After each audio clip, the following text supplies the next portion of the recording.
Arise, awake, and stop, not till the goal is reached.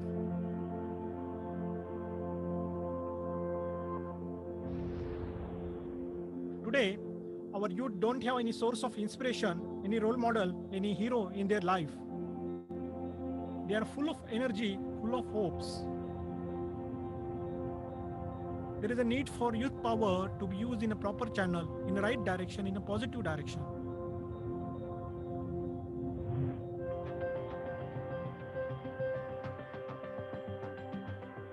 T-shirts and social media are two strong mediums to connect to the youth. We want to bring these two together to connect the young generation with Vivekananda's vision and mission. I came to know about the Vivekananda Youth Connect through a friend. I was very intrigued and I wanted to learn more about it.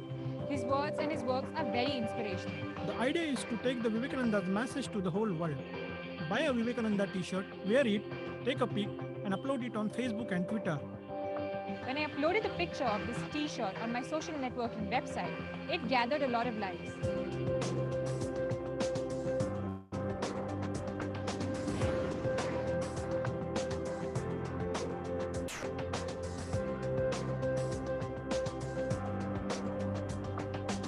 Youth is that wonderful time in life when energy is limitless. Human creativity is at its best. We can achieve a strength in our efforts, peace of mind, and decisiveness if we follow what Vivekananda has said. If we all join hands, we can reach 7 billion people all over the world. Let's join Vivekananda Youth Connect and empower the youth.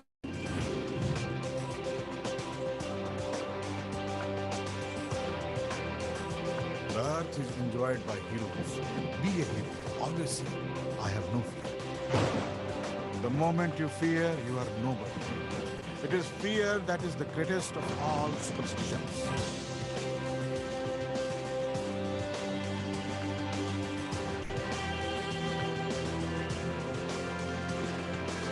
Take up one idea, make that one idea your life, think of it, dream of it, dream on that.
La la la la la la la la la la la la la la la la la la. This very body is soil. My body, your body, everybody is just soil body.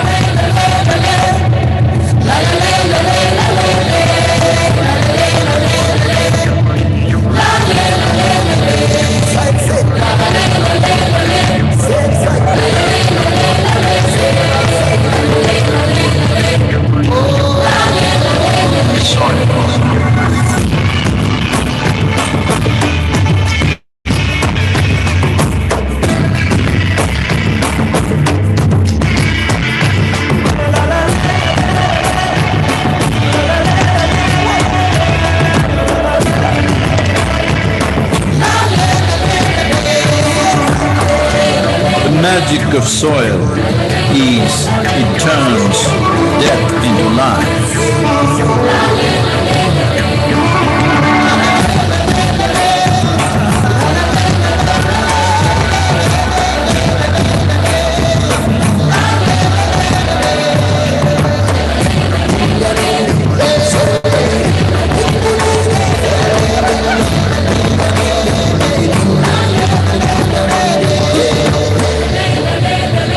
Depleted soils will not quench the fire of hunger. Unquenched hunger can burn the very world. This is a generational responsibility. Save soil. Let's make it happen.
A very good morning to all of you. I request everyone to please take a seat. Hi, I'm Coach Rahul Sharma, and today is the second day of Vivekananda Sustainability Summit. I welcome each one of you for this wonderful interaction. Yesterday, we have seen some of the eminent speakers speaking about the sustainability and enlightening all of us. So today also we have a complete different sessions which we will be covering, and these will be helping us into understanding sustainability and building sustainability into our life. But as we always says that before starting anything good, let us light the lamp.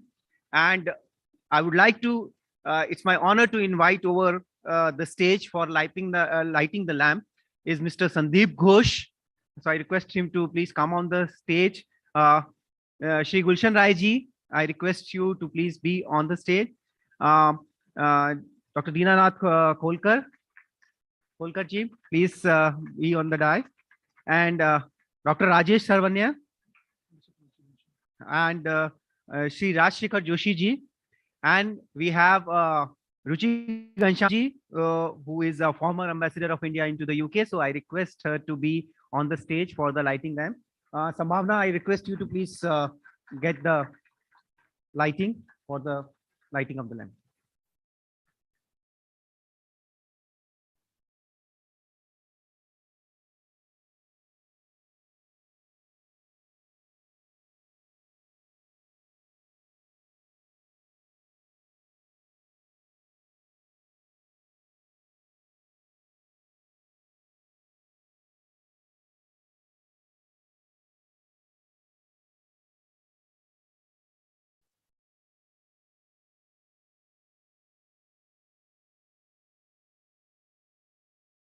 नमस्कार.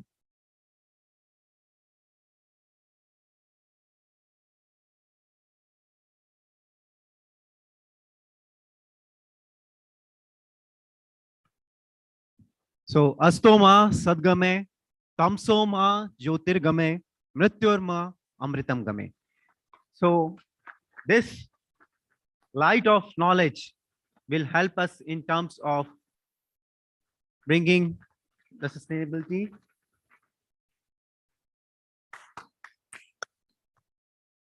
Okay.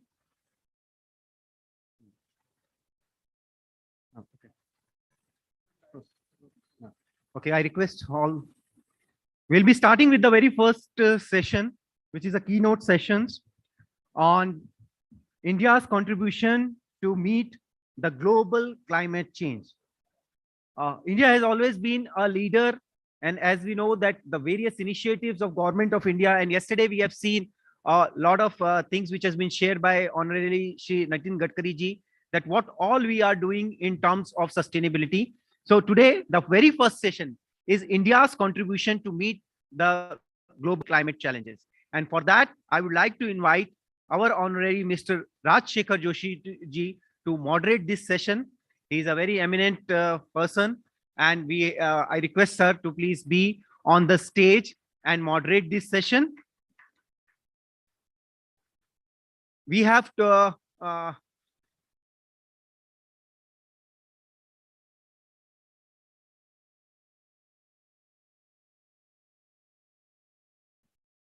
so now I request Rajshekhar Joshi ji to do that, and we have a video of Padma Bhushan Dr. Raghunath Mashlekar ji. So we will play that, but otherwise I'll hand it over the session to Rajshekhar Joshi ji for inviting the speakers. Thank you.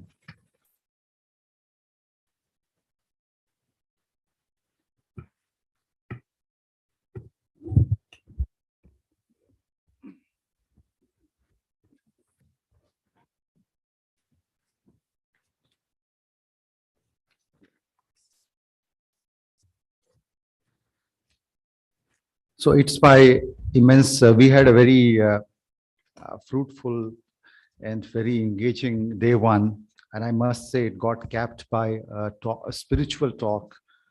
And I wish we could have done that earlier. And it would have set a very bright tone. It was something, one thing which I will always remember, I must say that. So beginning for the second day, the first session we have is India's contribution to meet global climate challenge. And on this panel, along with me are Padma Bhushan Dr. Raghunath Mashelkar. Unfortunately, he is not able to be physically present as he had to go out of country, but we have a video session from him. I'm also very pleased to invite Dr. Gulshan Rai along with me on my panel, on this panel. And he's a former Chief Information Security Officer, but I think that that tells a little about him. He has been a leader in technology, an eminent leader, and he has been. I'll just briefly introduce. So, along with me, it's my great pleasure and honor. So he has been a technology leader. And and of course, as they say that as time goes by, a very broader horizon comes, in any individual leader's, perspective. And as we know, cybersecurity is something which has been, on the news, and it's something one of the biggest challenges of 21st of the century. And he has set up for the first, time, the entire structure of how cybersecurity governance has to take place in Government of India and outside in the national scene. So he's a pioneer in that sense.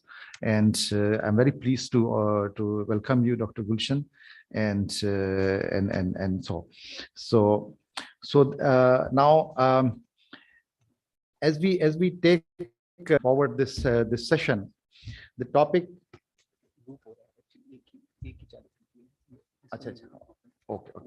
Okay. Yeah. So when we come to the topic of India's contribution to meet global climate challenge, we yesterday discussed there are about 2-3 dimensions to it. One is, as far as the global challenge is concerned, there are causes because of consumption, increase of pollutants, and so on and so forth. There are symptoms which we see, like sea levels rise, species getting extinction, and so on and so forth. And there are outcomes which are there, which we all face continuously. And of course, then there are actions. So there are 4 dimensions to it. I was this morning briefly with the Union Minister Bhupendra Yadav ji, who is in environment, and we had a very quick discussion around these areas, and had a small, talk on the India's response to it. So I will actually dwell that. So these are things, and of course, as we discussed, that there are 3 main pillars again. One is technology and innovation.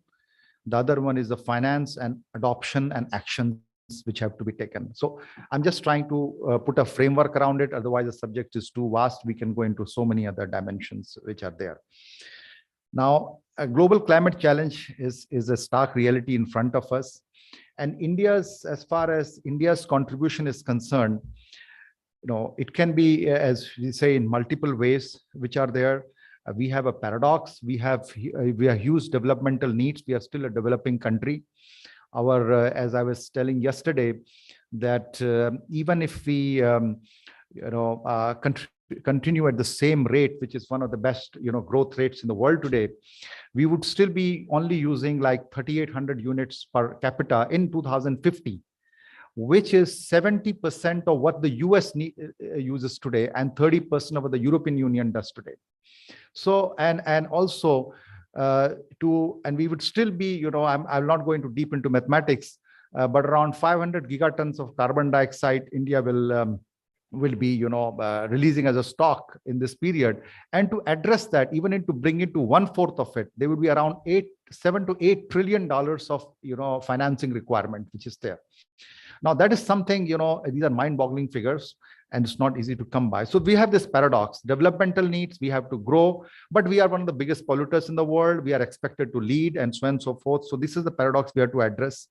And of course, I think just a few quick points before I invite Dr. Gulshan to share his wisdom and insights in this.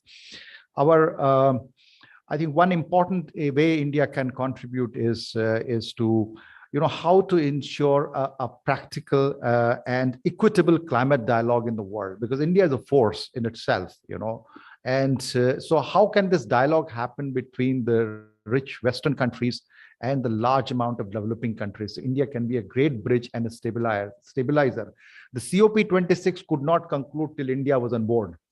It's like that. And we made commitments almost on the last day, and the climate and the whole summit came to a conclusion. So we are an important force. So that dialogue, we have to do that. We have taken initiatives like International Solar Alliance, where in 2015, and we have more than 100 countries who are members of it. India and France took the joint lead on that, which is there. Then also best practices, innovation and technology, which we can proliferate through the world, especially in the developing countries, which is there. A typical, though not a cliche now, though this is an old term now, but still I will use it for the sake of brevity, is a South-South leadership, if you have to use that word, though it's a little outdated now, which is there. And also goals which can practically implement, because if India improves, the world improves. Some of the world's most polluted cities are in India. We have 1/6 of humanity with us. So if India does not move, the world does not improve. So we have a great contribution internationally, and as well as in India, which is there. So having set the tone, and I will not take further time on this, I will request Dr. Gulshan to share his wisdom and insights on this, and then possibly we'll go into a bit of a Q&A. And maybe we can ask some questions in the audience also. Yeah, Dr. Gulshan. Dr. Gulshan.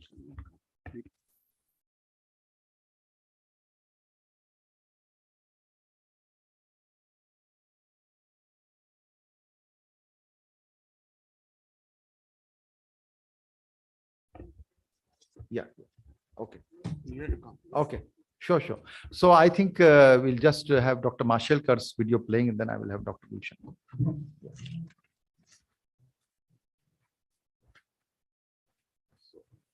So maybe I think we have to do so that we can see that. Otherwise, we won't have the benefit of seeing.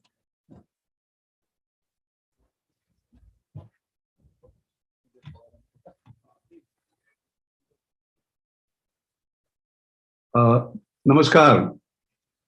I'm grateful for this opportunity to speak in this Vivekananda Sustainability Summit with a very aspirational agenda for the future.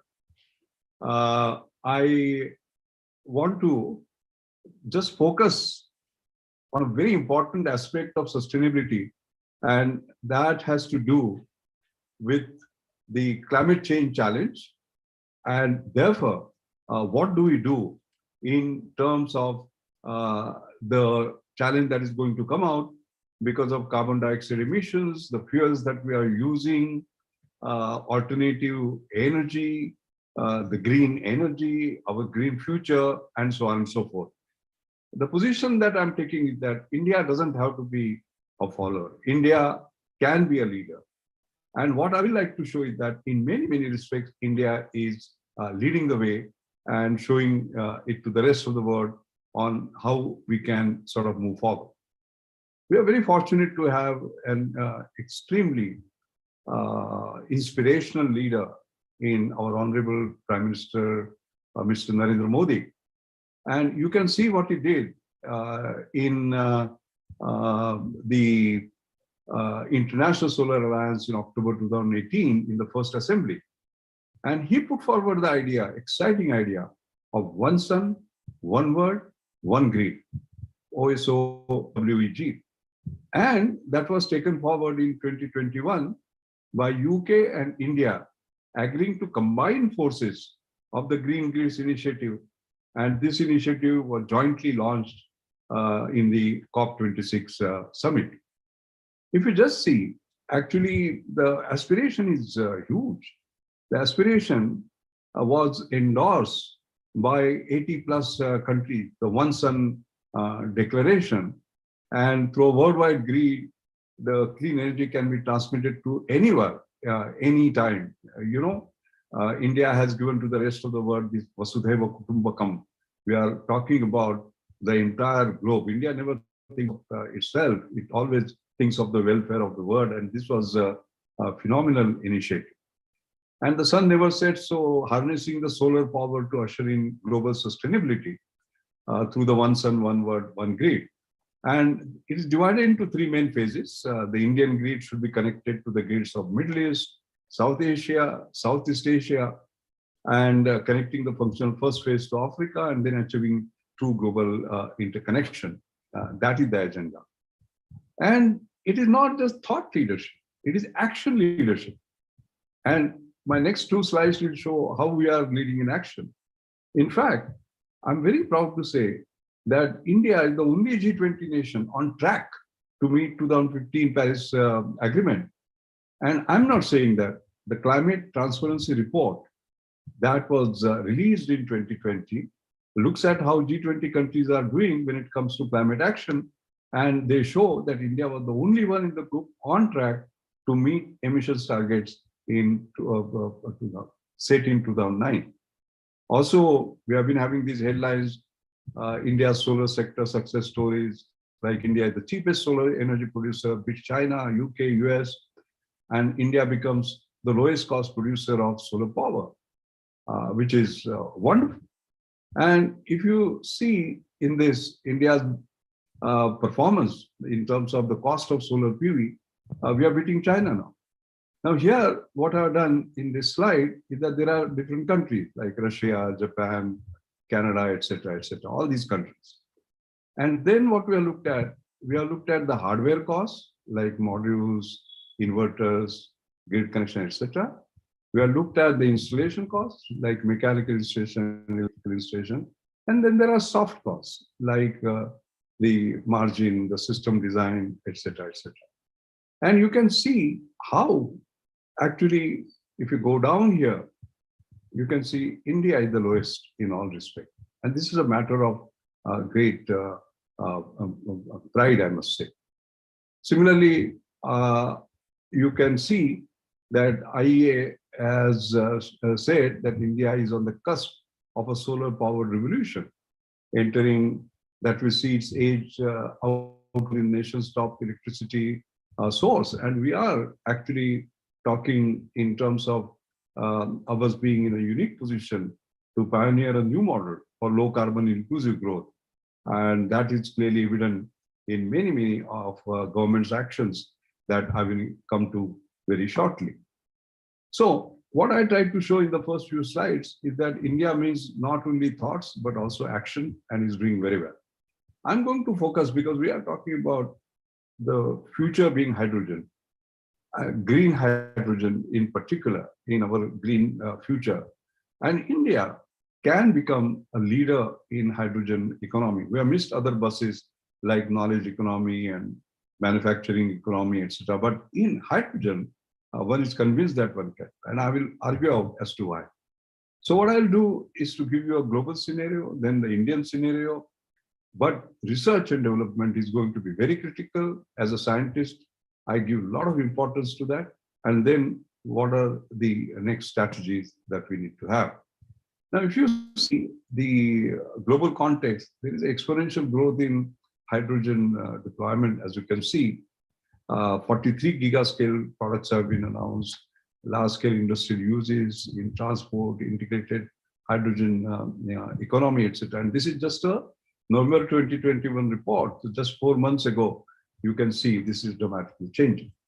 Now, if you look at the global context for hydrogen for net zero, they are looking at diverse industries, whether it is power, it is mobility, it is heating, it is new industry uses, it is existing industry uses, and in each one of them, you can say hydrogen going to play a very major role. Now, this is the global scenario. But what about India? Why green hydrogen is a must for India? There are 3 reasons I like to say.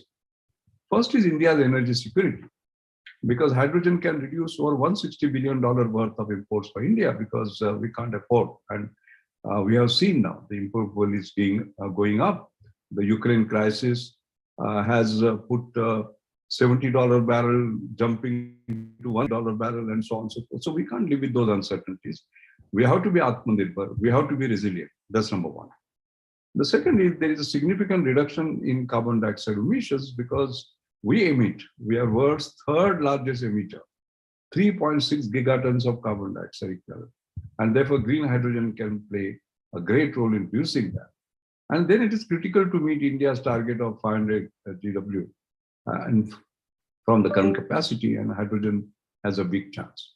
Now, if you see hydrogen in India, there are some keywords. I mean, you can see the wind, the solar, concentrated solar power, nuclear, etc., and how in different sectors you can create value-added applications like industrial, transportation. But these are the keywords I would like to leave behind. First, our mindset should not be that of scarcity, it should be abundant. For India, it has to be always affordable and then Atmanirbhar. Okay, so these are 3 A's. The other thing is decentralization, digitization, and decarbonization. They will all go together, as you can quite clearly see, and India has to lead in this. And finally, we will have to create enterprises. We have to become an exporter and build our economy. So I'm leaving behind 3 inspiring letters for you, 3 A's, 3 D's, and 3 E's. And our policies, strategies, all our work has to be based on these. Now, you would say, what is green hydrogen? Well, first of all, the normal hydrogen is produced in industry today by using fossil fuels and by using gasifiers and reformers. So what they do is that they produce hydrogen, but they also produce carbon dioxide. And we don't want that. So that carbon dioxide can be captured. This is called gray hydrogen. And then you have blue hydrogen, where what we do is that the hydrogen that is produced by gasifier, the carbon dioxide that is produced, you actually capture it or you store it. That is blue. But what we'd like to see is green hydrogen. Because in green hydrogen, you simply take water and just break it up into hydrogen and oxygen. No carbon dioxide at all. Okay. Now, how do you do that? That is the big challenge. Now, that is where National Hydrogen Energy Mission, in the wisdom of the government, was set up. In fact, we began way ahead in 2006. And then in February 21, we announced the National Hydrogen Energy Mission in different phases. First to establish an environment, then to measure mass scale adoption, and then the investments were worked out. And then how do we do? Because you have to do market development, there has to be demand on the hydrogen, pilot projects, infrastructure development. Then we have to create specific zones like hydrogen hubs. And remember, we have to remember our inspiring motto that our Honorable Prime Minister has given, Atmanirbhar Bharat, make in India. That's extremely important. And then the policy support as well as public awareness. Now, one feels that we have an opportunity in all three, in producing green hydrogen, in transporting it as a gas or a liquid or a material-based storage or as ammonia. And also, India has vast potential on its utilization through fuel cells, in chemical production, in refining, in residence, in power generation, and so on. So what I'm trying to emphasize is that India can be a big player in production, in transportation, as well as utilization. And our Honorable Prime Minister, as usual, has inspired us by saying green hydrogen will be India's biggest goal for providing a quantum jump to address climate change. And we can clearly set up the near-term goals, the mid-term goals, and the long-term goals. In the near term, we have to do phase replacement of grain, refining, and fertilizer. In mid-term, shift diesel backup power generation, etc. And in the long term, even steel and cement and other industries, they will be using hydrogen technologies. Now, I'm very happy to see that the corporates are moving aggressively into green energy, both from public sector as well as private sector. On the other day, the Indian Oil Corporation celebrated its 50 years of research and development. I was there as a guest of honor, and I was very pleased to hear from their very dynamic chairman, Sri Vaidya, and our dynamic cabinet minister, Harindra Singh Puri, in terms of the aspirations in green energy. It is amazing. So they are moving, and the private sector is also moving. Like Reliance announced 75,000 crore in 3 years. They will build 4 gigafactories, very, very large indeed. And in the annual general meeting, Mr. Mukesh Ambani also announced the New Energy Council, which I'm sort of privileged to head, and we have some of the best minds like Dr. Alan Finkel, who actually led Australia's green energy movement. Martin Green, 80% of solar cells use his technology in the world, and Yazami, and in terms of storage, in terms of carbon capture, and so on. So the sense I want to get is that both public sector and private sector industry is getting very heavily involved in moving forward. Now, research and development to me is extremely important. And here, the partnerships of the academia, national labs, startups, industry, both public and private sector, their partnerships are going to be very, very important. So what should be the role of R&D in hydrogen? First, we have to say, make in India, not just as assembled in India. It has to be innovate in India and make it. Second is, we have to focus on core technology that are difficult to license. Many times technologies are not available for local government. Then we should have the dream of leadership, not just following. We have to create high intellectual property. And we have to create a sort of roadmap. We have to help select technologies that are relevant to India. All right. And besides that, actually, we have to do skill development, because people is the key. Talent, technology, both are key. Standards, codes, testing facilities. So it has to be an integrated approach. Now, if you see private sector, for example, I say something specific to India. Let us take just example, this Sentient Lab, a new company that is floated by KPIT Technologies. What they're trying to do is to look at 200 metric tons per year of agri-waste and 42 million of hectare of barren land. How can we create wealth out of waste? And they have been promoting energy farming, new energy cane, which actually gives 40 metric ton per acre biomass, all right, huge biomass. And then they have created a breakthrough technology so that this biomass can be converted to hydrogen. And this is from agri-waste that is rich in cellulose and hemicellulose. Now just imagine that hydrogen will be produced at around 250 rupees per kg, very competitive. But the farmers, because we are always worried about increasing the farmers' income, farmers benefit. And most importantly, this will be decentralized plants all across, not one big plant. Wherever there is agri-waste, around that you can build green hydrogen. Say a 2.5 tons per annum plant, which can serve some 100 to 200 vehicles. Okay? So that is the kind of model India will require, decentralized green hydrogen production, usage and jobs. And this is something that has to be supported by strong policy. Then we have to develop our own technologies like fuel cells, for example, which generate electricity. For example, Tata Motors and Indian Oil, they partnered to create first hydrogen fuel cell powered bus. But the fuel cell was imported, 70 kW from Ballard Power Systems. Can we have our own fuel cell? Why not? We can have our own fuel cell. So as I said, not assembled in India, but invented in India.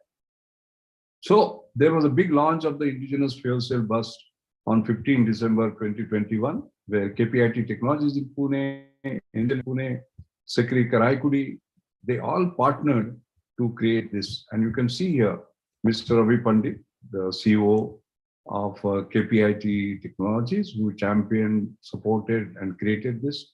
Dr. Ashish Lele, the director of NCL, who had been the mastermind behind the fuel cell program. And I was invited to cut the ribbon and was very proud to actually do that. What is the sense I'm trying to give? We don't have to import fuel cells. We can create our own fuel cells. And this bus is running as we can quietly see.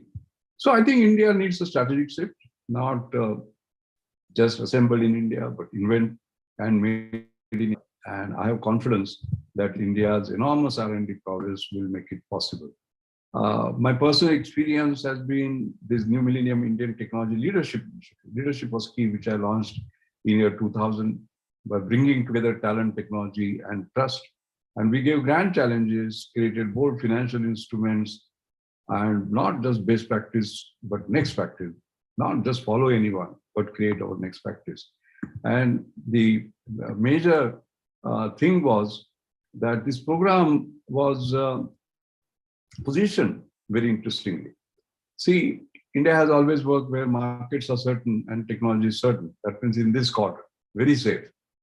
But when markets are uncertain and technologies are uncertain, we are not played there.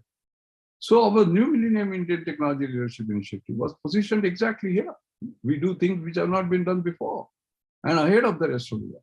And in 2002, now everybody talks about hydrogen. We initiated a program on fuel cell, and then you can see progressively how we actually moved into different programs. Since I'm trying to get is that this was the biggest public-private partnerships that was created in order to create our own capacity. And we went for this fuel cell program with proton exchange membrane fuel cells. And you can see when we do our own, see, this is based on the imported components, 3 lakh per kW. And from there, we had every single component made in India. And therefore, jobs also created in India.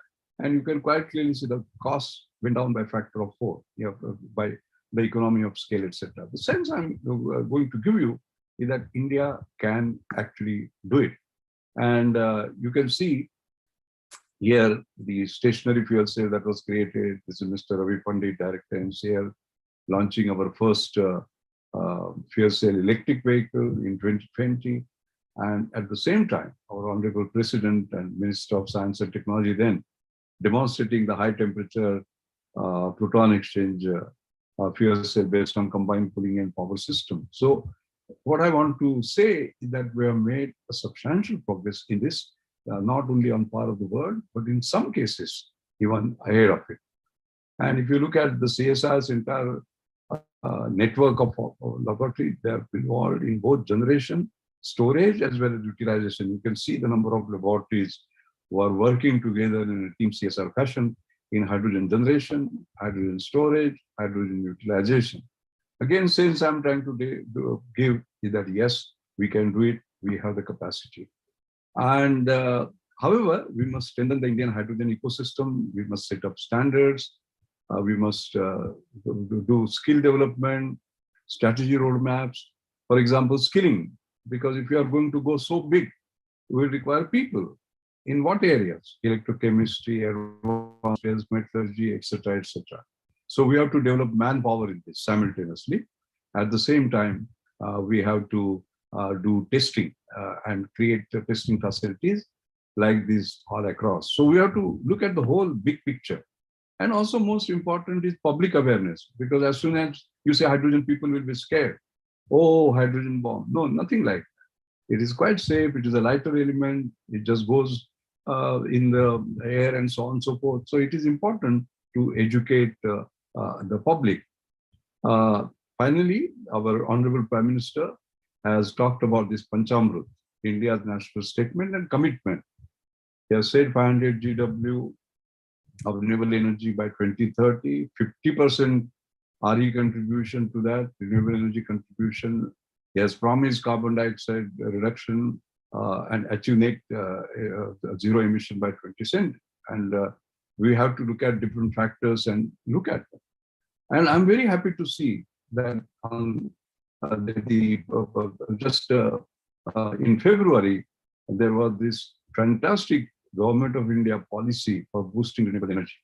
For example, waiver of interstate power transmission charge for 25 years, PLI for manufacturing high efficiency PV modules.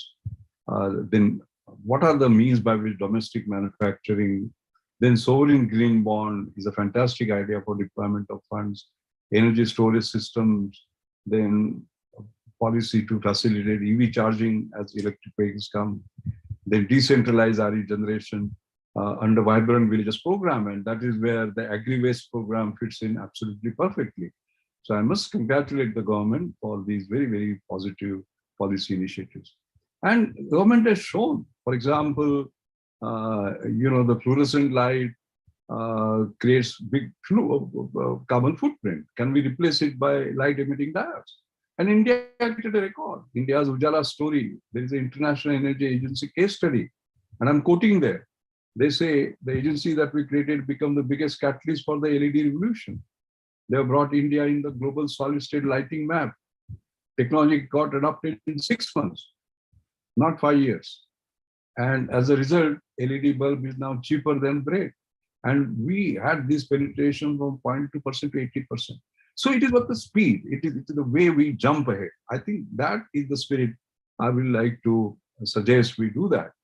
And this is actually captured in my book, Leapfrogging to Pole Vaulting, where we talk about frog leap just because few feet because he's afraid of the predator. No, we should actually pole vault. The size of the pole is the size of our aspiration. And it won the Best Business Book of the Year award for the spirit. It shows not jump a few feet, but pole vault to a sort of a great feature. Can we do that? Now you can see that. For example, Jio. If you look at mobile data consumption, we were here, the rest of the countries were here. And you can see what Jio has done. We pole vaulted to #1 position from 155th to #1. We did not leapfrog from 155th to 100 to #1 in mobile data usage in February 17. So can we do that in the green energy? All right. And that is what, we had the Asia Economic Dialogue of Pune International Center on 23 February, just a few weeks ago. And there, Mr. Mukesh Ambani and I had a fireside chat, and you can see this 35-minute talk here, conversation here.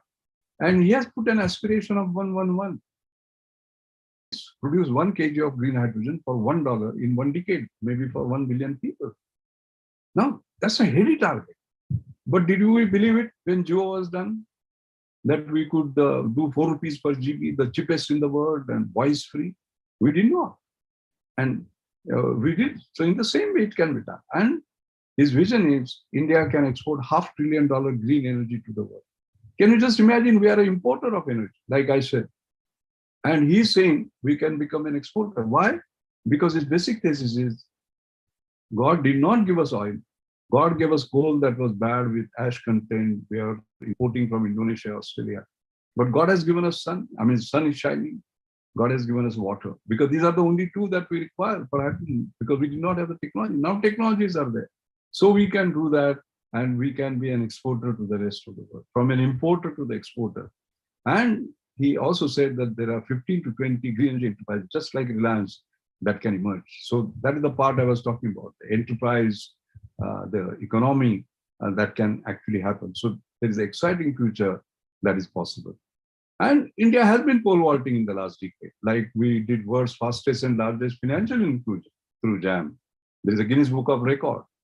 World's fastest and largest jump in mobile data consumption. Like I said, from 155th to first. World's fastest and largest digital payments, thanks to UPI enabling that. World's fastest and largest deployment of light emitting diodes. Like I said, 0.2% to 88% in just 7 years. Can we do world's fastest and largest transition to green energy? We have to say confidently, yes, we can.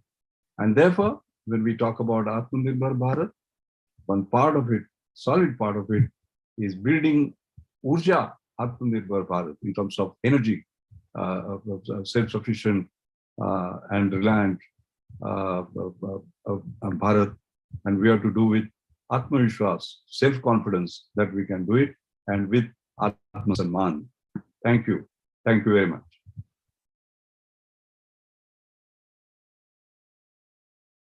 Thank you very much, Dr. Mashelkarji. It's indeed a great honor to listen to you and your presentation on green energy, renewable energy, alternative energy sources.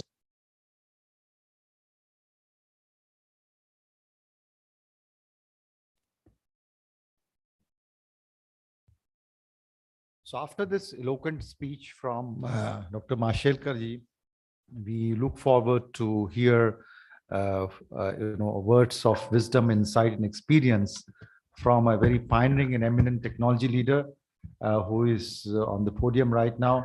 So Dr. Gulshan Rai.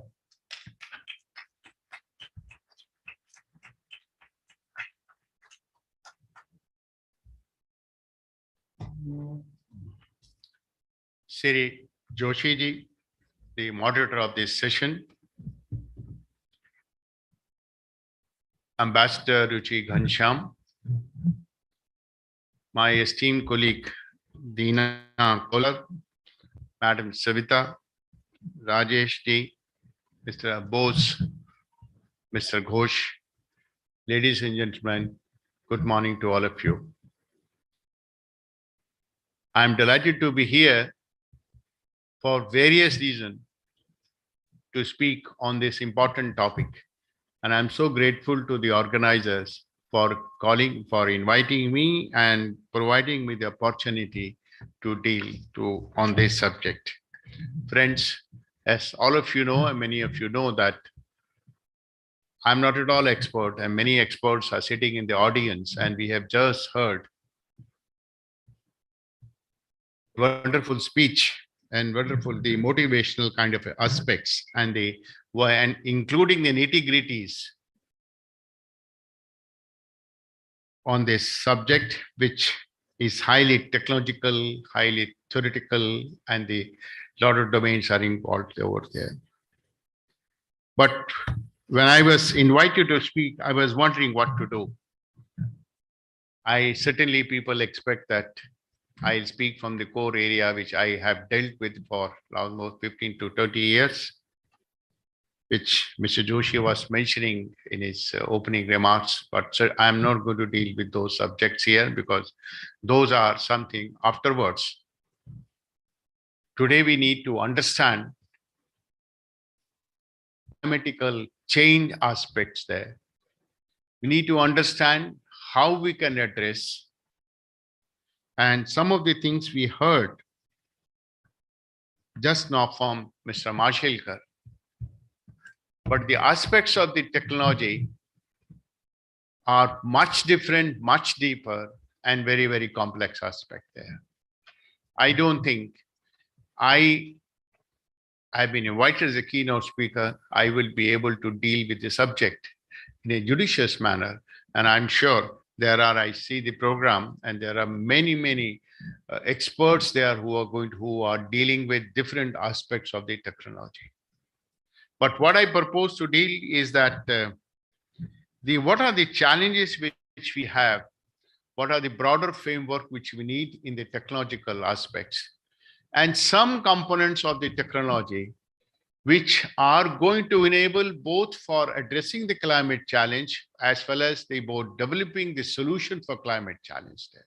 And I think Dina and Savita knows much better about me. They are dealing those aspects day and night. But let us understand what is the magnitude of the climate challenge. You would be having listening these aspects since yesterday, and of course, so many speakers will be speaking during the day.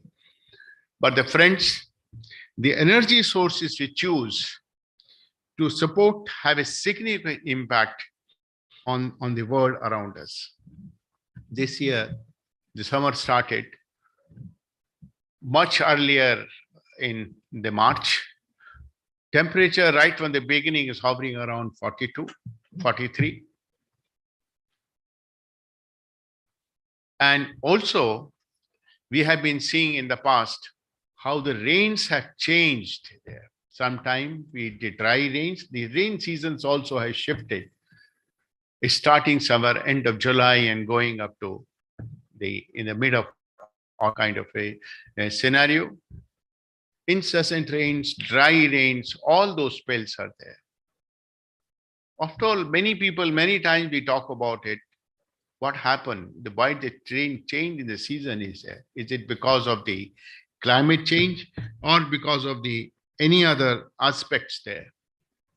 But the friends, the larger impact with Dr. Mashelkar also was giving a silent message that from the greenhouse gases there, which are being generated, the emissions being created, the gases, greenhouse gases, which are in the atmosphere, which are creating an issue for us, impacting deep impact, in fact, the adverse impact on the humankind. These are the green gas houses there. They are impacting our public health. They are impacting in our climate. And today, this is emerging as one of the most complex kind of a scenario. Much more, the ambassador, Madam Kansham, will bear with me. At some time, they used to say during negotiating the nuclear deal, nuclear kind of aspects of becoming, but they were very complex. And then I had seen how the cyber things are becoming very difficult to negotiate, and I can give a reference there. But more important is that this climatic aspect is going to be very difficult, very complex. I really don't know, because this touches the aspect of every human life. This touches every human activity. This touches every economic activity there. And for a country like India, which Mr. Mashelkar mentioned about it, how complex it is for us there. So we need to really sit down and see how do we go about it, things there. Friends, word over everyone is convinced that climate change and its effect is one of the most complex aspect there. But it's a multifaceted serious threat. It may cost over a period of a time 5 to 20% of the GDP. That's what the projection comes up in the different kind of a scenario. WHO also estimate that by 2030, 2050, the climate change may cause additional 300,000 deaths also in the worldwide there. That's a scenario which is being projected there. As Dr. Mashelkar said it, massive mobilization in the technological development, implementation, protocol, standard, he mentioned that skill for development and implementation and the legal challenges should be handled and should be addressed, and these are the need of the hours there. The government, the private sector, the civil society all need to work together to address the challenges which we are trying to face, and we still don't know what are going to be the challenges we need. We are on the tips of the iceberg. Now, the international energy estimates also, they project that 60% of the greenhouse gases emission will come from economics in transition and developing countries, like where India and China are included there. Underlying these countries, there will be need to leapfrog technological generation, or in a significant manner, if we have to avoid the adverse impact of the climate aspects on our society. Friends, there are a number of issues and steps associated with our efforts to address challenges of the climate change. These include the policy framework. This includes the legal framework, regulations, the solution, the tech solutions, which may help in addressing the adverse impacts of the climate change. The policy legal frameworks require international code, international kind of adaptability. However, technological solutions are to be largely developed and implemented by the countries. That is where Dr. Mashelkar brought about the Atmanirbhar. Well, Atmanirbhar has a concept. That doesn't mean that everything we produce ourselves, but we need to be owner of the technology. We need to understand what we need to do, what solution we need. That's Atmanirbhar, and we must be able to do most of the aspects, critical aspect, we must do ourselves there. Friends, the technology solution, however, are to be largely developed and implemented indigenously by us, and there are several complex questions in this regard. What is the appropriate mix of technologies, right solution, and which need to be deployed to address a particular challenge? There is not a uniform fit for each and every aspect there, but there are certain technologies which many of friends who are present here dealing with, which may provide either for developing a solution or which may address some of the aspects of the solutions also. Now, the technological advancements has had a major impact on climate, both positive and negative aspects also there, and some of the aspects which Dr. Mashelkar mentioned in the brief remarks there. We need technologies, we need solutions for both mitigation and adaptation also, as we proceed to address the climate challenges also.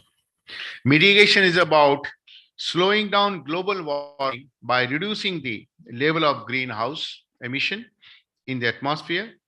Among the many mitigation technologies already which we deal with, one of is the renewable energy. Dr. Mashelkar mentioned about the Honorable Prime Minister mission on the solar mission there. He mentioned about the biofuel, he mentioned about the biomass, the wind, solar, hydropower, and the low carbon building material. All those is mentioned there. That's one part where we can classify a mitigation technologies there.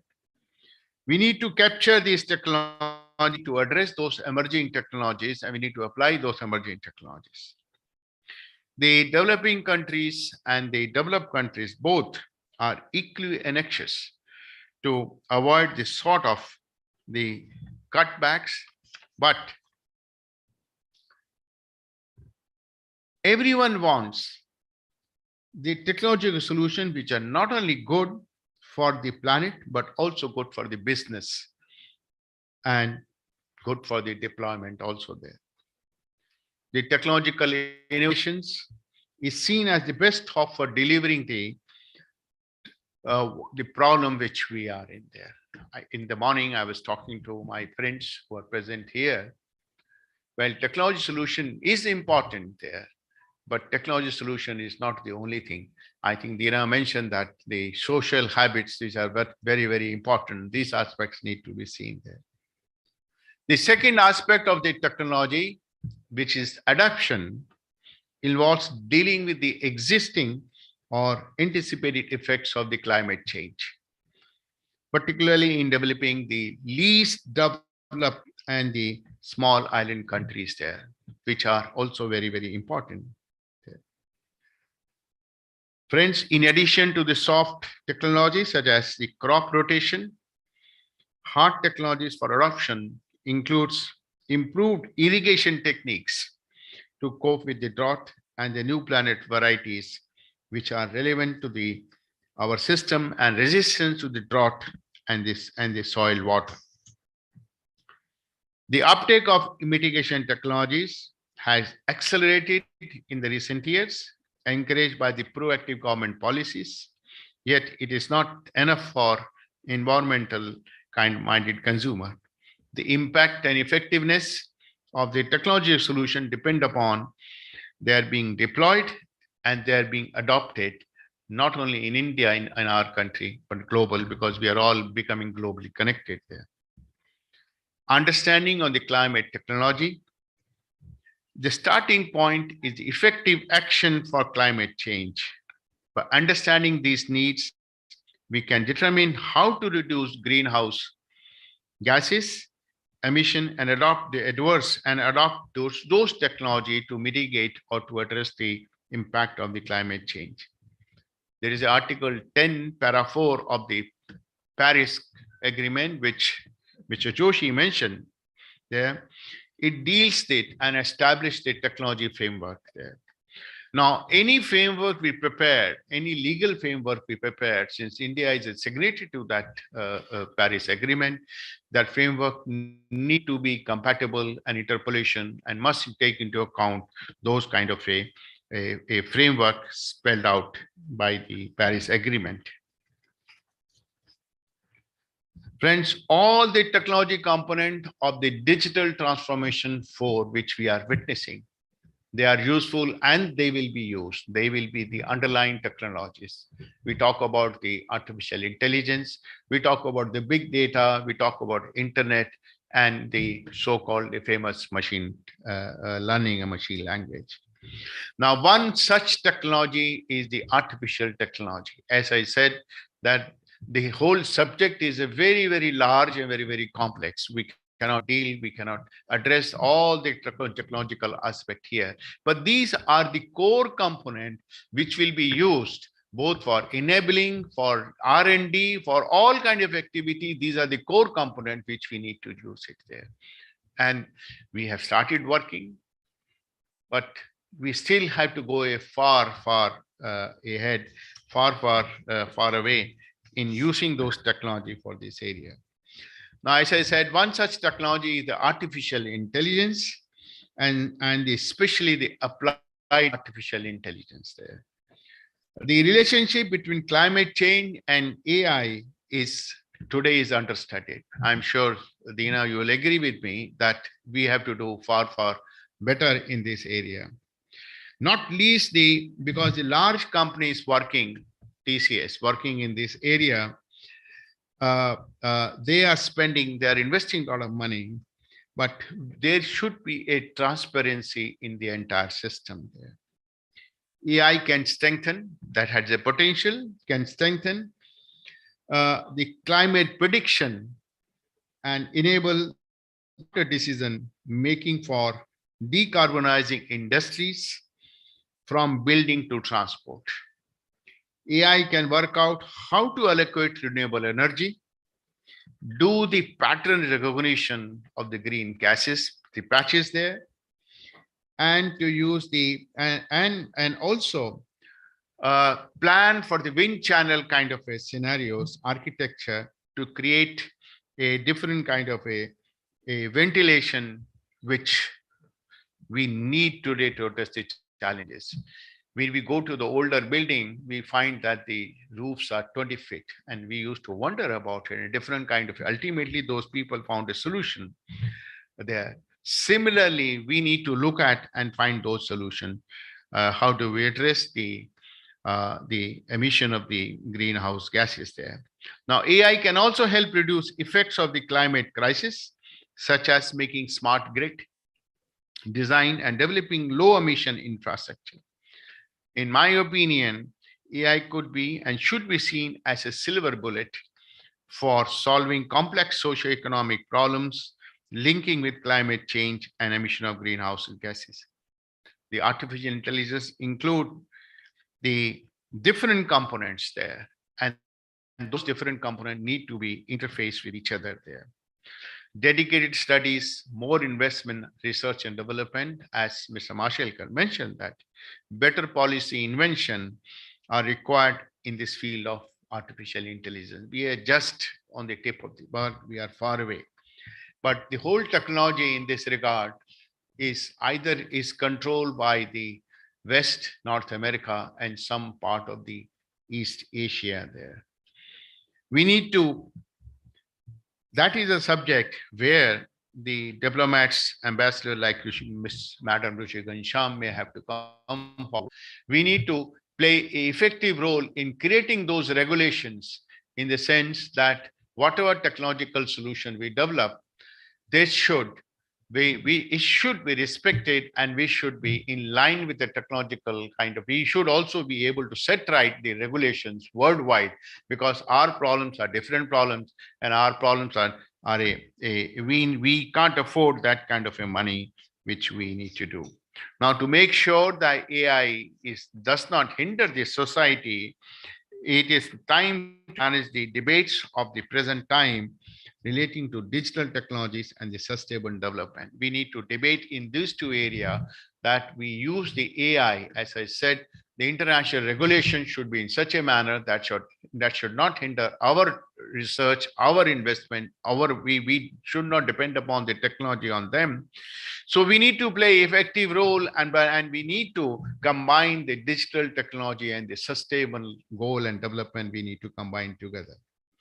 While we use this technology, AI, big data, internet, clouds, to implement technological solution to address climate challenge there, but these technologies, they themselves, they release the heavy emissions there. They release greenhouse gases there. The junk of the technological items, Dr. Mashelkar mentioned the inverters, power supplies, phones, computers. They're all, these are all environmental kind of hazards there. The junk we create, we are regularly creating the junk there. And every electronic item has some of the gas built in there. Some of the gas components are there, whether it's a printed circuit boards or the capacitor, resistor, whatever component so it has there. So these technologies themselves can cause a great impact, a great adverse impact on the climate change. Now it is well documented that in 2020, digital technologies accounted for between 1.8 to 7% of the global emission associated with those kind of electronics items, or the cyber items, or the IT items there.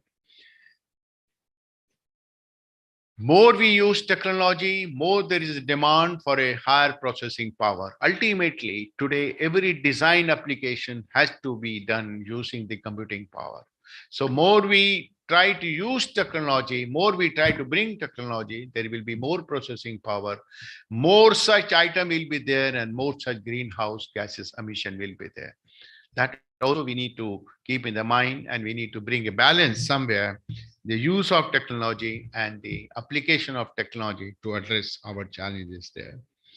It is certainly necessary to quantify the energy emission from technology solution, and that challenge also we need to keep in the mind while we plan for the technological implementation to find a solution. Friends, it's worth noting that the technology giant in this regard, all the technological giant, Dr. Mashelkar mentioned about the Reliance, I know about the TCS, I know about Infosys, I know about the international technological giant like Amazon or the Facebook or Google. They're all announcing the net zero policies there. And that is where we should also call upon our industry whether it's a technological giants or non-technical giant, they are using the technology in a big way. Technology today may be a small part of the entire solution, but it's driving the efficiency no one can do without the technology. So it's necessary that each of the organizations, smaller or bigger, we must come forward to announce a net zero kind of a policies and initiative to deal with, which so that we can adhere to whatever we have committed internationally, Honorable Prime Minister has committed. Higher is the legacy infrastructure, greater are the challenges there. And that in that manner, India still has the advantage there. West, US, and the North America, and many industrial countries, G7 countries, they have a huge legacy infrastructure. India comparatively has a lesser legacy infrastructure. So that way, we have that kind of advantage. If all of you remember, there was a year 2000 transition there. There was a whole chaos in the world. Of course, the Indian companies, again, they made huge money, profit out of it. We didn't have the legacy infrastructure. There was no such worry and hue and cry in a country. We rather focus on ourselves to address the challenge of the world. Similar is the situation over here. We don't have a legacy infrastructure in terms of technological or in terms of, we have a different kind of a challenges there. So we can focus ourselves, we can put our best efforts to address the challenges, because we can make fresh investment, and we can find a solution faster there. So dear friend, this is a blessing in disguise that we need to take it and make use of the entire thing. Friends, the race for domination in the developing world, on the developed world, is far from fair. A few countries have developed the solutions. They are cornering the entire market for them. They are supplying there. That is where India has a role. And Dr. Mashelkar mentioned about the concept of the need for Atmanirbhar in line with the policies or in line with vision given by the Honorable Prime Minister. We need to set the rules. We need to make investment. We need to invite companies. Everything can't be done by us. We need to make policies, to investment policies, and we need to take the benefit to our advantage there. Friends, the Government of India has taken cognizance of the issue, the need for developing technology for climate change. The government did allot a huge budget in the year 22-23 towards the Sustainable Development Program. The technology which I have mentioned, they figure specifically in the budget there. But this is not the only one step which the government has taken there. The government has taken several steps to address or to honor the commitment to agreement which we have signed there. As Dr. Mashelkar mentioned, India is the 5th largest emitter of the greenhouse gases. That also is a fact there, accounting for approximately 5% of the global emission there. The emission from India has increased by 65% during 1990 and 2005. So India is especially vulnerable to the climate challenge, and keeping to that impact and taking cognizance of those things, the government has taken several kind of steps, which I will list out there. As a part of the NAPCC program, the Indian government had launched 8 missions on the focus area. They include the National Solar Mission, as mentioned by the Dr. Mashelkar, National Mission for the Enhanced Energy Efficiency, National Mission on Sustainable Development, for which the budget has been provided, National Water Mission, National Mission for Sustaining the Himalayan Ecosystem there,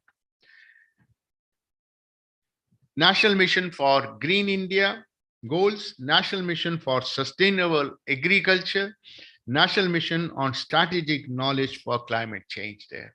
We will need technological solution for all those missions, and need for them is different there.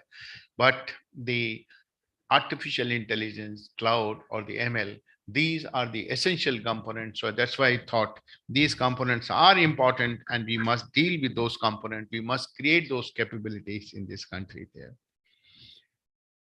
Friends, India is currently setting up volunteer targets in the international forums.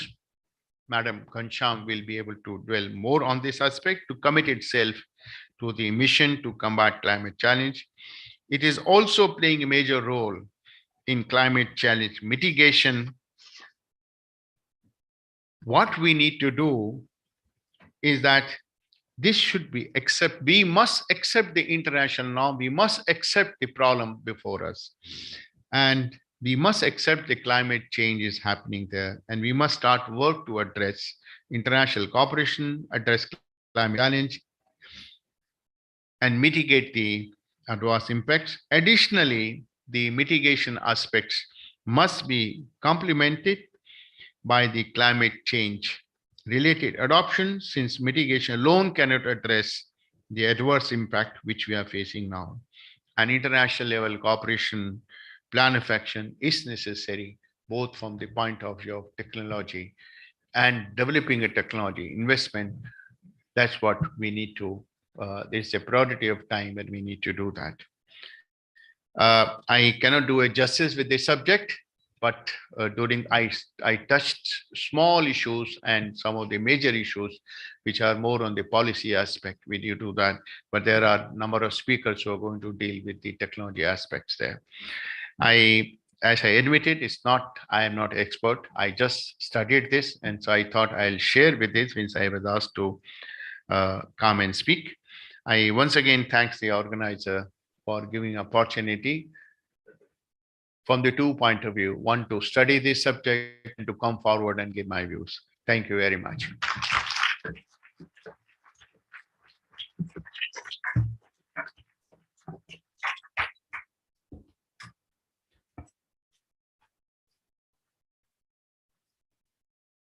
So considering we have significantly overshot the time which was there because of delayed start, and so we don't have much time for Q&A, but a very short, as they say, 1 minute challenge if I have to put across, because we have a lot of children in the audience. Paraphrase, a word, a movie from the 80s, The Barbarians at the Gate. We have immense challenges, as we all know, when the sea levels are rising at double the rate, when the pH in the oceans is at the lowest in 26,000 years, when the first time rain which has happened in Greenland summit ice sheet where it always snowed, thousands of penguins are dying in Antarctica, and so on and so forth. We have a crisis at hand. And a lot of these technologies which we discussed, especially green hydrogen, are going to take years to reach at that level where economics will work out for practical purposes. Any message which you have for especially the children and audience, that how to use technology and what they can use in different ways to address the challenges which we face today, something like that. Share some wisdom with them in a little brief, because you already overshot. I think first of all, the younger generation can help us to understand the impact better. There is a generation gap. We have seen certain aspects. We understand those better. By the younger generation need to first adopt the issues first. They need to understand the issues first. Today they are altogether different from the scenario which I think Mr. Joshi, you and me and many of us have seen the aspect. The good early days when we used to sleep right on the roof of the house there. But these young children, they have not seen that kind of environment, that factor. So first need is the understanding. Yes, this issue is very grave and we need to address that. And the second, which my friend Dina said, that they must adopt practices there. They must adopt the change in their habit towards us, because I think change in the habit itself will solve 40% of the issues which I feel that Technology will come later. Rest of the 60% will be addressed by the technology there. That's what I think, the change in the habit, understanding the impact, understand the issues. These two things are very, very important aspect there. The third aspect is that they must look at the technology to find a solution, to address the solution there, rather than complicating the issues further or misusing the technology, which the adverse impact on the climate.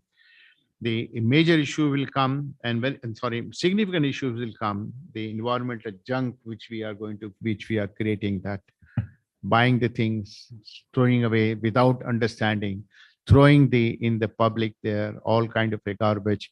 I think that Swachhata Abhiyan, it should include the junk which we are creating by virtue of technology also. I think these are the few things which my younger generation should understand, and it will go a long way in bringing a change in the climate towards a climate change. Thank you. So thank you, Dr. Gulshan. I think especially global environment challenges, crisis, technology solutions is a topic which could go on, but we have to stop at some point. So I think you have been a wonderful audience, and here on, thank you so much. Yeah. Please just request Dr. Rajesh to please come and felicitate Dr. Rai. It was such a wonderful talk, and we have been able to learn a lot out of this. So you can please come forward, Dr. Gulshan.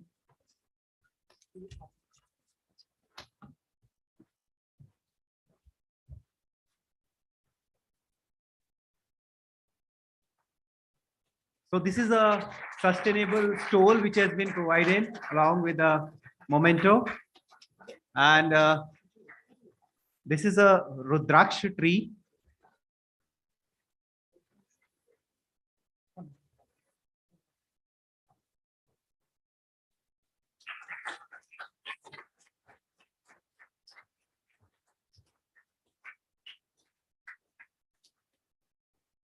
Thank you very much.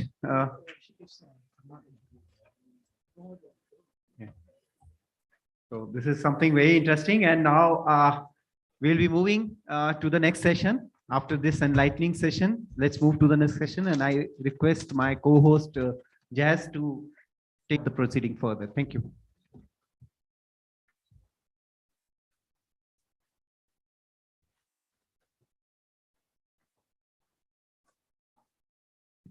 Very good morning, ladies and gentlemen. Why do I feel that there's no energy today? Can I have all of you, make a huge round of applause, because we are here at the Vivekananda Sustainability Summit. And I think that in itself is such a wondrous opportunity for all of us to be together. So that counts for an applause for sure.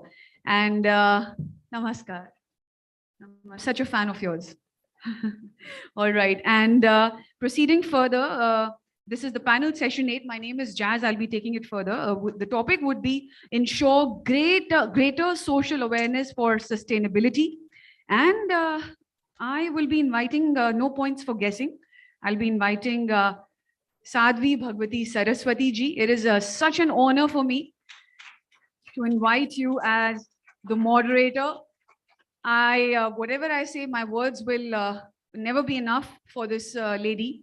However, let me just inform you that she's a PhD. She's a renowned female spiritual leader in India, and she's a Secretary General of Global Interfaith ASH Alliance, launched by UNICEF, the world's first alliance of religious leaders for water, sanitation and hygiene. और मैं जब भी आपको सुनती हूँ, मेरा मन करता है मैं बस आपको ही सुनती रहूँ. Thank you so much. Over to you.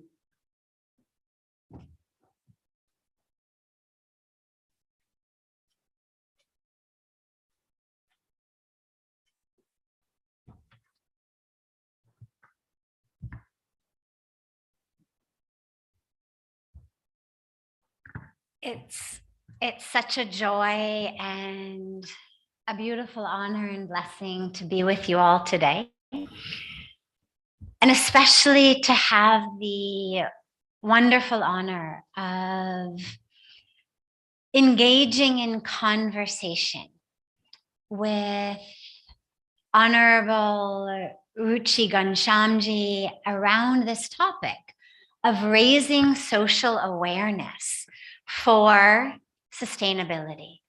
Now, in today's world, it's actually a tragic irony कि ये session होना है.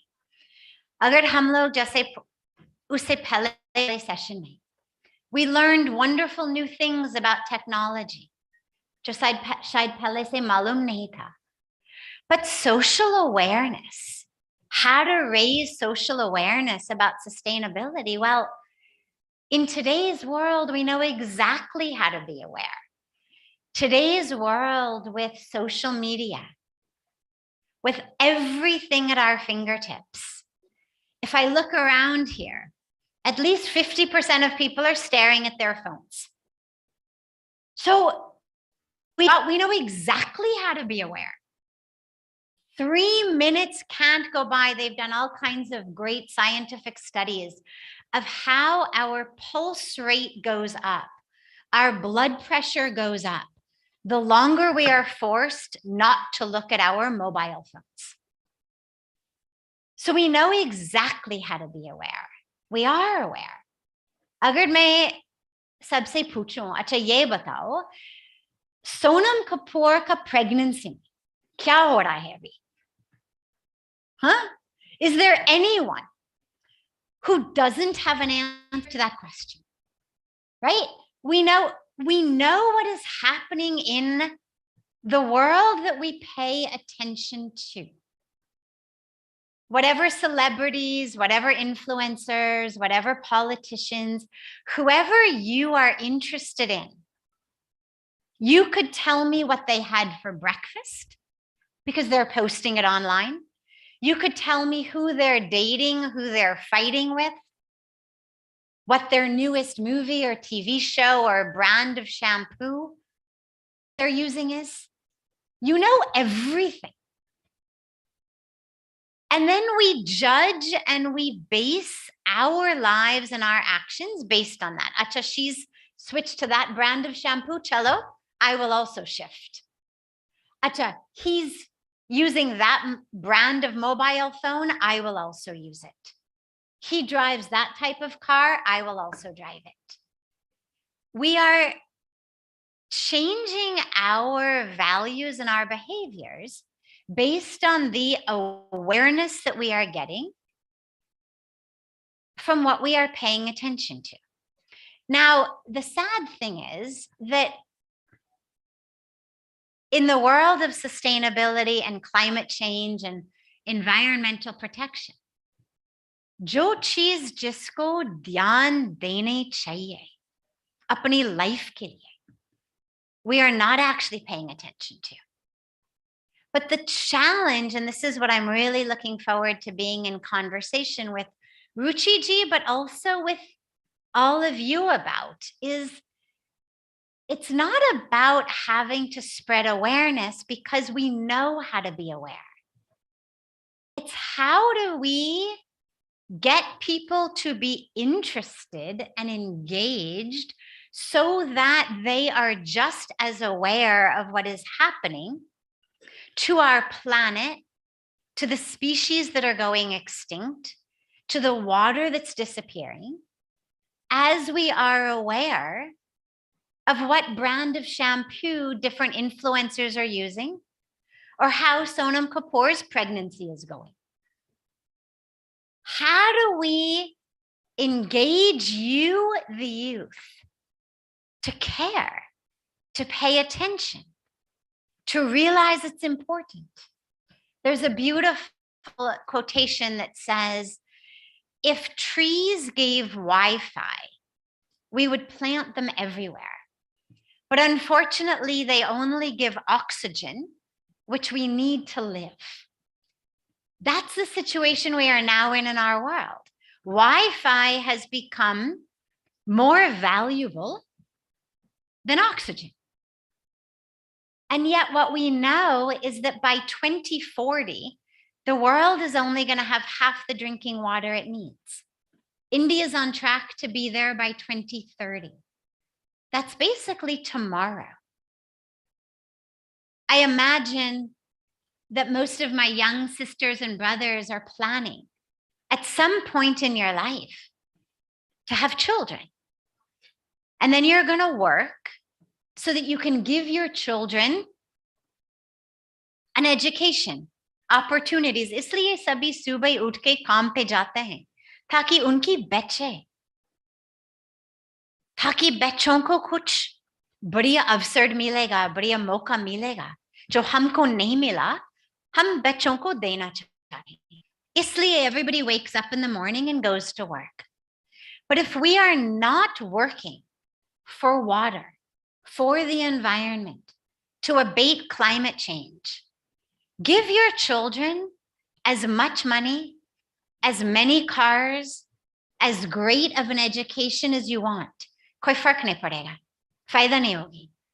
जब पीने की पानी नहीं है, जब हवा से, pollution से मर रहे सभी लोग, श्वास नहीं ले पाएंगे. So it doesn't matter what type of car you have. Doesn't matter how much is in your bank. So we're going to spend some time this morning talking about bringing greater awareness and engagement around these topics. And it's a wonderful honor to invite our Honorable Srimati Ruchi Ghanshamji onto stage. Let's give her a very big round of applause.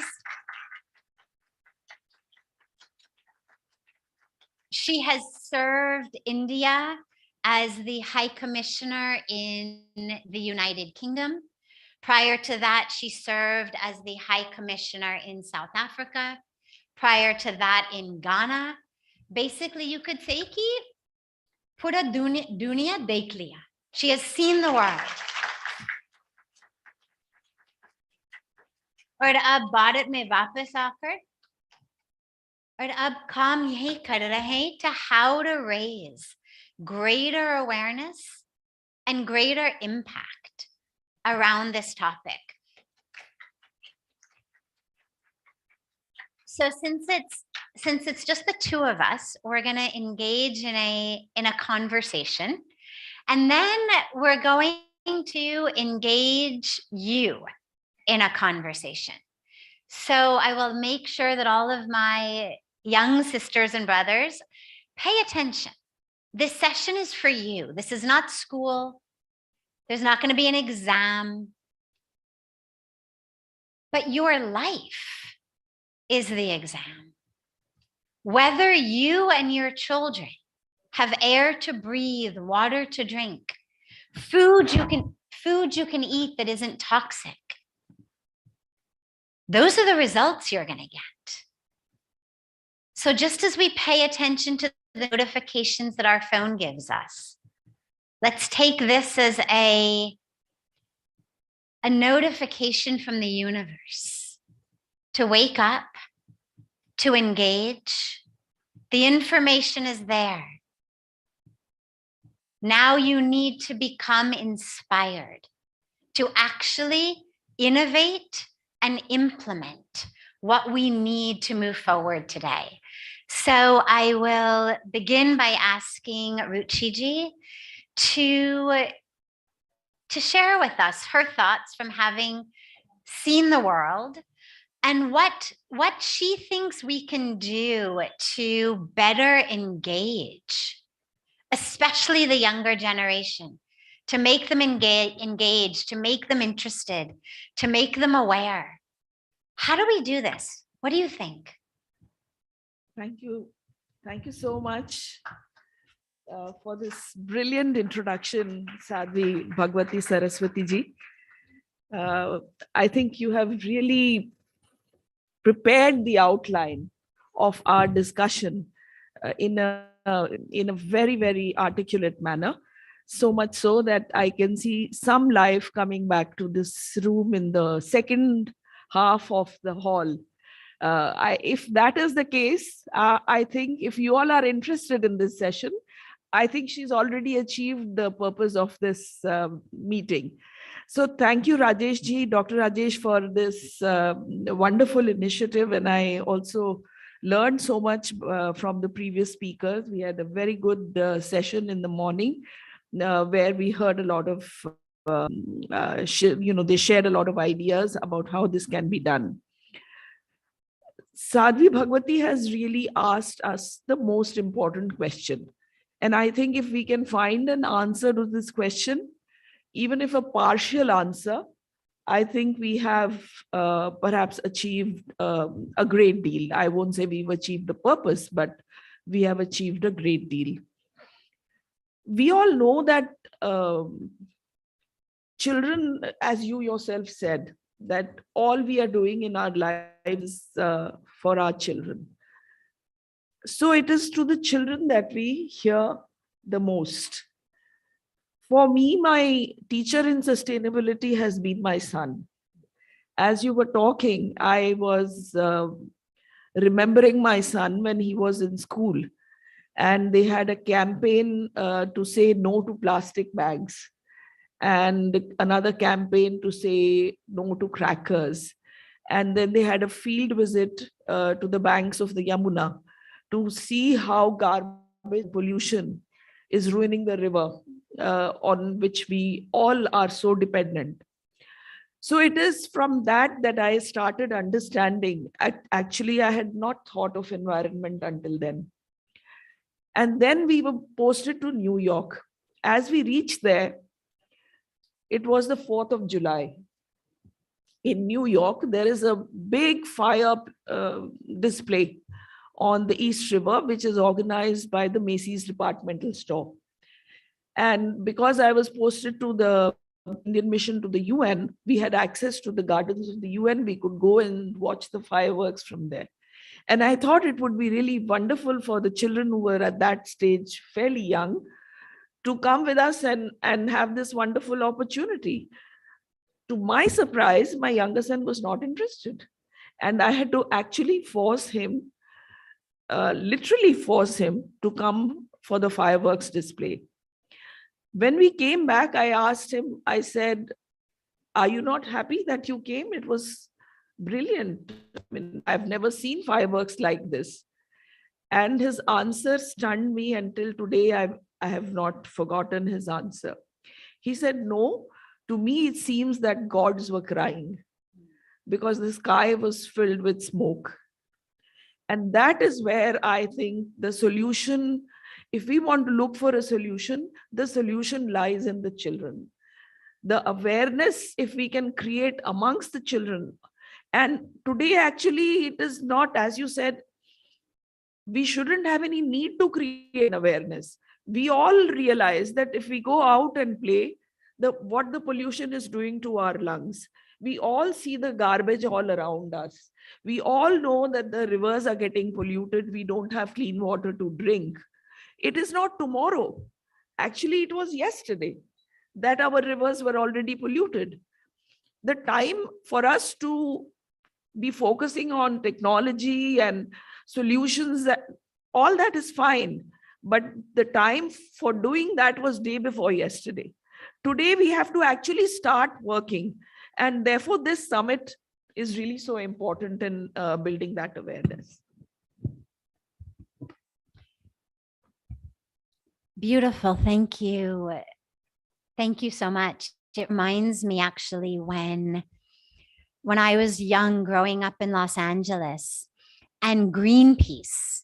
Who's heard of Greenpeace? Raise your hand if you've heard of Greenpeace. Itni kam log. Piche kisi ne kabhi nahi suna Greenpeace.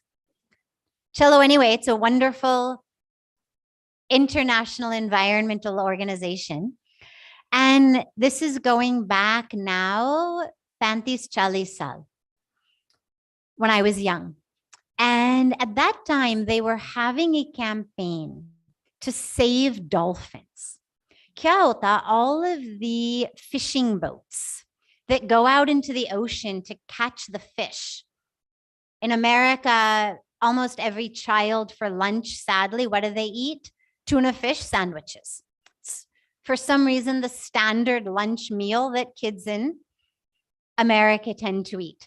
So Greenpeace was having a campaign because when the boats go out to catch the tuna fish, what they do is they drop these big nets in the ocean that all of the fish swim into, then they bring the nets up.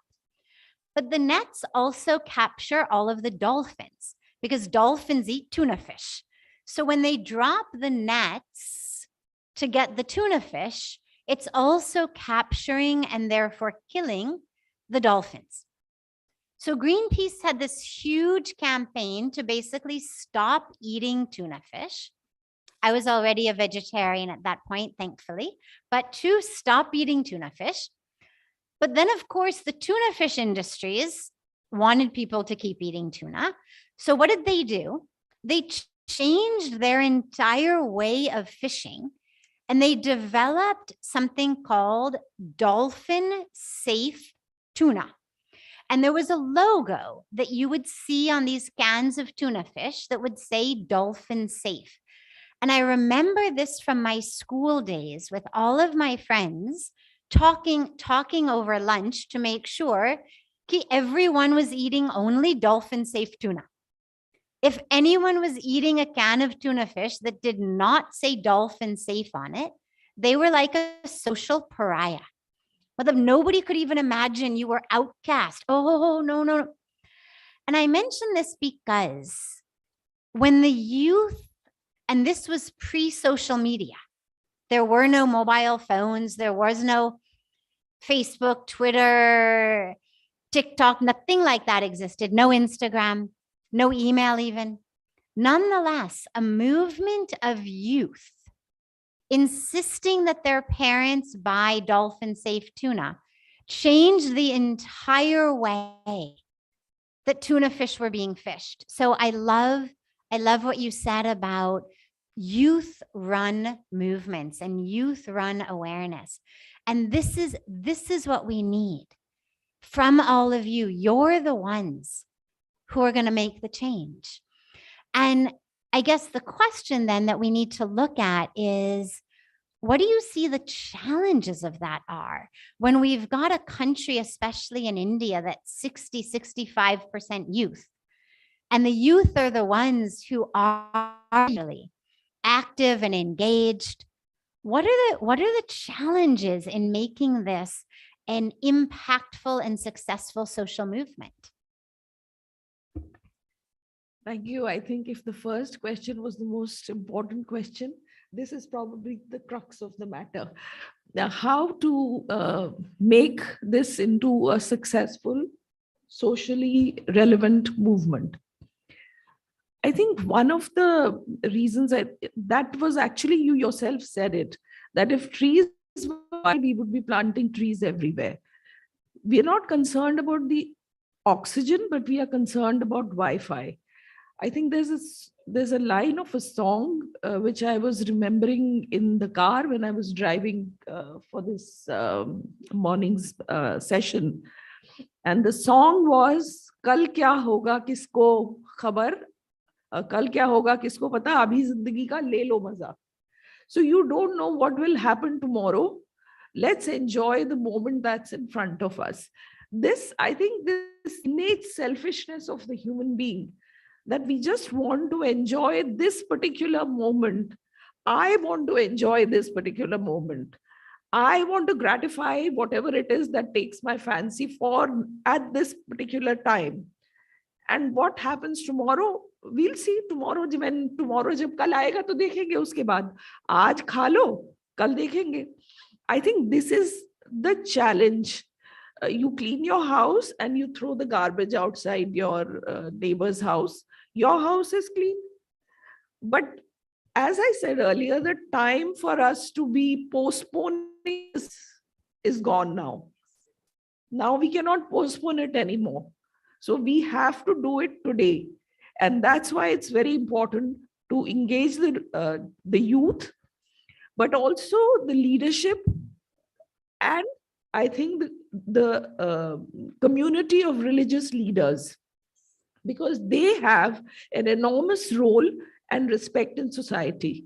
And their outreach can be far more effective, actually, in society than that of other normal, even normal influencers. I mean, to be very honest, I don't know the story of the Bollywood stars, but I think sustainability as a movement, what you were saying, that rang a lot of bells in me. I think it is very important that all the social influencers, including those from Bollywood, become engaged with this, the challenge, the biggest challenge that we face today, and that is the survival of our planet itself. Because if our planet will not survive, there is no way that any of us can survive. So we cannot enjoy this moment tomorrow if today we are not careful about how we enjoy. Beautiful. It's such an important point that you've raised, this idea of eat, drink, and be merry. Enjoy today, kal ka kya hoga? Kisi ko malum nahi hai. This is the vision that is so narrow and so short-sighted that we are creating our own death. They call Mother Earth. We talk about saving the earth. Mother Earth will be fine. Mother Earth lived in the Ice Age. The earth is not dependent upon a certain amount of oxygen, a certain ratio of oxygen to nitrogen, to carbon dioxide, to hydrogen. It's us. We are the ones. The earth survived the Ice Age. She will survive the Fire Age. We are the ones who won't survive. And so the question becomes, how can our lives actually be impactful? But before we go there, यदि आप चाहते हैं, क्योंकि we cannot make you want something, ये बताओ, अगर आप लोग चाहते हैं कि आपकी life is impactful, that actually every day when you go to sleep at night, the fact that you woke up that morning, that it mattered to someone somewhere, that it had some kind of an impact. Raise your hand if you would like your life to be impactful at all. Raise your hand. अगर आप चाहते हैं कि आपकी life में कोई impact हो किसी और के ऊपर. Wonderful. Okay. Just had to make sure, Neto, there's no point. Okay, so now that everyone wants their life to be impactful, so I have a question. Mostly, आजकल गर्मी की मौसम है, everybody's wearing mostly cotton. Maybe some cotton polyester mixture. Raise your hand if you know where the cotton that went into your clothes was grown. Where was it grown? And do you know the factory that turned that cotton into clothing? Raise your hand if you have that information. One. Wonderful. Ab khadi ho jayega. Let us give him a big round of applause. Wonderful. And the reason that I ask this question is every day. Thank you so much, though. It's wonderful. At least somebody is aware. These are the guides we need. The reason I ask this question is we may feel like we're not able to make an impact, like we're so small, kare kya? Itni problems hai, itni problems, hum kya kare? The truth is, every time you purchase something, an item of clothing, food that you eat, it is having a huge ripple impact on the world. There is cotton, the majority of which is being grown with incredible amounts of toxic chemicals, fertilizers, pesticides that are then in our soil, in our groundwater, in our rivers, causing cancer and birth defects for the farmers in the field, and also for those who are drinking the water or using the water that then is flowing in the rivers. But you can also get organic cotton. It exists, it's possible. There's lots of options these days. These days, everything is available. Whatever you are wearing, you can buy it in an eco-friendly, sustainable way.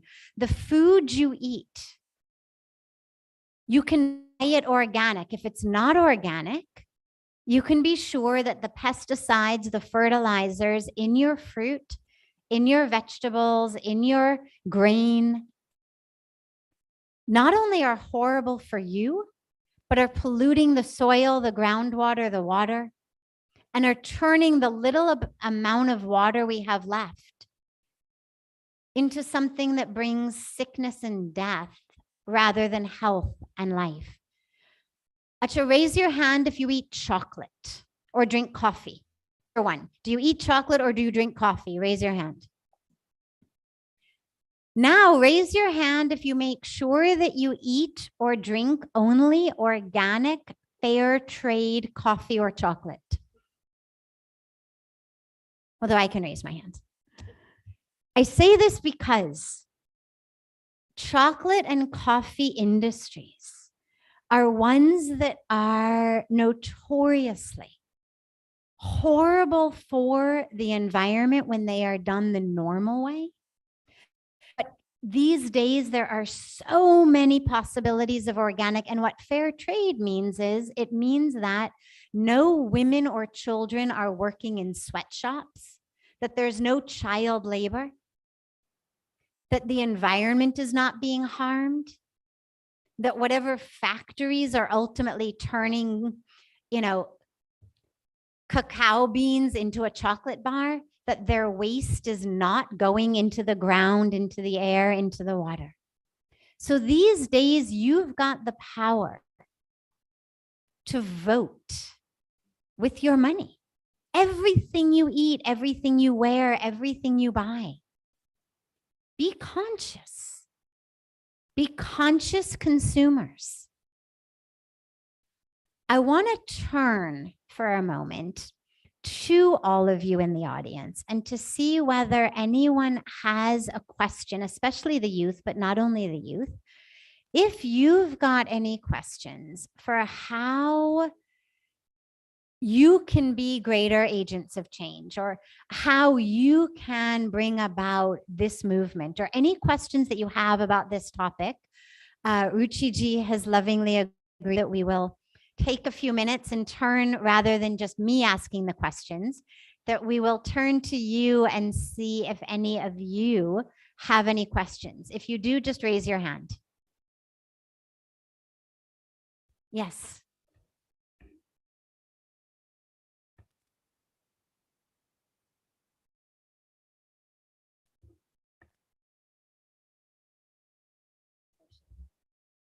So for those of you who didn't hear, I'll repeat the question and then Ruchi ji will share on it. The question, he said, I've spoken a lot about vegetarianism. I spoke about it last night. I touched upon it this morning. And he's asking how to spread greater awareness about it. I think the important, because this discussion is about sustainability, and we are talking about environment and Mother Earth. So perhaps in this forum, I would say framing the question in the context of sustainability and the context of the environment. So when we talk of animals, there is a breeding of non-vegetarian food is coming from animals that have been bred for this purpose, for purpose of people being able to eat the meat. And what the nurturing of these animals, what it is doing to the environment. For instance, in India, of course, a good number of us at least don't eat beef. But where people do eat beef, the big cattle farms, they are big source of emissions. So by being vegetarian, and if I'm not mistaken, and I think this one probably my information is correct, but the youngsters may be able to answer, because I think Paul McCartney is a vegetarian for this reason, or at least this is one of the reasons that he cites.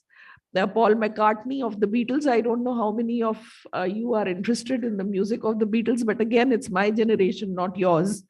But vegetarianism, the concept, I think also for the earth, the concept of how it is important for the earth, it's for the planet. And when we care about the planet, how we need to also care about nurturing of all life. I think that may be a good way to spread the message. Beautiful. And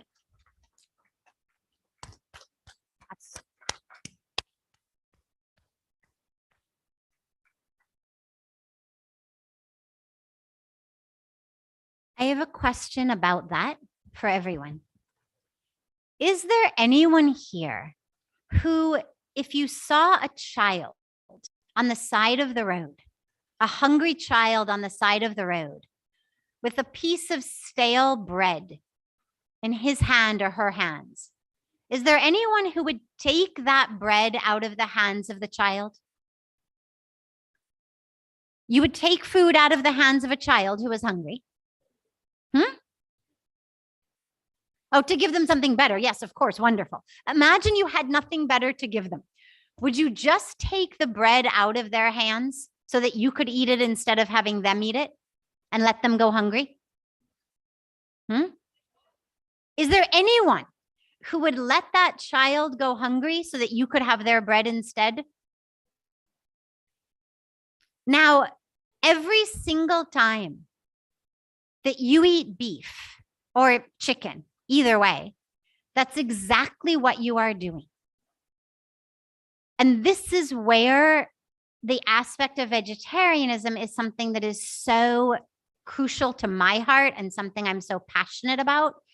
And for all of you, if you're looking for ways to spread awareness, this is a great way because the statistics are amazing. The amount of grain means anaj, rice, wheat, corn, soy, that goes into the production of beef is 16 times what goes into the production of vegetarian food. So for example, agar mera paas 16 pounds, 16 kg, let's say 16 kg of anaj, wheat, rice, corn, soy. I have two options. I can turn that 16 pounds of grain into 16 pounds of bread. I could give you 16 loaves of bread from those 16 pounds of grain. Or I could give you 1 pound of beef. 1 pound. 16 pounds of grain gives you 1 pound of beef. Why? Well, because the cows eat it and they digest it. Aise nahi ki jo bhi khaya, we get it out as beef. The majority of it they digest. Finally, by the time they're killed, thoda sa reh gaya. Which means every time you eat beef, you are basically saying, I deserve the food of 15 other people. Does anyone believe they deserve the food of 15 other people? Let them die, let them starve. Every day, tens of thousands of children are dying of starvation. And we actually produce enough grain to feed 10 billion people a day. How many people are on the planet? 7 billion? 8 billion? 8 billion going once, going twice, and the other. Okay. Somewhere between 7 and 8 billion people on the planet. We produce enough grain for 10 billion. No one needs to go hungry. If we took the grain that we produce and use it to feed people, instead of the cows, pigs, and chickens who become our hamburgers, hot dogs, chicken McNuggets, no one would die of starvation. No one would sleep hungry. And just one more quick statistic about this. Water. We know we are running out of water. The panel before this was emphasizing that as well.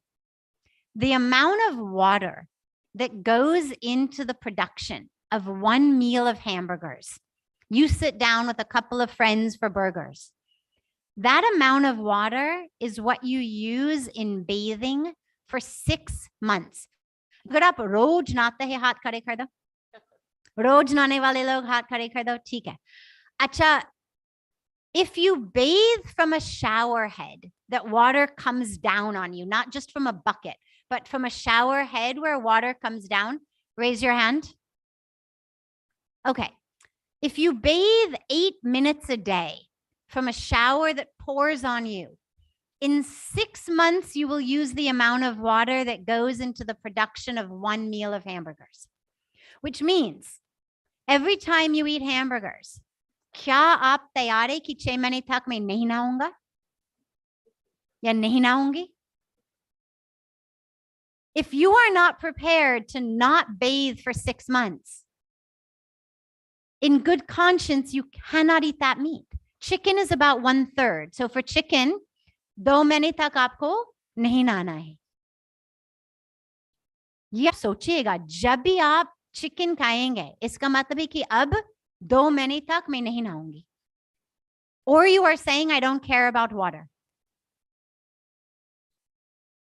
So this is where vegetarianism, you mentioned Paul McCartney. There's so many wonderful leaders who are vegetarians, who are vegans, for these very reasons. Yes. I think we have time for maybe 1 or 2 quick more questions. Yes. Hale unko. Yeah.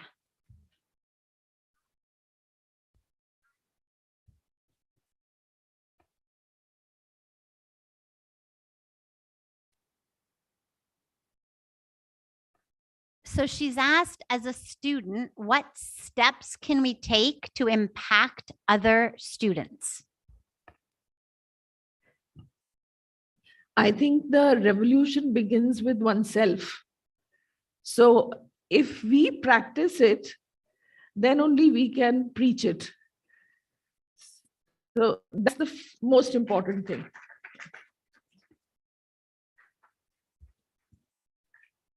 Absolutely, that's beautiful.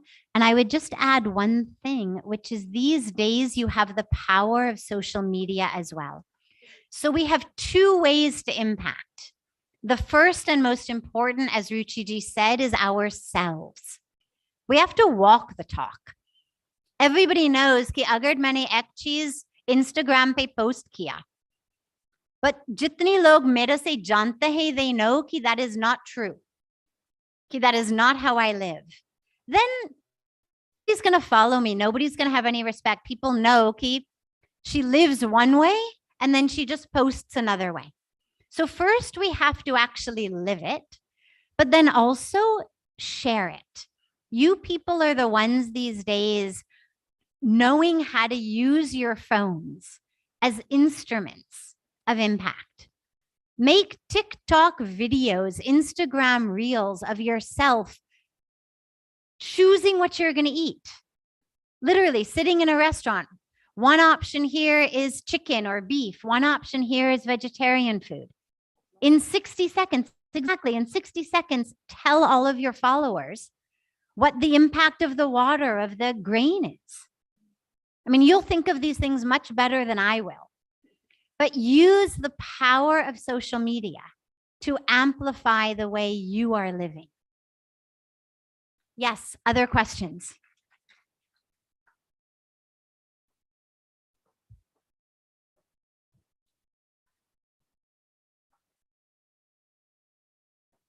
Sustainable tourism.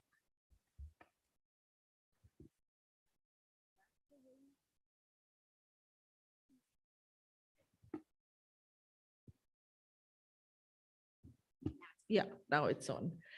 So that's a very interesting question and a very complex question, because tourism, again, it's like the example of tuna fishing, which Sadhvi Bhagwati ji had given earlier, that if you stop eating the tuna, then what happens to the people who fish the tuna or who process the tuna or who depend on selling of tuna for their livelihoods? So it's the same way for tourism. If you can't advocate that people should stop tourism, obviously, because there are so many millions of people who are dependent on it. And now that we are emerging from a world that was afflicted with COVID, where all the movements were stopped, we are even more conscious of the impact that lack of movement had on the airline industry, on the hospitality industry, on the tourism sector, travel agents. So the important thing is not, of course, to stop tourism, but to try and make it sustainable. And it is a subject that is so vast, of which, of course, I'm not really an expert. But important thing is, if we can remember, first and foremost, you see, when one of the things that people who climb the Everest, the mounds of garbage that are left behind on our mountains, or the mounds of garbage that people who go camping or river rafting is supposed to be a fairly sustainable activity. It's close to nature. You are showing respect for the water. You learn respect for the water. But if you leave behind mounds of garbage on the river bank, then the whole purpose is defeated. So I think that is perhaps the first thing, that whatever a tourist does, he or she does not, when we talk of carbon footprint, then we can think of also our individual tourism footprint. What did we leave behind? Did we go and enjoy the place and come back? Or did we leave a lot of us behind? And we should try and not leave behind. Then, of course, also how we travel, there are so many things that one can do. And I'm sure that, as Sadhvati Bhagwati ji has been talking about, these days, information is perhaps the least of your problems. All you have to do is to Google it.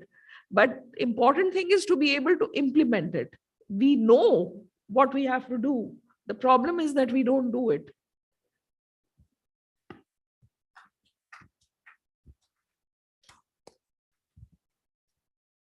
We know what to do. The problem is we don't do it. That's really the core piece where we are. And now, I mean, it's so beautiful to have so many youth here, because with you, we will learn to do it.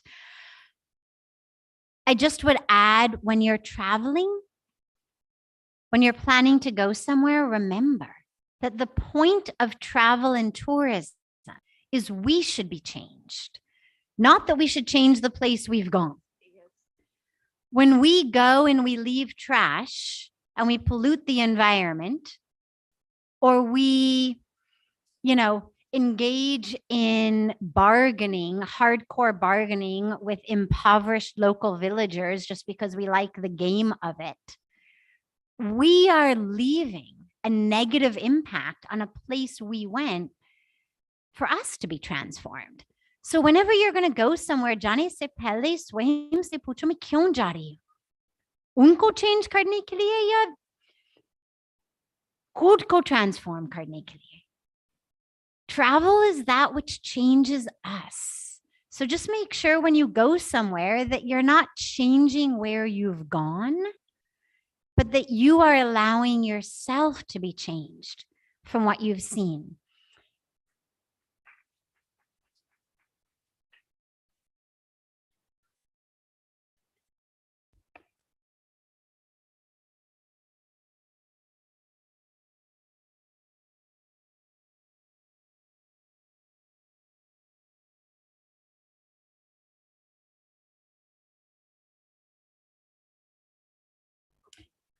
So she just asked, what about the livelihoods of the people who are working in the meat industry if we become vegetarians? That's again, I think, going back to the same question of the tuna fish. And it is, of course, a very pertinent question, but perhaps the answer to that lies in alternate employment, and also trying and transforming the way things are done. That's probably where, as the example that I think that's the example that I'm going back to again and again about the tuna fish, dolphin safe tuna fish. So I think that is something like that may be the answer. But to come to the crux of your question, I mean, it's not as if suddenly the whole world is going to become vegetarian. So there will be plenty of time for that to happen and plenty of time for the change to happen.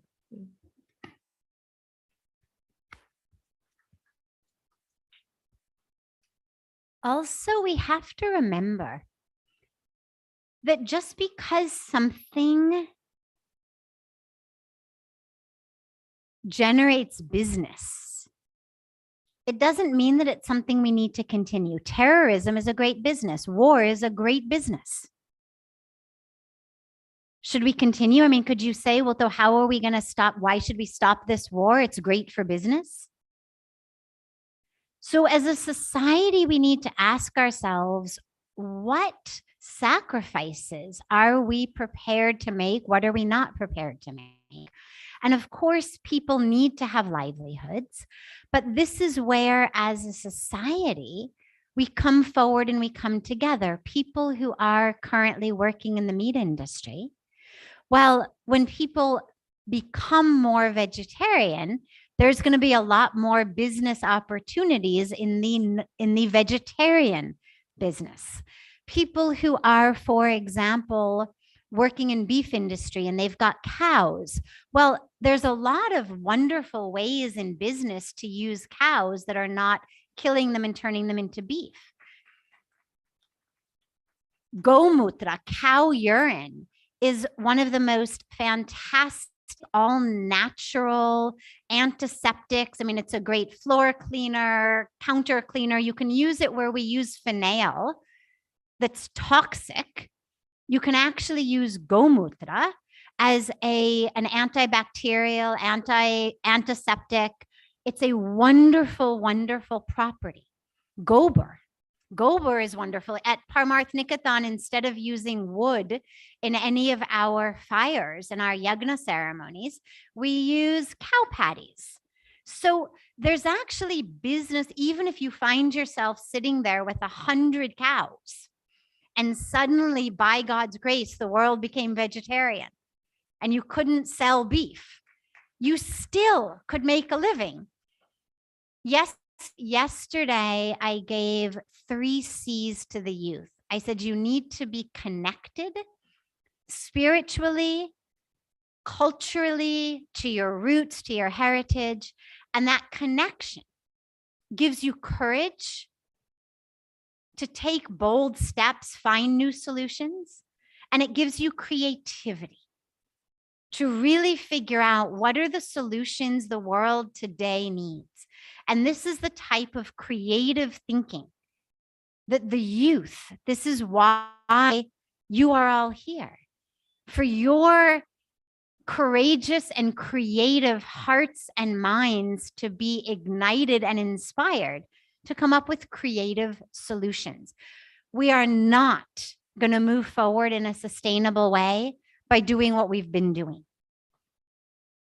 If we keep doing what we've been doing, we're going to get the same results, right? If I get on a train that's got a big sign that says Chennai, where am I going to end up? Chennai, right? If I know the train goes to Chennai and I get on it, that's where I'm going to end up. If I want to end up in Srinagar or Jammu, well, I've got to get on a different train.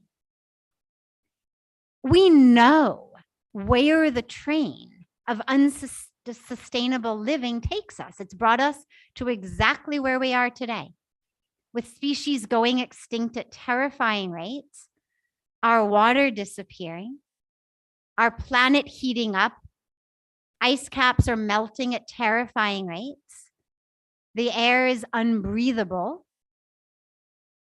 We know where that train goes. We've got to get on different trains.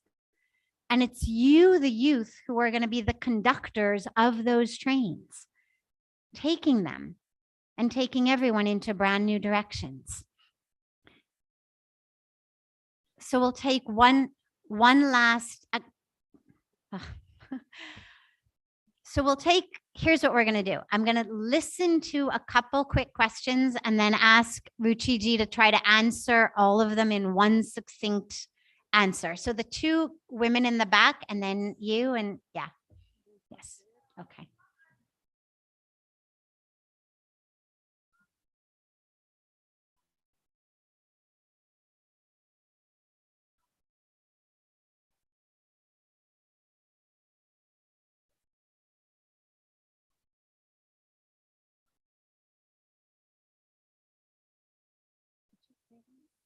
The cost of being vegetarian or vegan is more the developed world. So maybe that is the reason why people are not. The economics of it. Okay. Yes. And you, there was same question. Great. And there was one from this side. Yes.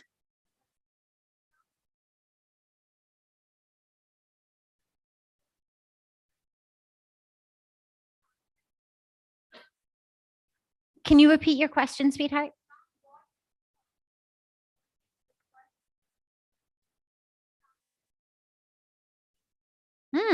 If our world gets destroyed tomorrow, is there any chance technology can sustain it? Yes.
Beautiful.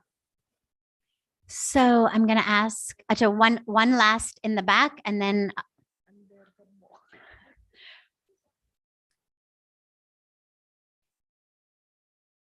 non-veg is more?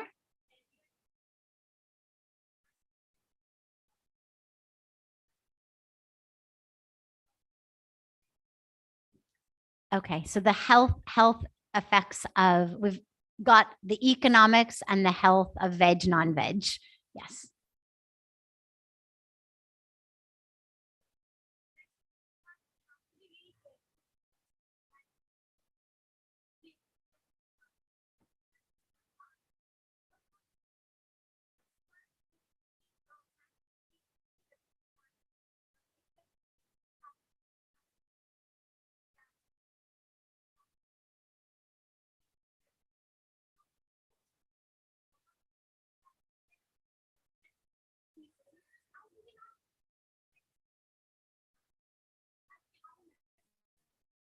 Great. So we won't be able to take any more now. We've gotten 4 or 5 new questions, and I'm going to give Ruchiji a very challenging request to try to respond to any of the threads of these questions, either together, separate, however she would like. And we'll take this as our last collective question.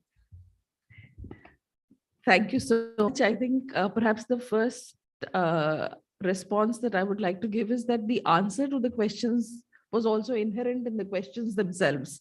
So the health and economics part of it, of course, those are very important questions, the health part as well as the economics. And I think during the previous discussion, we've had a lot of focus on some of these, and if we look around life, of course, it's possible to be perfectly healthy and to be perfectly doing well in life by being vegetarian, but also by being non-vegetarian. But the reason why Sadhvi ji has been giving so many explanations, I think given the time factor now, perhaps is not there's no need for us to repeat. Coming to the practices, the holy practices, of course, there are new revolutions, new practices. For instance, now there are electric crematoriums.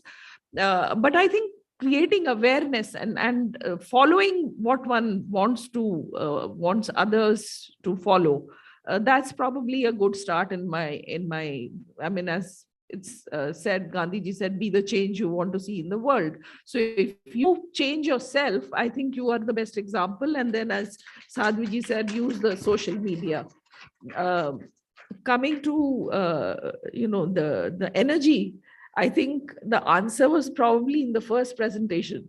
The solar revolution, the renewable energy, of course, I understand it cannot substitute, but coal need not necessarily be seen as the enemy, perhaps, given that we still need coal for a long time. But using clean coal, and again remaining mindful of for reducing pollution, controlling pollution, and trying to make it sustainable, that is probably, if you see coal as a transition and do clean coal in the meantime, probably that is an answer. But I recognize that you know on the subject much more than I do. Thank you. Thank you so much for that. Yeah.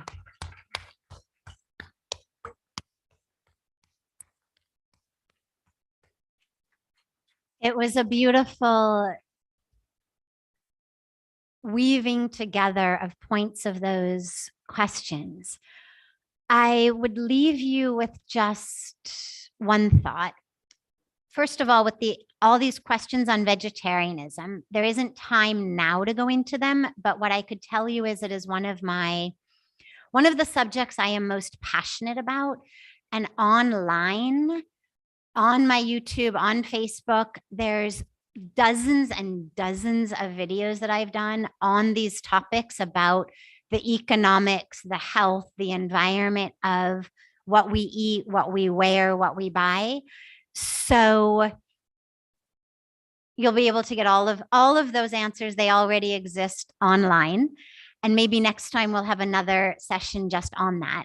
But I would leave you with just one thought in response to the issue of dolphin safe tuna and coal and environmentally safe products.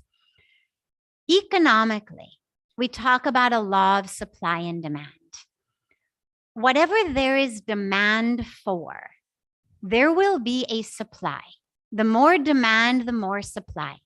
The more supply, the less expensive it becomes. The less of a supply there is, the more expensive it is. So the more of a demand for organic products, fair trade products, vegetarian solutions to protein, the less expensive and more widely available these will become. I've seen in just the last several years the explosion of organic possibilities in India. It's happening. We just need to be prepared to literally put our money where our mouth is and to remember that the word economy begins with eco. And we need to put the eco back in economy. Business that is harming our ecology, our ecosystem, whether the ecosystem of our body or the ecosystem of our planet, is not good business. So let us commit that we're only going to consider economic models that actually have eco in them, that we will put our money where our mouth is. We will buy organic, we will buy fair trade, we will buy sustainable. It may mean you can buy 2 pairs of shoes instead of 5, but that's okay. You can't wear 5 pairs of shoes at once anyway. It may mean that instead of buying 10 shirts, you're buying 4 shirts, but you can only wear 1 at a time anyway. So we make conscious choices, conscious decisions for a sustainable planet. And there's so much to share more, but time is really short. So I'm going to end it here with just a great gratitude to Ruchi Ghanshyamji for joining us, for bringing her vast experience and wisdom of the international world to us today. And with great thanks to all of you for being engaged, awake, connected, eager, and inspired. And that's what you need to take back with you. You are the solution. You can make the difference. You just need to know that you can and take that power. And thank you so much to Rajeshji and his entire team for this beautiful opportunity to be together. And let me thank Sadhvi Bhagwati Saraswati ji. Let's all give her a wonderful round of applause. Thank you so much. Thank you. I think it was by far the most interactive session we've ever had. Thank you so much to both the beautiful ladies. And now I would request Sadhvi Bhagwati Saraswati ji to please felicitate Ms. Ruchi Ghanshyam ji.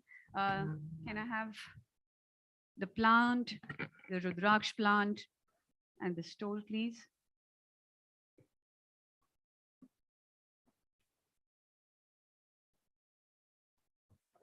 Wonderful, yes. Instead of people go to sleep. Yeah, no, it's worked out very nice. Yes, that's a good idea you have. And that's the whole purpose of it, you know, you give long boring speeches and यहाँ देंगे आगे जाके करना.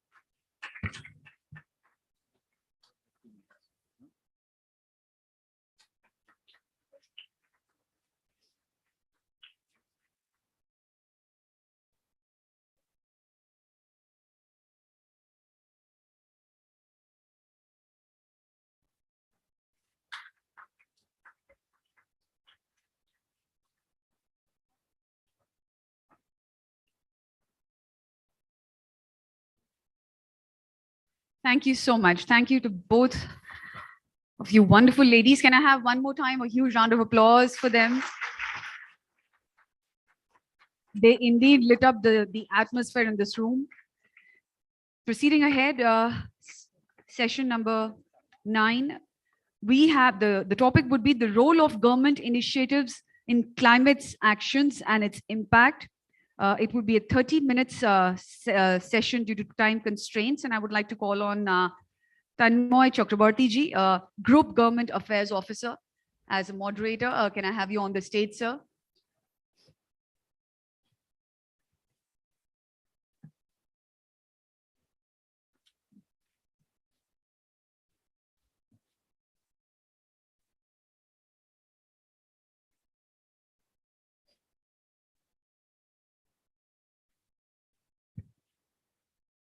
Mr. Tanmay Chakrabarti ji.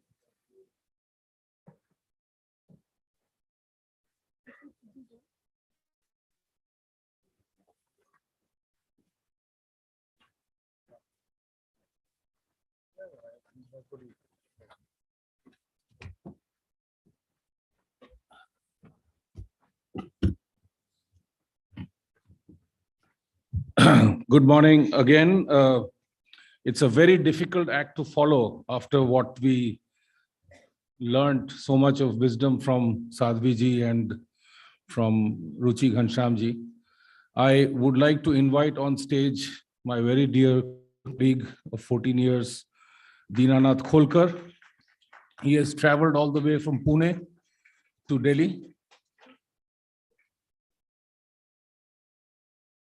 And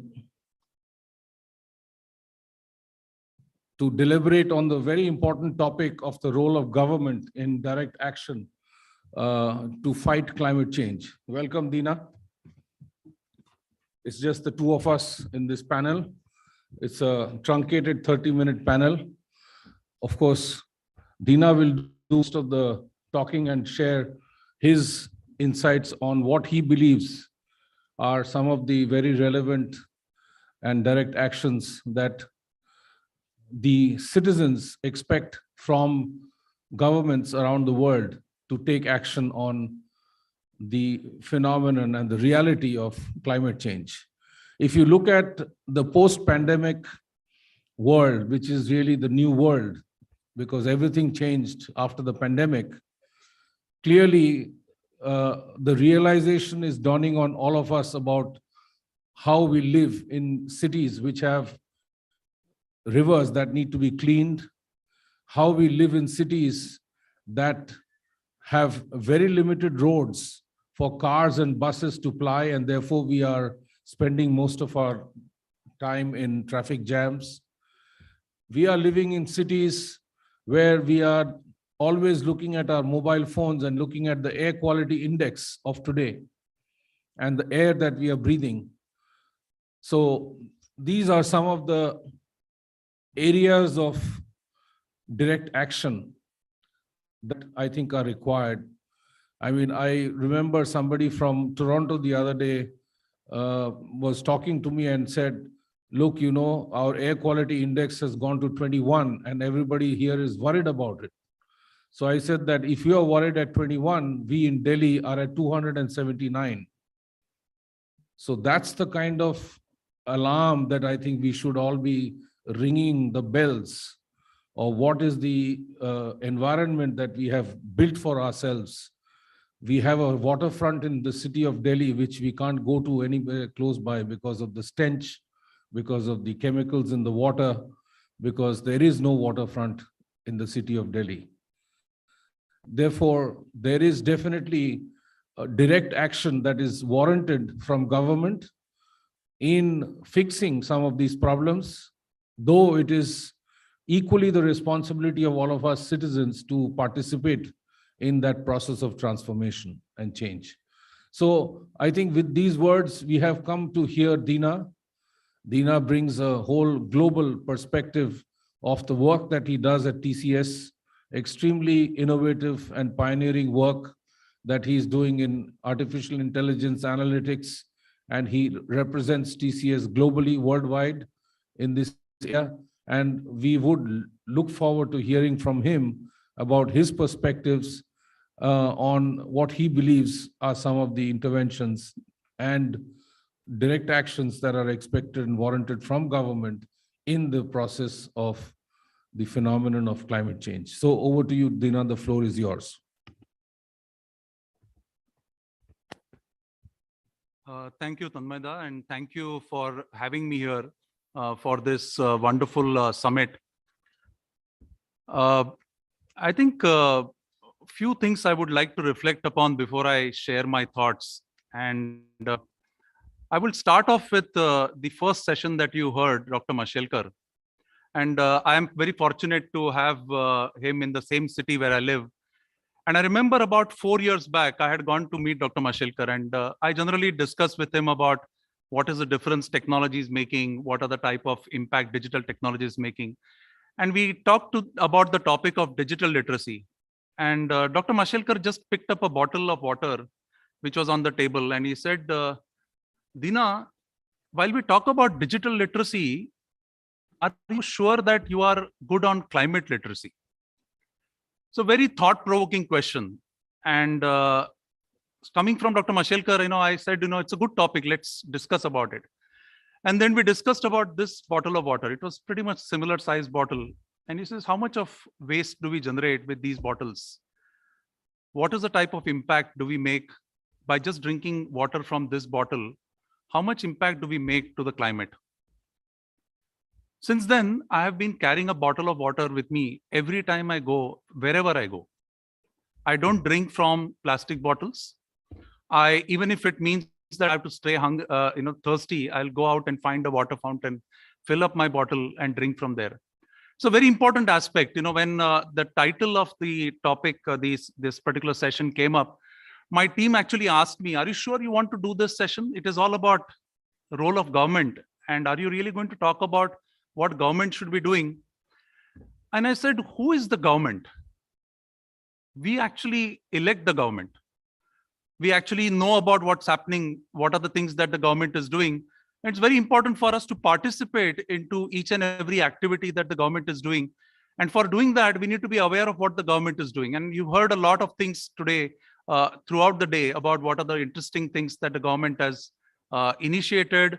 There are various things that you can participate in, or you can even contribute towards policies or thought leadership around it.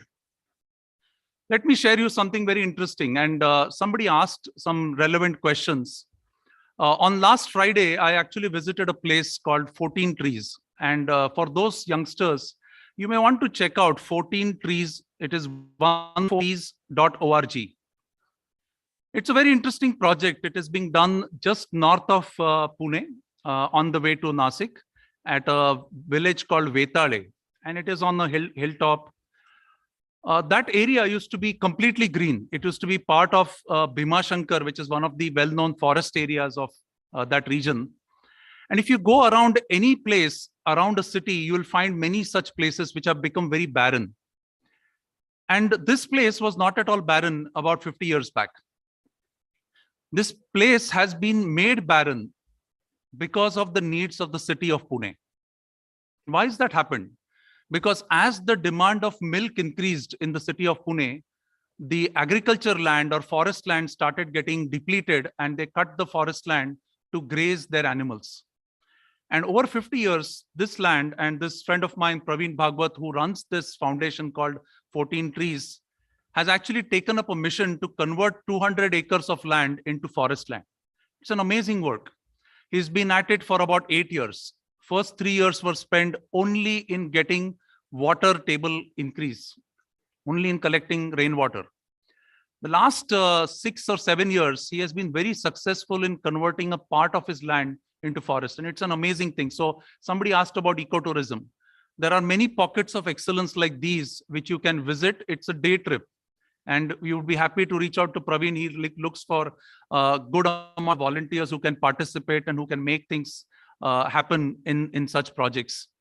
The reason I'm telling about 14 Trees is because it has a very interesting and very philosophical impact. I asked Praveen, why do you call this as 14 Trees? And he said, look, if you tell people about so many billion tons of carbon emissions, you tell them about this is the carbon pollution which is happening in the city, it's very difficult for them to even understand it. And he said, you know what? Human beings, we exhale carbon dioxide. And if you look at the entire life cycle of one human being, they actually exhale carbon dioxide, which equates to how much carbon dioxide 14 trees can actually consume. So effectively, if you have to make a contribution just based on your exhaling, you need to at least plant 14 trees in your lifetime. A very simple math. And it's really amazing as a concept.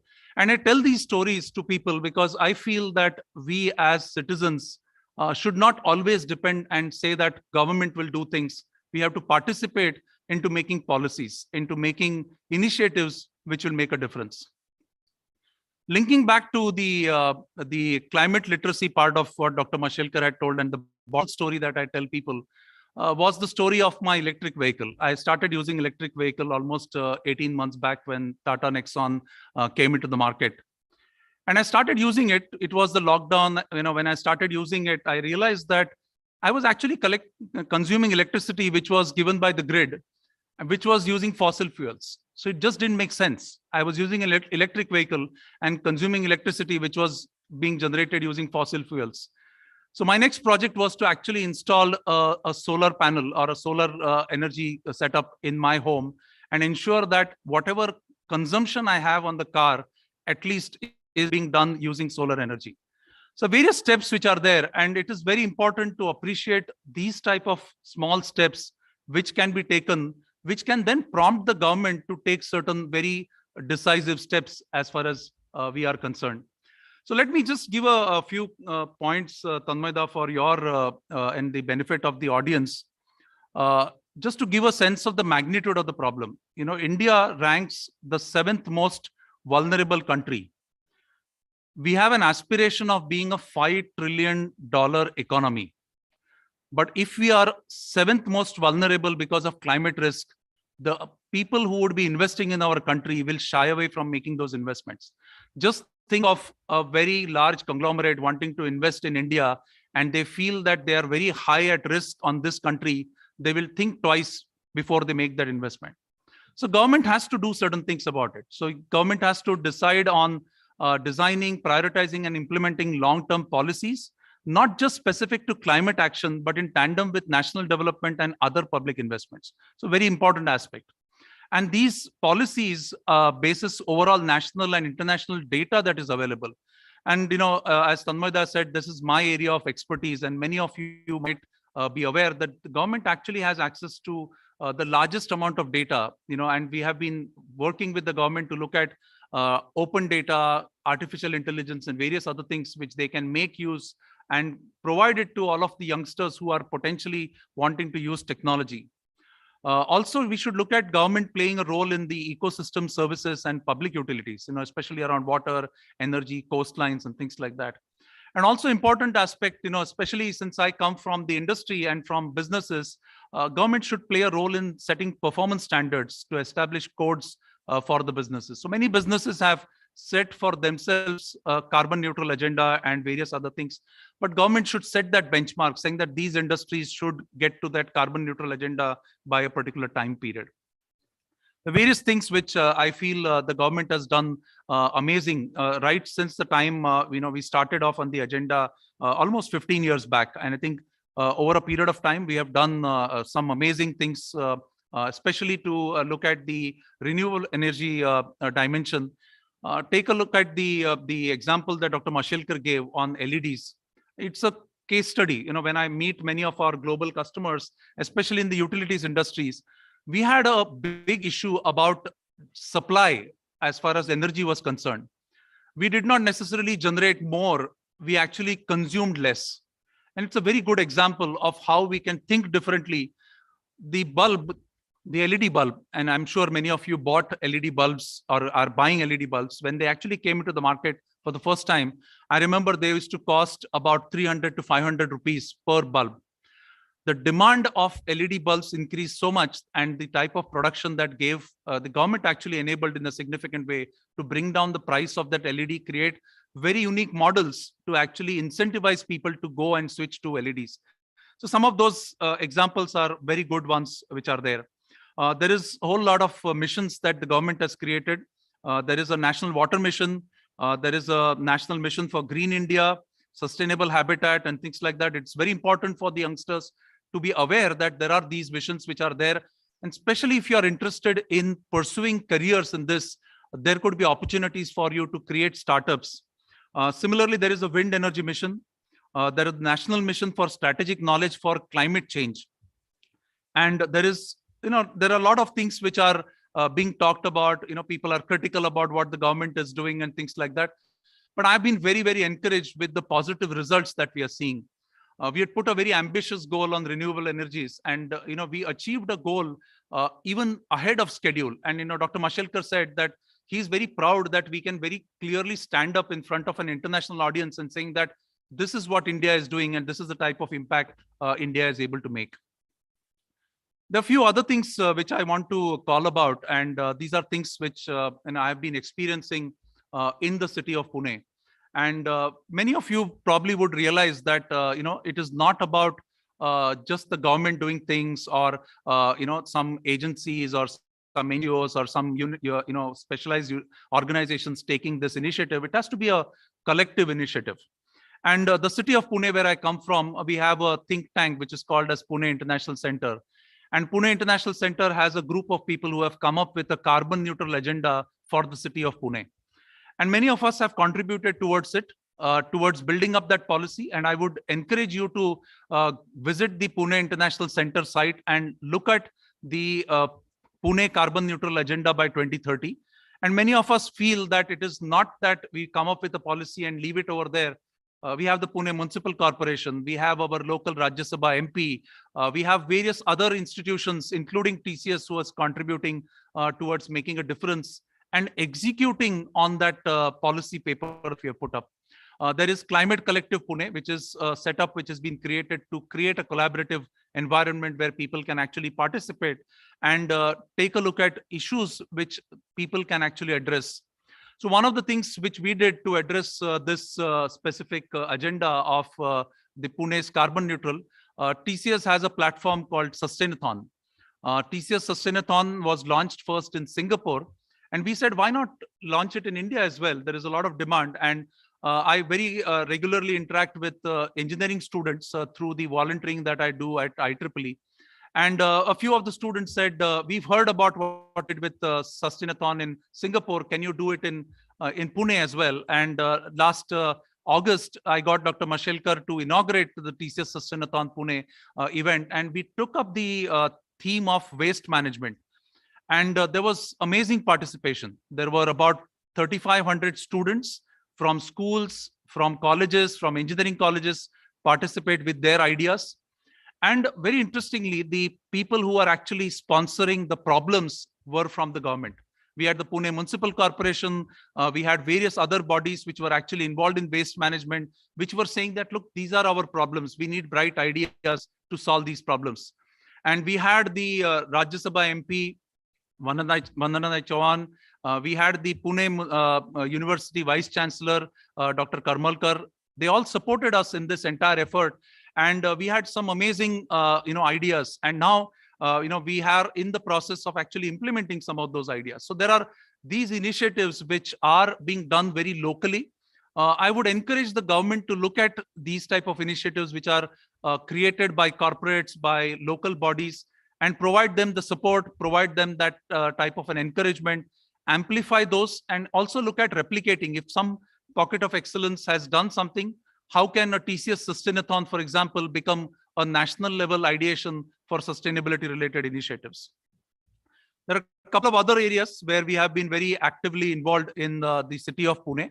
The principal scientific advisor, and I remember meeting him along with Tanmoida, Professor K. Vijayaraghavan.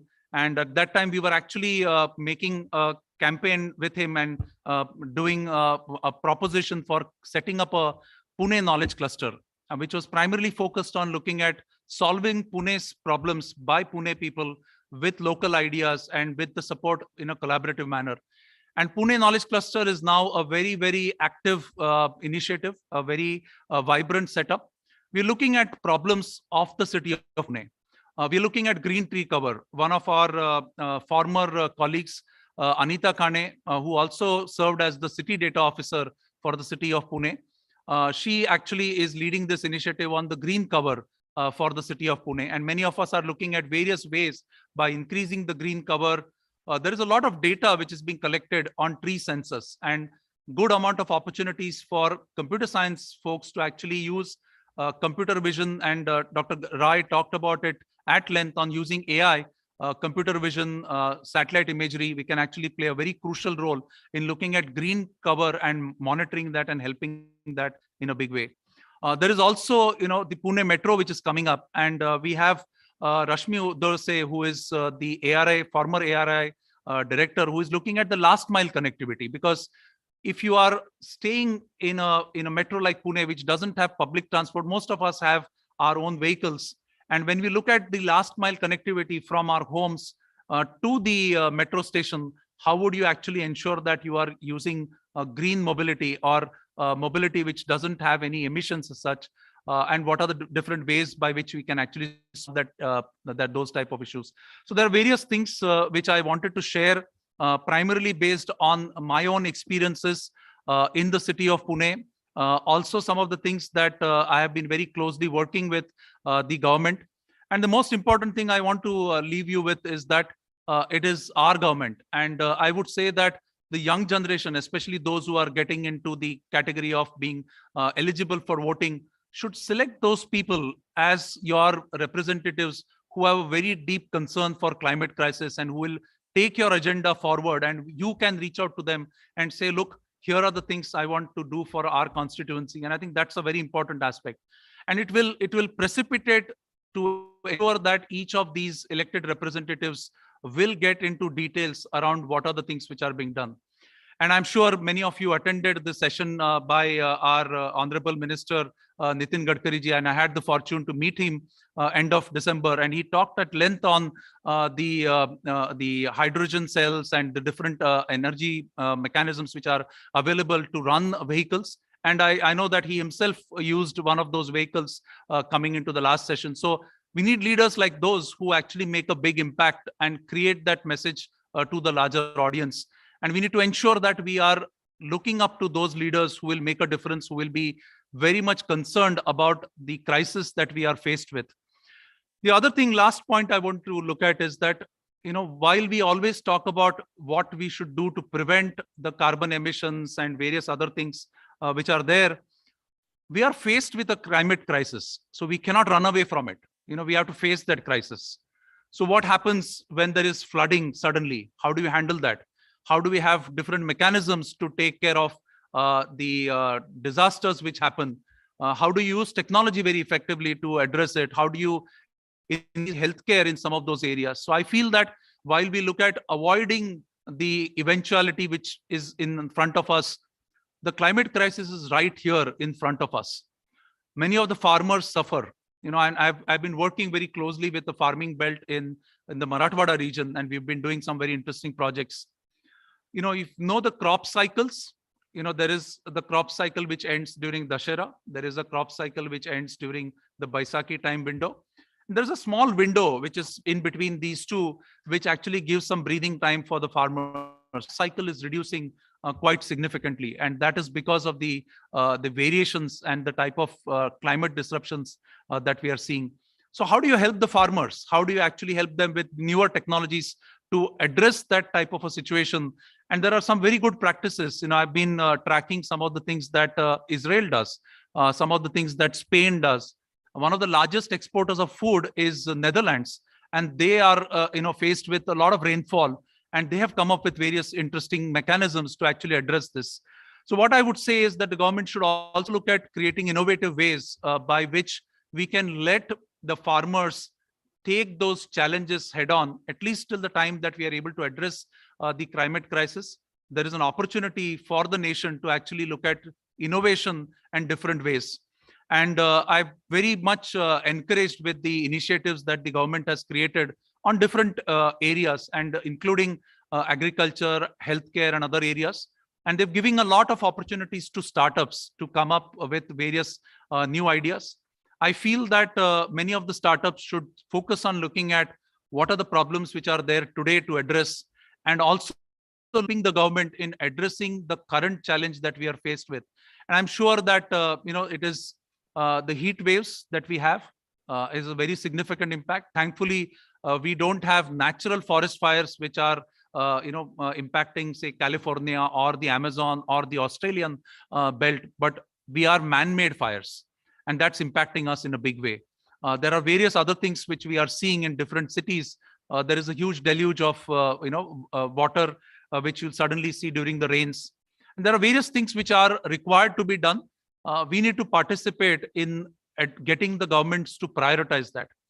A simple thing, I've been very closely working with one committee which has been formed to look at the river rejuvenation project within Pune.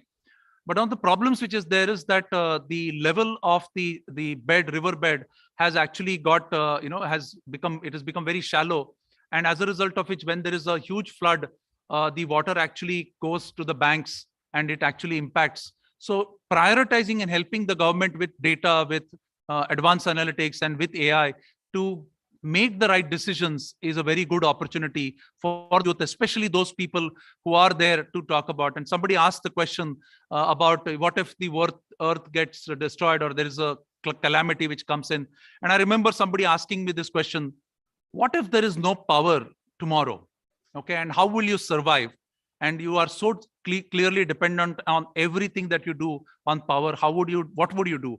And what would you survive?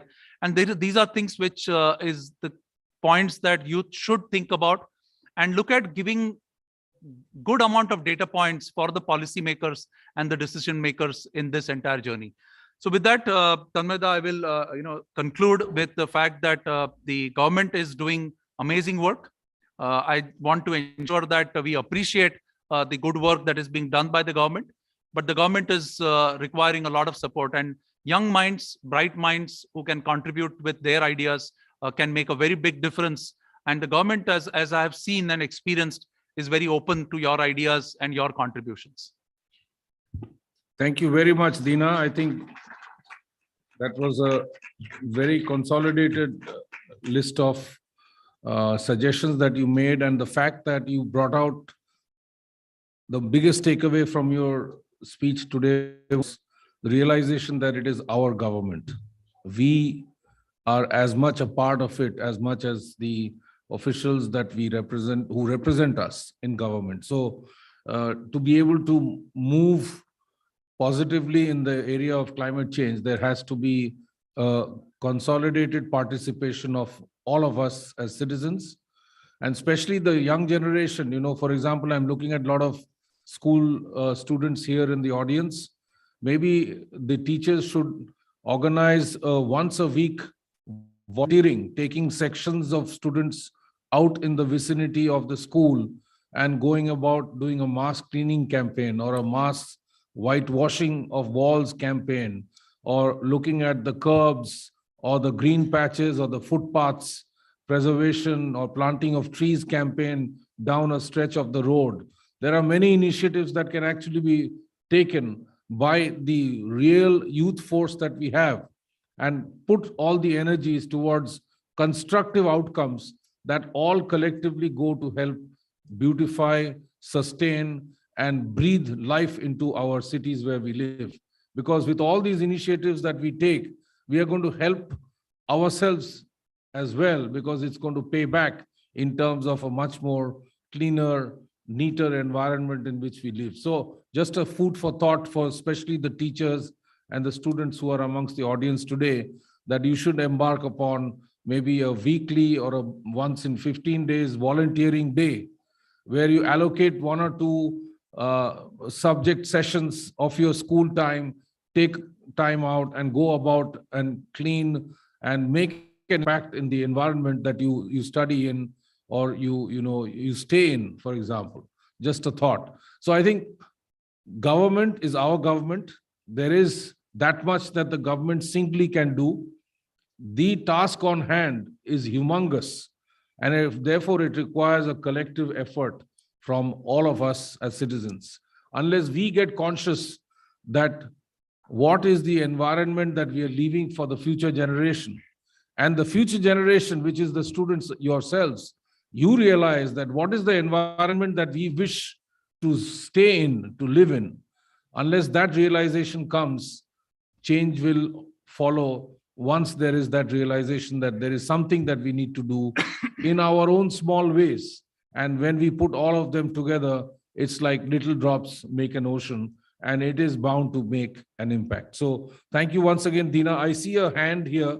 We'll spend a few minutes that we have left in the session for some questions, comments, feedback from the audience. So starting with him. Yes.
No, I do understand your urgency. I only encourage you to have the patience to stay back in the session, because there is a session on ESG disclosures in the second half, if you have seen the agenda. And we are going to deliberate at length in that session on exactly the subject and the point and the urgency with which you have raised this point. I think Dina has a point. Yeah, there are some good trends which are there. So while you mentioned that there is a need for us to actually mandate, and that's the point I was mentioning earlier, that government should come up with a stick and carrot approach. There has to incentivize, but at the same time, if people are not aligning towards what is being expected, then there has to be a stick which needs to be penalizing and various things. But however, as I mentioned to you, investments, for example, if you look at some of the banks and their investment policies and things related to where are they giving credit to, they're linking it to organizations which have a very clear goal on sustainability. Very interesting thing.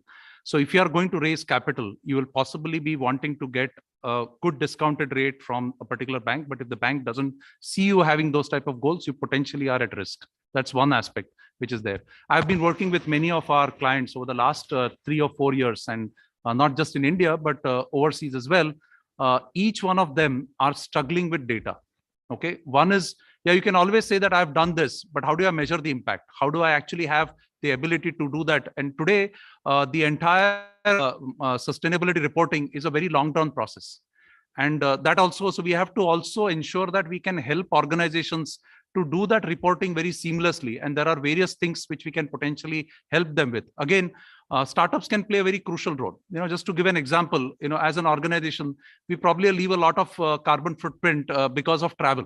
Okay, because many of us travel a lot. So just a carbon neutrality mechanism is if we partner with, say, 14 trees and plant thousands and hundreds of thousands of trees, we could potentially do that. But how do you measure that?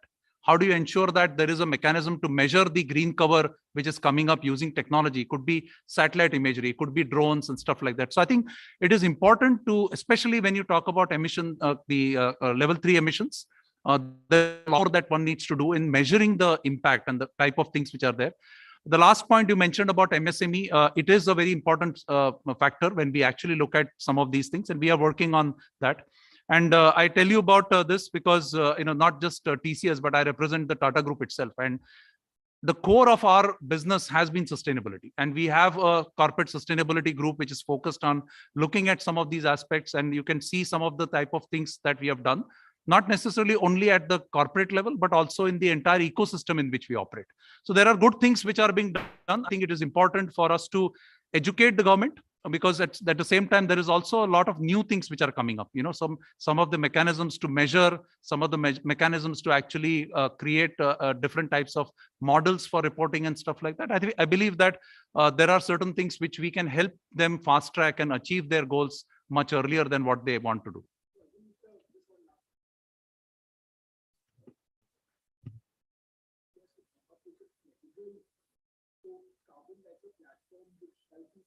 Yeah.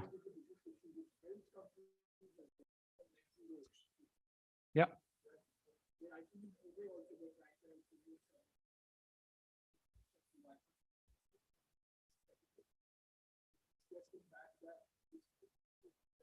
Yeah, absolutely. Thank you for your suggestion. We are working on it. Thank you. Thank you. Thank you. That hint has been taken. Thank you. So I want to thank Dina for taking his time out of his very busy schedule and coming to Delhi from Pune. We were very, very aware of Dina being extremely active in direct climate action in the city of Pune. He's a part of many, many forums, and he's very, very active in that space. And it is citizens like Dina that we need in every city of our country, who are conscious of the fact that you have to use a stretch to be able to participate and contribute to the betterment of the city that you are in. And once we accumulate it and we collate all of these efforts, it is going to surely be a better India that we are going to leave for the children or the future generation that is sitting ahead in this audience with us, the students, that you will have a much better India to live in if we all put all our shoulders on the one common wheel, which is to build the new India that we are all committed to do. Thank you very much.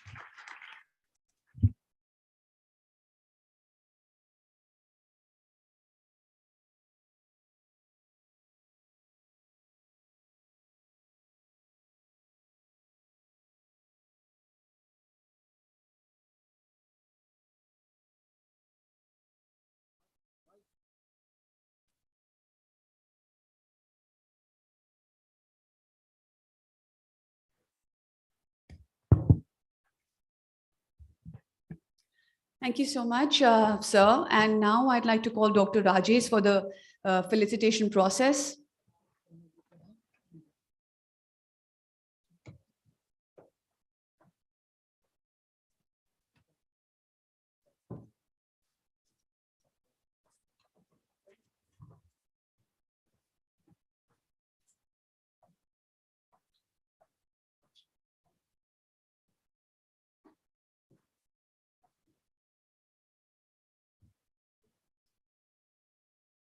Shri Dinanath Holkar, Vice President and Global Head of Analytics and Insights and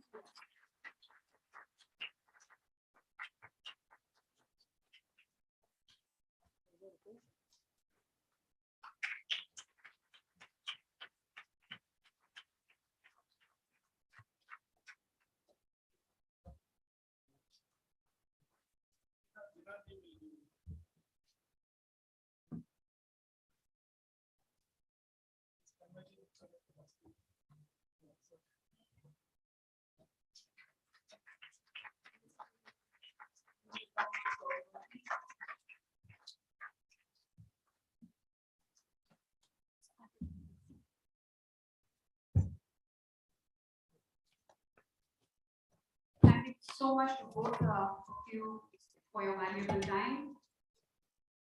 And now, proceeding on to the next session, it will again be a 30-minute session owing to time constraints.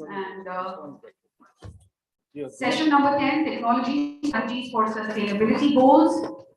And I would request Mr. Raj Shekhar Joshi, Mr. Raj Shekhar Joshi, who is an IIT Roorkee alumnus with more than 3 decades of experience in industries in India and abroad, including entrepreneurship and top positions like CEO, Senior VP, Business Head in leading corporates, and also in education and social sectors.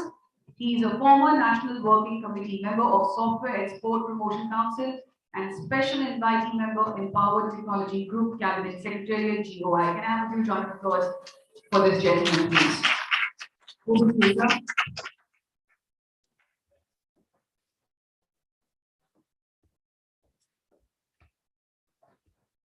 Hello. I often get opportunities and blessed with speaking on various topics on technology, environment, social, and policy matters, but nothing makes me revel more than technology because it's my core subject, which is there. So the session which we have right now is technology strategies for sustainable goals. And in this session, along with me, I'm very pleased to invite Shri Mahesh Kshirsagarji, Chief Technology Officer, Analytics and Insights at TCS, Maheshji. And I'm also pleased to invite Shri Sandeep Saxena ji, Global Head Data Marketplace, TCS. Please come on.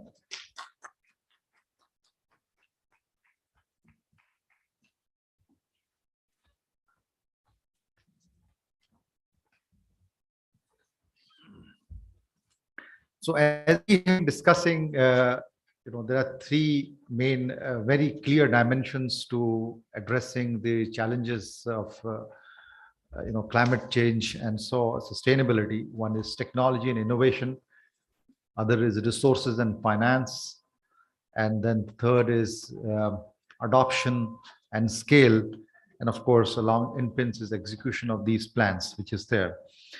Technology can have many dimensions, as technology strategy is a very wide word.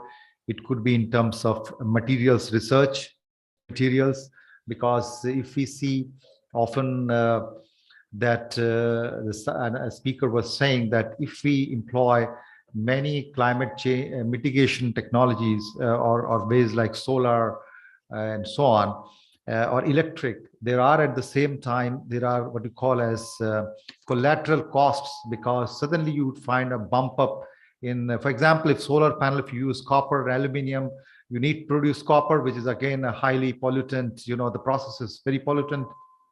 So what new materials could be there, which could help reach the climate change goals, or even electric, for example, electric cars, you use fossil fuels for production of electricity.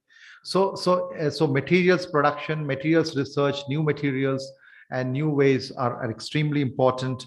And things like, how we make alternate to fossil fuels, carbon sucking technologies, and also, technology strategies are also in the area of, let's say, Google Earth. There are 20,000 images which get, uploaded to Google Earth every day. And Google Earth has a program through which you can track globally what's happening. For example, if there is a eruption in part of the world, it could be tracked easily. It was recently that China or someplace, suddenly we had a lot of flare up, because where was the methane coming from? And methane, as you know, is far more pollutant than carbon dioxide in the short term, a hugely pollutant gas. So technologies for tracking, which is there. So there are multiple dimensions. There is a short-term time frame. There is a medium-term and long-term, because we have the crisis at hand. Many technology will take time to mature. They have to be low-tech or high-tech, alternates which could be used in India, in an Indian cost, or this could be used. So there are many, many dimensions to it, technology which is there. The other thing is that, as we all know, that there is a very clear process which is there. What we call as in technology, we have to observe, we have to capture, we have to measure, and we have to act. And that's where technology plays a very, very important role, which is there. So in this, continuing this discussion forward, maybe I will request Maheshji to speak on his insight, with his insights and experience on technology, and especially as I hear that he has worked very deeply on how you measure, because if you can't measure, you can't act. It's as simple as that. Otherwise we'll just in a gross way and we will not be able to address things. So Maheshji, very happy to if you could share your insights and presentation you have with the audience here.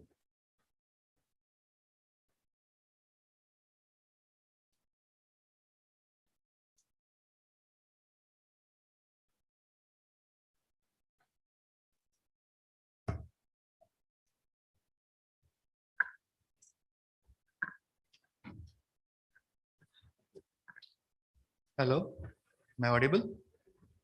So greetings to everyone. It's great pleasure talking about this topic of measurement. So thanks for setting the context in terms of the measurement, because when you take an action and there is an outcome, and if you can't measure that, then you know the challenges we are facing. So in the morning session, yeah, sure. So in the morning session, Dr. Gulshan Rai also spoke about AI, artificial intelligence technology. It's a vast domain, but what I will try to do in this session, when I'm talking about the measurement aspect, I will try to focus on the remote sensing part of it. Yesterday, my colleague Savita Kulkarni spoke about sanitation part of it, and it's a part of the remote sensing. Dina also spoke about AI and satellite imagery. There was a discussion some time back about methane, how to detect methane. That's a plum detection. We have done that. There's a question about how the things can be measured. So hopefully in this presentation, I will try to give an overview of how the things can be done. So moving forward, everyone is aware of this slide, and all the enterprises across the world or across the globe are supposed to be aligned to this UN Sustainability Development Goals. So what we define as when you talk about measurement, our definition of enterprise is very flexible. The enterprise could be a small retail outlet. It could be a commercial setup. The commercial setup could be a small commercial setup, or it could be a very large commercial setup. It could be also a geographical region. It could be a city. It could be a state. It could be a country. So what we are saying is, with this definition of the enterprise, we have a model in place through which we can do the measurement. So let's look at this. So this is a high level abstract view of an enterprise. So what we are sharing is an enterprise, when it does that, there are two components to that. One is the burden component, and the second is the benefit component. The benefit could be output or an outcome.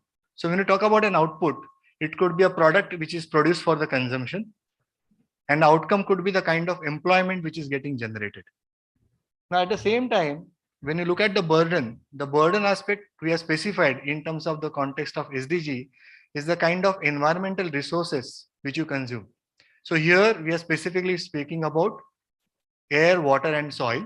At the same time, when the enterprise is doing the activities, there are pollutants which are there, which is impacting the quality of air, water, and soil. So if you look at that, burdens and benefits and the kind of impact it is going to have. So what we are saying is that when an enterprise is working towards that, it is also constantly facing the risk, the threats. And the one important aspect which is critical in to be measured is the resilience. So what is the resilience? The effectiveness in which the enterprise is able to manage the risk. See, enterprises cannot eliminate the risk, but they can significantly reduce the risk. And how that can be measured? So if you look at all these things have to be measured, and what is the ways and means to measure that is something which I'm going to cover. Now, there's one more aspect to that, which number of people spoke about it. It's the reuse. So that is related to the circular economy. So when you have that associated with the burden, your resilience goes up. So that is what I'm just trying to focus out here.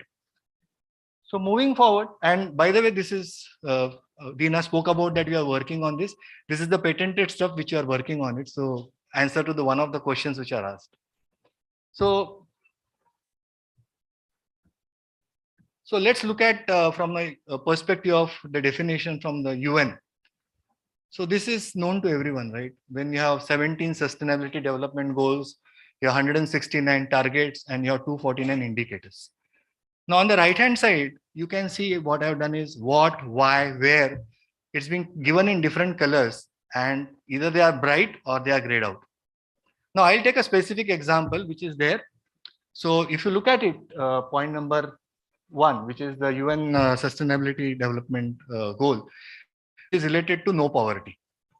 Now, when you talk about no poverty, one of the things which is related to that is how these poor people are resilient to face the climate challenge. Now, this climate challenge, which most of the people in India face, is related to the flood situation. So while UN has given the guidelines in terms of what is to be done, they are given why it is to be done, and the timelines are given. Other things are yet to be worked out. Some of them are having partial clarity. Some of them needs a research activity. So now we look at who portion of it. I try to grade it out because there are multiple entities which has to work together in a frictionless way to make it happen. So yesterday in the morning, Mr. Nitin Gadkarji spoke about green energy and all, and green vehicles and what can be done. In the afternoon session, we had Madam Mandana Kumar talking about the green energy. Now, two people from the government were talking. And that is why I'm saying that multiple entities, they have to work together. And that's where this who portion, unless and until that accountability is fixed, it is very difficult to achieve. Where portion, I have again put it in yellow color, because let's take the example of the poverty. The poor people are there across the globe. They are there in the developed countries, they are in the developing countries, they are in the poor countries also. But their characteristics differ. So when we are talking about the measurement, this becomes very critical. And the last part about this is written in how. Why I put it in the red, so all the people are aware of overall goals and all these, but UN has not specified what exactly has to be done. And what exactly has to be done, unless and until you measure it, unless and until you have the data, unless and until you find out how these data points are, what are the correlationship between data points, what are the patterns, will not able to understand that and take the right actions. Now today what is happening is, majority of the times when this measurement is happening, it is more focused on an audit perspective. It is not focused on an impact perspective. So maybe people are able to submit the report. Someone spoke about ESG reporting and all. But this is just an audit perspective. It is not helping. But at the same time, these goals, which you see 17, they are not, they cannot be viewed in isolation. They are all interconnected. And thus this becomes a mammoth task, and it's a complex and as well as a tricky task. So taking this forward, I will just talk about from an India perspective. So if you look at from an India perspective, the 247 indicators which are there, India has extended that framework and made it as 304. What it is essentially telling is that UN, though has specified the framework, it is actually extensible and adaptable, and you can adopt it for the best fit as far as your requirements are there. So here I'll just give two examples so that measurement aspects become very critical. Now this aspect, this goal number 2 is related to no hunger. Now when it is related to no hunger, oh, what happened? When it is related to no hunger, in 2.3 and 2.4, you can see the targets are given. So what is the target given? That how you double the productivity as well as the income of the small farmers. And when you do that, one of the measures is ratio of credit to agricultural output. The second one which I have taken is related to the sustainable and resilient agriculture. That's a target. And what can be done is 2.4.3, area under organic farming. Now these two things which are there, using the remote sensing, which is a part of machine vision or the computer vision of AI, how that can happen, I'm going to briefly touch upon, but I thought it is important to give this context in terms of when it is measurement, what has to be done, and at a granularity at which you have to go. So since I spoke about that we have to go to the granularity, I'll just give this at a very high level. GIS, which is global information systems, as well as the remote sensing part of it. What I've done is I have given the picture for measurement in 5 layers. So the bottommost layer is the real world. So India is a land of agriculture. India, when you talk about agriculture, multiple dimensions have to be taken into account. So let's say a farmer has to produce a crop. So what has to be produced? What is the demand for that? Where is the demand for that? How much is the demand for that? When is the demand for that? All the aspects are very critical, because yesterday in one of the conversations, we were informed that there is no space, godowns are full. So it is becoming a waste, and waste management is coming into the picture. So when we take this one, let's move up. So from the demand, when we go, and anyway producing the fertilizer, yesterday Nitin Gadkari ji spoke about that the fertilizer, when it is using the mechanism he pointed out, earlier only the effectiveness was 30%, then it has become 70%. So that way the fertilizer efficiency utilization is there, but which fertilizer to choose for? Which is the best fit, as well as it will come at the most affordable cost. So we need to do some study. What is that study? You need to know the core, you need to know the water, and you also need to know the health of the soil. So with the health of the soil, you know the various kinds of soil are there.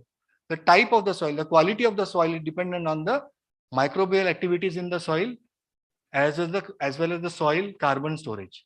There are multiple dimensions to it. I will not get into it because it's a vast subject, but essentially what I'm trying to say, when it is a measurement and when you have to talk, I have spoke about it, zero hunger, right? I spoke about those indicators, 2.4.2, 2.4.3 and 2.4.1. What all needs to be captured? So you can also see canal network and wells. Now, why I specifically spoke about canal network is when you have a river and you put a canal, though it is useful for the mankind or the humans, you are actually changing the free flow of the river, and that has an impact. So that impact also has to be measured. So when you look at all these, data has to be captured. Now, there are two ways to capture the data. One is definitely the pen and paper of it, where the tacit knowledge of the experts in the local area can be leveraged. And the second is the imagery part of it. Either you can use the satellite imagery, you can fly the drones, whatever, you can capture those images, and you have to capture it across the field. So that kind of data points have to be captured. So with this, I'll move on. And before I get into more specific examples, I thought I will just highlight, because some time back I spoke about the UN sustainability goals. They're interconnected and you can't view them in isolation. So when we spoke about measurement using the satellite imagery or the remote sensing, there are certain areas which on the left-hand side where the direct observations help. The Andhra Pradesh government case study, which my colleague Savita presented yesterday, related to sanitation, direct measurement. So similarly, other areas, for the lack of, we are given limited time, so I'll not get into all these details, but I'll move on to the second part of it. Is when you capture the data, you can also use that data for the other parts through indirect method, which is called a proxy method. So I'll just talk about this no poverty. I'll continue the same example I had given, the resilience part of it, where I spoke about that, how much is the people resilient to face the climate risk like a flood situation. So using the satellite imagery, we'll be able to detect that and we'll be able to say that. So that is how it can be indirectly done. So similarly, there are other goals, and all these things have to be done in collaboration. And that's what has been highlighted by all the speakers. So I will move on. Then the good news is, when you talk about any of this imagery or the satellite imagery, extensive investments have happened, good work has happened. And the key part of this is, I'm sharing it out here. There are multiple platforms. Now, if you look at it on the left-hand side, I had given the known platforms which are there. And along with that, I had given the spectral range. So when you talk about the imagery, what is can be seen by human eye, right? The RGB, 450 to 750 nanometers, visible. Then your near infrared, then your shortwave infrared. The spectral ranges are given. At the same time, the spatial resolution is given. So when you talk about satellite imagery, this matters. So what is a 1 meter? Like your 1 pixel becomes 1 into 1. That square is represented by 1 pixel. That's the resolution. So you can see the resolution can be there for 1 meter as well as few kilometers. The temporal sequencing. What is the frequency in which the data is captured? And the area. The last column is the area. So depending on the type of the measurement which you have to do, the best fit of these have to be considered, and then you are able to move forward. So with this, let me go on to the further details. We spoke about the sustainability development goals. So now I'll speak about land use and land cover and how satellite imagery can help. So when you do a satellite imagery or any kind of imagery, every material or an object has a unique signature for itself. And when you are able to identify that signature, you are able to detect that. So you are taking a photograph from a satellite, and that is what it is being shown. So now you can see we are able to detect water, trees, soil, industrial area, residential area. And residential area, there are two parts, even upmarket residential area. Now, some time back, we spoke about resilience to manage the flood. Now, what is that? So what we are saying is, when it's an upmarket residential area, while there are models and there things are very complex, I'm simplifying it. When you have a upmarket residential area, you will have open space, you will have greenery. Whereas when it is low economy zone, the slum kind of a situation, the characteristic of that image signature would be different, and you will be able to identify. And when you're able to do this, you're able to manage the goals which are written here, 11, 12, and 15. So that's how it is. Now, taking the same example forward, urban flood detection and monitoring. So Mumbai most impacted. Typically in the rainy season, Mumbai gets called as Tumbai. It's a Marathi word, meaning it's flooded. So what we are showing here is the Pune and Mumbai city, which is getting impacted. And with the satellite imagery, when we do kind of an analysis of the data points, we take the data, we analyze the data, we synthesize the data, we build the models, and we're able to say, this is a true picture, 2nd July 2019. The areas which were flooded are being given here. So when you do this kind of an analysis, you are better prepared to take it forward. So I'll just take it forward. Sometime back, there's a discussion on emissions also. Scope 3 was spoken about, but I'll speak about scope 1 and scope 3. So as Dina stated, we have the solutions for this. So we are following a 3-prong approach. One is related to the predict. So getting all the data which is available, which could be pen and paper, it could be imagery data. We analyze the data, we synthesize the data, we contextualize the data, we create the models around it, and we are able to predict. So be it the greenhouse emission, methane was spoken some time back, and we do have the plum detection for that. So multiple of these. Similarly, land usage and all, which I covered. So all these areas, the models which we have. And then the second part of it is definitely the monitoring. It's an ongoing activity. So the events which are actually causing the issues, as well as the factors which are influencing this, we are able to monitor it. And when you have the data which is monitoring, you have the models, you are better prepared. And that's how you are able to better mitigate. So when you are able to measure, you can do a better job. And that was the message. And that is the message I am trying to give here.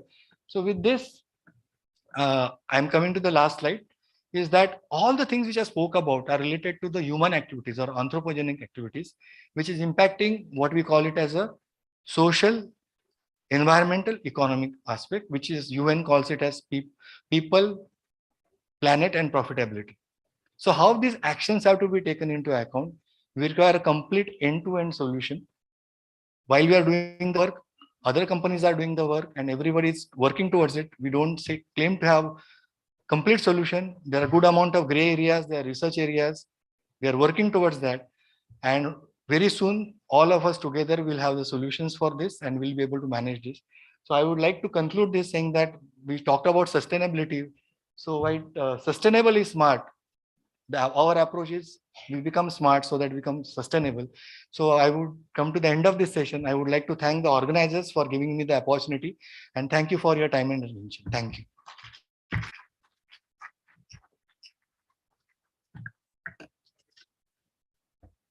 Thank you, Maheshji, for very eloquently expressing and sharing the art of measurement and its many dimensions, which are very critical for taking action.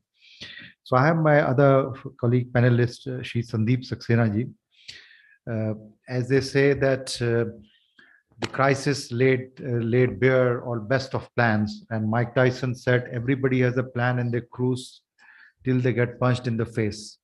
So crises are a part of life. And in 2015, when the UN SDG goals were determined, and 2 years later, measurement criteria, but of course, 2030 achievability was very difficult. And then came pandemic. Of course, it had some brighter points also. We could see peacocks in Bombay, and people could see Himalayas from some of the towns. However, pandemic, of course, laid the whole society, nation, and the world. It shook the whole thing. And at that time, I think in these kind of crises, which are going to be part of life, we have war out now happening in Europe and so on. Technology plays a very important role, because what you could plan out and you could act upon, and you could take a lot of time to do, collecting stakeholders, collecting data, taking actions, all these things could be technologies of great use in this area. So I'll invite Sandeep ji on especially when it came to COVID, what kind of strategies, and especially in the technology area, were taken by TCS. And I think it lays a very good template, because crises are going to be part of our life as we go forward in our society. Sandeep, please. Thank you.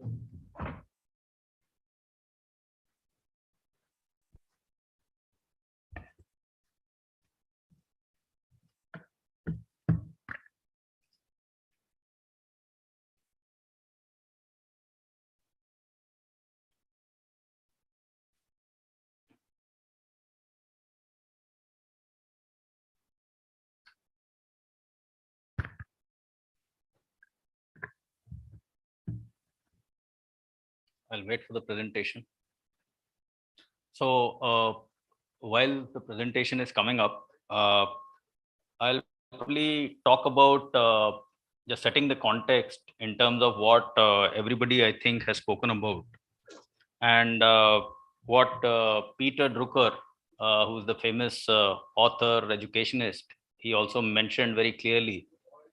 What gets measured, right, gets managed, right? So measuring is one of the key aspects I think all the speakers have emphasized on. And what I am going to talk about is what we have done, and sort of support it with an example of how that particular innovation has helped us in the COVID pandemic, in helping the government of India and the Indian masses, and how it has helped the sustainability development goals. So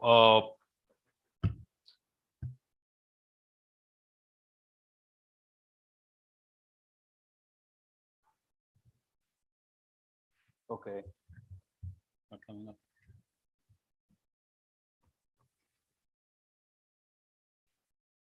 No, it's fine. So what happened is, I think everybody, all of us know that what COVID threw at us was something which none of us, no enterprise or no government was really prepared for.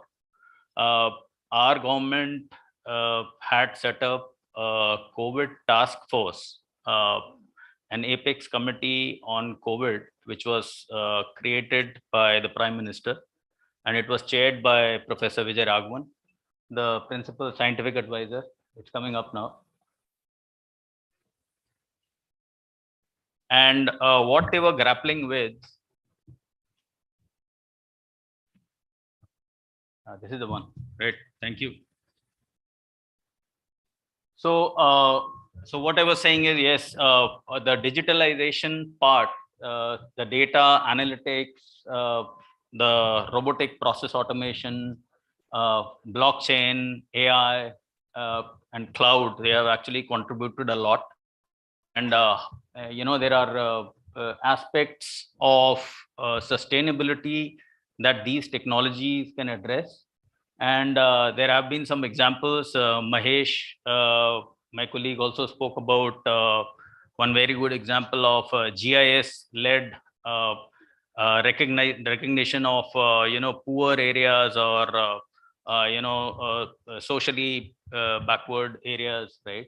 And how food also, food sustainability and hunger, one of the key aspects, key goals, can also be tackled through technologies.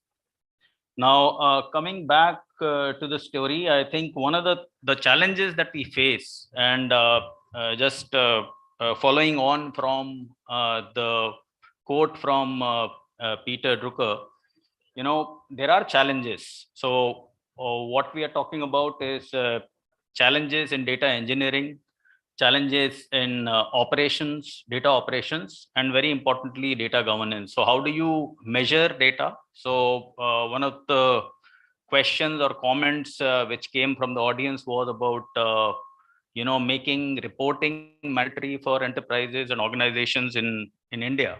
So scope one, is about talking about what you are directly impacting the environment on. And that itself is a big challenge for large enterprises. So, Tata Group has been talking and has been walking the talk also. So we have solutions in that particular area. We have not just, data center emissions are one of the key things that some of you might have heard. But how can technology impact just IT for green and green of IT itself? So technology can impact the emissions from the data center, as well as technology can impact outside of the data center and impact the society, right? So there are solutions on that. We can obviously have a more detailed discussion on that. But the challenge is, one of the key things that we are talking about is related to data. And unless we are able to manage data, collate, analyze, and make data relevant in the context of sustainability SDG goals, this is going to be a very difficult task. So what we have come with is a platform. We call it DEXAM, and there are four key aspects of data that it actually addresses. It's data democratization, data monetization, governance, and data commercialization as well. So SDGs or sustainability need not be just charity all the time. You can actually make a business out of it as well, and sustainable at that. So the key things that we are talking about, so how can making and collating data properly, how can you address sustainability and the analytics around it, is what the platform can do. The idea is, it's just one example of a solution, a digital solution that can actually impact, sustainability.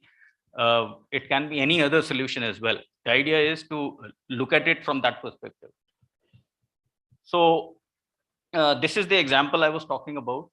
The Government of India in June 2020, the containment of COVID pandemic was one of the key aspects in the minds of this Apex committee that I was speaking about. And as everybody knows, India was very heavily dependent on imports from across the border, our neighbor, for raw materials that were required to manufacture COVID test kits, right? So government launched the Atmanirbhar Bharat scheme, which was promoting MSMEs, and a lot of MSMEs sprung up, which were producing raw materials, which are essentially chemicals that are required to manufacture, that get into the of COVID test kits, right? So the challenges that the committee was actually facing is how to connect these MSMEs with the larger manufacturers, and also get a handle on what is the quality and quantity of production overall in the Indian geography by these MSMEs and other organizations that can sustain, or that can actually bring about manufacturing of more than 1 million test kits, so as to support 1 million tests a day. So that was a very ambitious target at that point in time, in June 2020 that I'm talking about. So this committee identified Center for Cellular and Molecular Platforms, which is an organization based out of Bangalore. And it actually consists of biomolecular specialists, who are specialists in this area. And they were entrusted the task of connecting these MSMEs with the larger manufacturing companies, the COVID test kit manufacturers, and also help them with quality as well as quantity parameters, right? Which were the bottlenecks for coming up with 1 million test kit manufacturing. So CCAMP was identified as the subject matter expert, and we partnered with CCAMP as the technology partners. So some timelines, we gave a demo to the Apex committee in July. And in September, phase 1 of this particular initiative, which was called Indigenization of Diagnostics, was launched. So in a matter of 9 weeks, we worked literally day and night. And in December of 2020, the phase 2 was launched, which was the marketplace operations, right? And then January 2021, we actually went live with the analytics and the dashboards and reporting that was required. So the sustainability development goals addressed through this solution were, good health, of course. So the health aspect is covered. Able to make COVID test kits available to the society. There was, work, decent work and economic growth in terms of the employment that it generated, with the MSMEs actually being able to scale their productions, right? The industry innovation. So there were centers of excellences. There were enterprises which were providing services in terms of quality enhancements and scaling and the capacity, which actually impacted innovation. So that is one of the goals that it addressed. The key thing was it reduced inequality. So a platform like this, which was enabling a supply chain ecosystem, the COVID test kit manufacturing supply chain ecosystem, what it brought is it brought the MSMEs as a level playing partner in the whole ecosystem compared to the larger players in the game as well. So that is one of the key things. And then, of course, there were partnerships that emerged and, responsible consumption and production.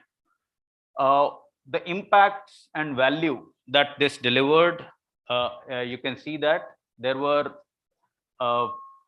two entities which were there when the project indigenization of diagnostics started. There are right now 193 organizations which are part of this particular platform registered.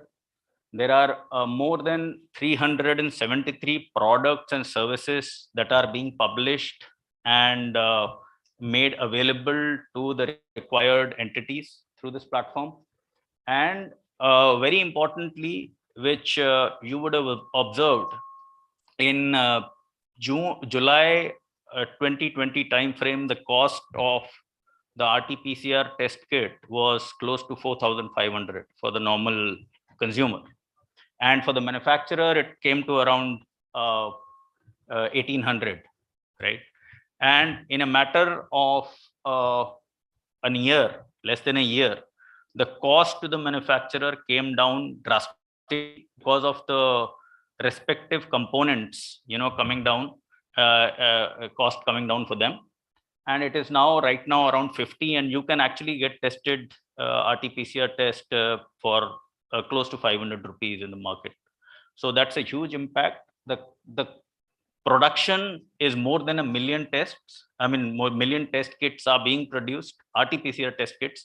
By the way, there are more than 7 types of test kits that are available through this platform, and manufacturers and raw material providers and all those, the entire ecosystem is there on the platform. The idea, what the message is that digitalization has helped us in tiding over this huge crisis, and which is a real collaboration that has resulted in some social good. So with that, I think I'll pause. Thanks a lot.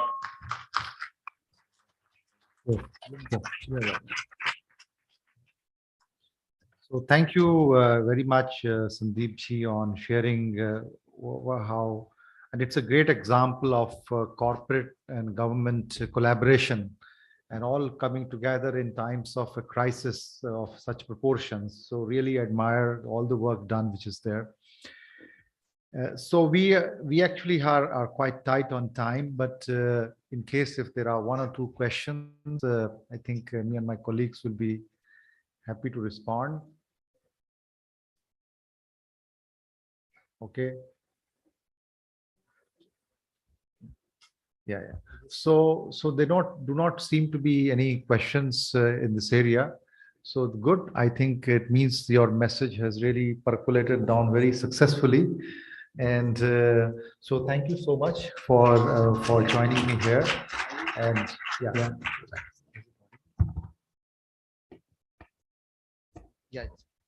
Thank you so much, sir. And now I'd like to, I'm sorry, sir.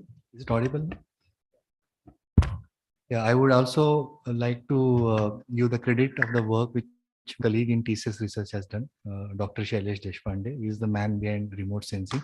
He could not come for the event, so I would like to acknowledge all the hard work and work done by him. Thank you. Thank you. Thank you. Thank you so much, sir. And now I'd like to call upon Sandeep Ghoshji to please come on the stage for felicitations.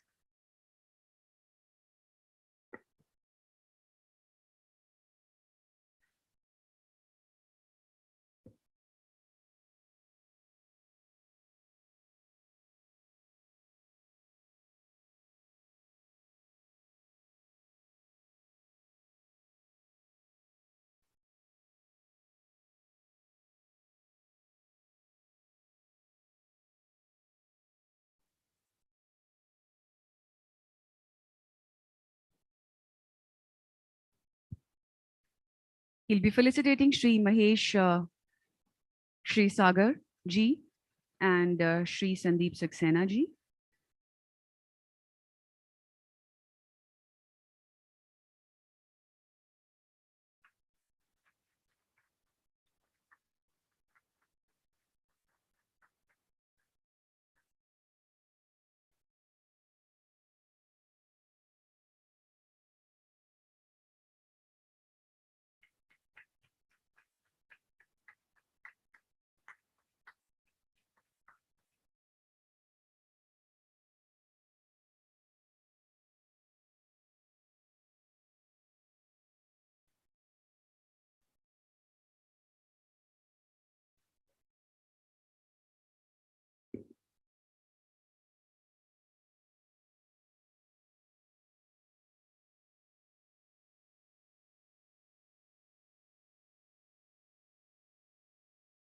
Shri Sandeep Saxena ji, Global Head, Data Marketplace, being felicitated by Sandeep Ghosh ji.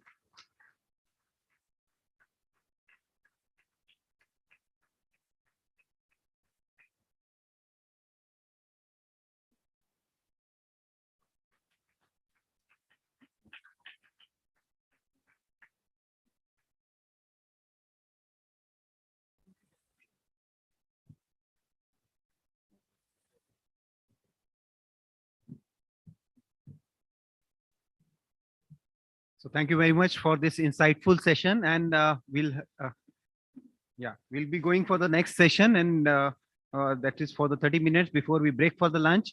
And for that, I would like to invite Tanmay Chakravarti sir for the Group Government Affairs Officer Tata to on the stage to moderate the session on growing importance of the disclosure ESG.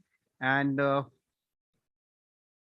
okay, so I would like to invite Shri Prathamesh Raishura ji, who is the partner climate change and sustainability KPMG India, and he's got an 18 years of experience in climate change and sustainability, and his focus is on the sustainability reporting, assurance and training.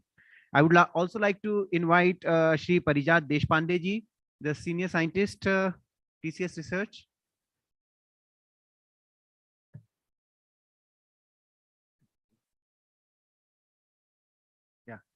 Okay. So he has got a 24 years of experience and professional engineering experiences with a lot of work into the health and wellness applications from a National University of Singapore and alumni of Chalmers University of Technology. So we welcome all the speakers and moderator, and now the sessions to you. Thank you very much. Thank you very much. Thank you. And I know that this is a session that is separating us from lunch. So we will try to be very strict on timelines and finish within the 25-30 minutes allocated to this session. I think this is a very important or a growingly important topic that we will deliberate, and we have two deep domain experts on both my sides who are well versed with the subject. So I will speak very little, and then I will allow my keynotes panelists to deliberate more on this subject. But this is to your point and the question that you raised in the morning, and I'm specifically addressing you because you raised the point of the growing need for increased transparency in ESG disclosures, and not just disclosures, but to look at the public perception of corporate enterprises based on the work that they do in the ESG space. And I would take it a step forward that, we should create an environment where even shareholders who invest in companies should basically be looking at whether their company that they're investing in is really cognizant and conscious and are taking direct action in the area of ESG or not.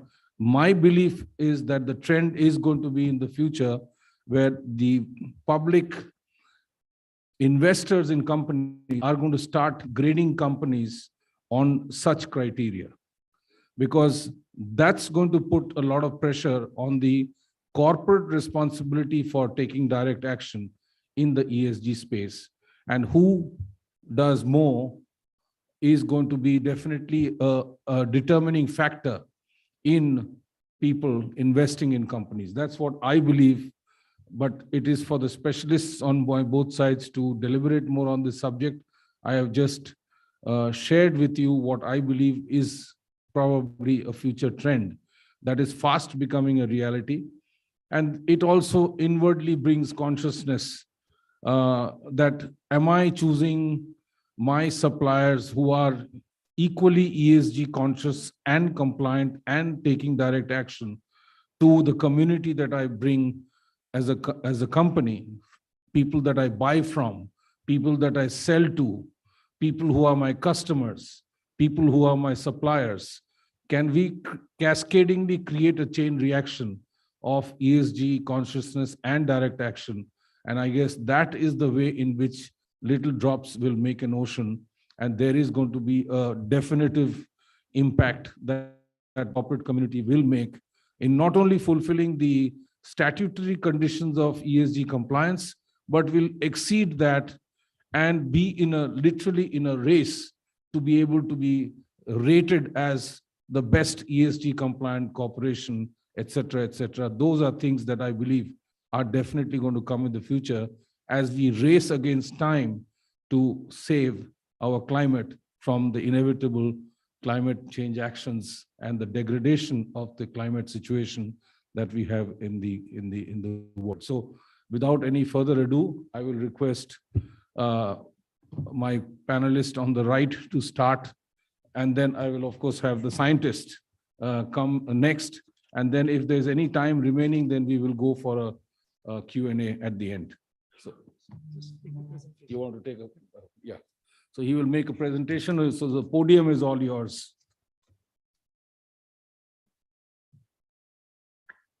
So good afternoon, everyone, and thank you for providing us. Just a minute, I forgot to introduce you, Pramathesh Raichura. Pramathesh is a very senior partner. Prathamesh Raichura, a senior partner, and I think over 2 decades of experience in this space, and he heads the ESG practice. Yeah. Thank you, Dhanmaji, and thank you, for inviting us for this presentation. As you rightly said, ES and G have become important, and we are seeing a growing importance of the disclosures on ESG. But I'll just take a step back and tell you what is this ESG all about, because there's a lot of confusion in people's mind. What is environment area we are looking, what are the social aspects we are covering, what are the governance aspects that we need to cover. So from that perspective, we will showcase what is this ESG all about and why there is a growing requirement of the disclosures and what as an organization we should be aiming for. So first, let's understand what is this ESG is all about. If you look at it, it's not a new terminology. The terminology was coined way back in 2004 and 5 when the then UN Secretary General, Mr. Kofi Annan, said that the role of the business is to make profits, but to make profits with minimizing the impact on the environment and also taking into consideration the societal activities they're doing, their impact upon. So that is when the term was coined. It was only recently, in last couple of years, it has gained a lot of traction. And that's why we are seeing the term as ESG. So from the environmental perspective, it talks about, what are we doing with the nature? So how much resource are we consuming? How much water are we consuming? How much water are we discharging? How are we impacting on the climate? What are the greenhouse gas emissions that we are emitting? So that is the coverage from the environmental perspective. From the social perspective, we primarily look at the relationship that we enjoy with our stakeholders. So be it with our employees, how are we taking care of their workplace health and safety? What are we doing for the learning and development? How are we ensuring that we imply the relevant labor standards? Also from the perspective of human rights, what are we doing on those aspects? Taking into consideration the community side, we also look at how are we behaving in the community. What are the initiatives that we are embarked upon in the community development? So that is on the social side. And from the governance side, we are looking at the business ethics. We are talking about board diversity and independence. We are talking about executive benefit. We are talking about diversity and inclusion. We are also looking at conflict of interest as well as any whistleblower mechanisms that we have. So this is the overall terminology. This is again a snapshot. There are other multiple aspects which we cover, but this is in a nutshell. That is what ESG is all about. Now, why it has become so important? Yeah, because if you look at the way the businesses have, embarked upon, and the way the risk on the businesses or the countries have changed. If you look at this slide, the slide has been picked up from the World Economic Forum, where they come up with the risk register every year before the meeting in Davos. Now, if you look at the year 2010, the kind of risk which an organization faced were primarily from the financial perspective, more from the economic side. So we were talking, about asset price collapse. We were talking about oil price spikes. We are talking about fiscal crisis, which were happening at that time. Fast forward to 2022, all the risks which we are now facing from the likelihood and impact is from the environmental side. So we are talking about climate action failure. We're talking about extreme weather events. We're talking about biodiversity loss. We're talking about social cohesion, erosion, livelihood crisis. And we all are facing this in India as well. Yeah, we had the extreme weather events happening. We have number of floods which have increased, and that is what every industry is now getting impacted of it. Moving on, why it is now not only about goodwill and reputation. So ESG 2.0, the term which we have coined, is going beyond goodwill and reputation. It is talking about, it is actually impacting your ability to access finance. It has a direct correlation with your share price also. It directly impacts your, changes the business model in which you are working. It also, there's a requirement of rise in the regulatory pressures which is coming to each and every industry that we are working on. And also there's a growing stakeholder activism, be it millennials, be it customers, be it our channel partners, all are looking at what ESG we are doing. And this is what some of the statistics bring in. 89% of the business leaders are now planning more stringent ESG practices in their organization. More and more customers are saying that, eventually they would like to buy from the companies which are ESG aligned. Coming to the millennials are interested in investing in the companies which make profits, but also has a environmental impact, a positive environmental and social impact. And when we look at the ESG global assets under management, they have increased to $37.8 trillion. And not to forget the public laws and the regulations which are coming. Almost 250 regulations across the world are now demanding ESG disclosures. So this is the arena which we are living in, where everyone is expecting an organization to talk about ESG, to be transparent about the performance of ESG. And that is where we see the emergence of ESG disclosures.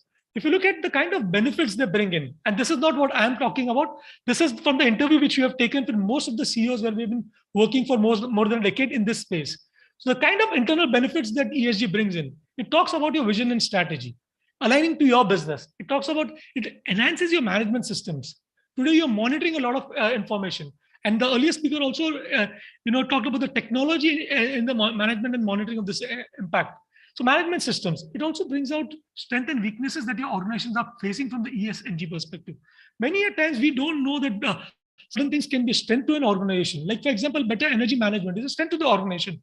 Certain areas on human rights, which we never address, can be a weakness to the organization, can become a risk to the organization. It also leads to employee motivation.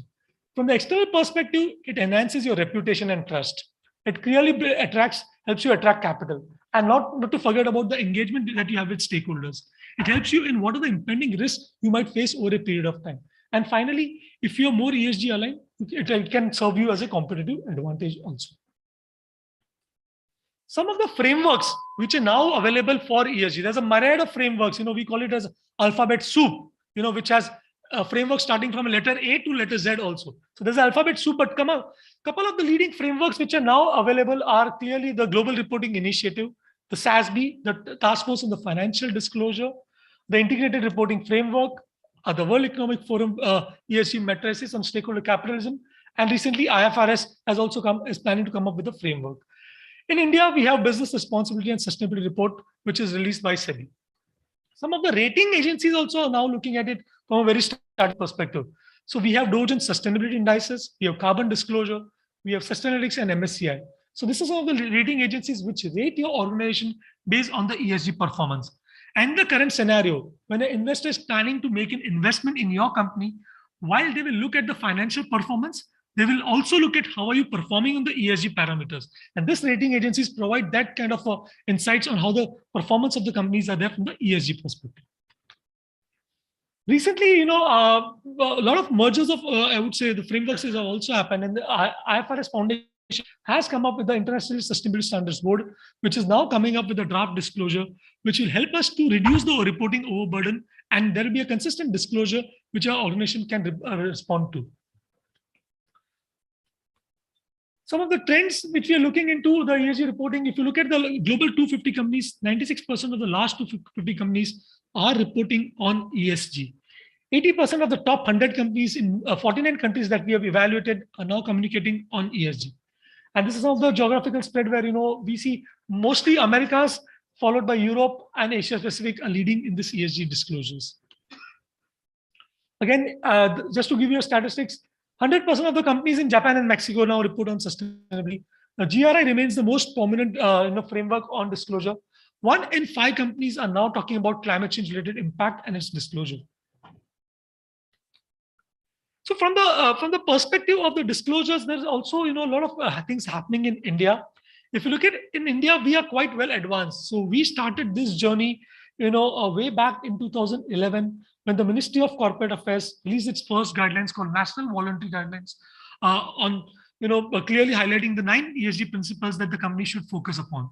Security Exchange Board of India was quick to adopt it and convert it into a BRR framework and mandated the top 100 listed companies by market cap to respond it as a part of their annual report.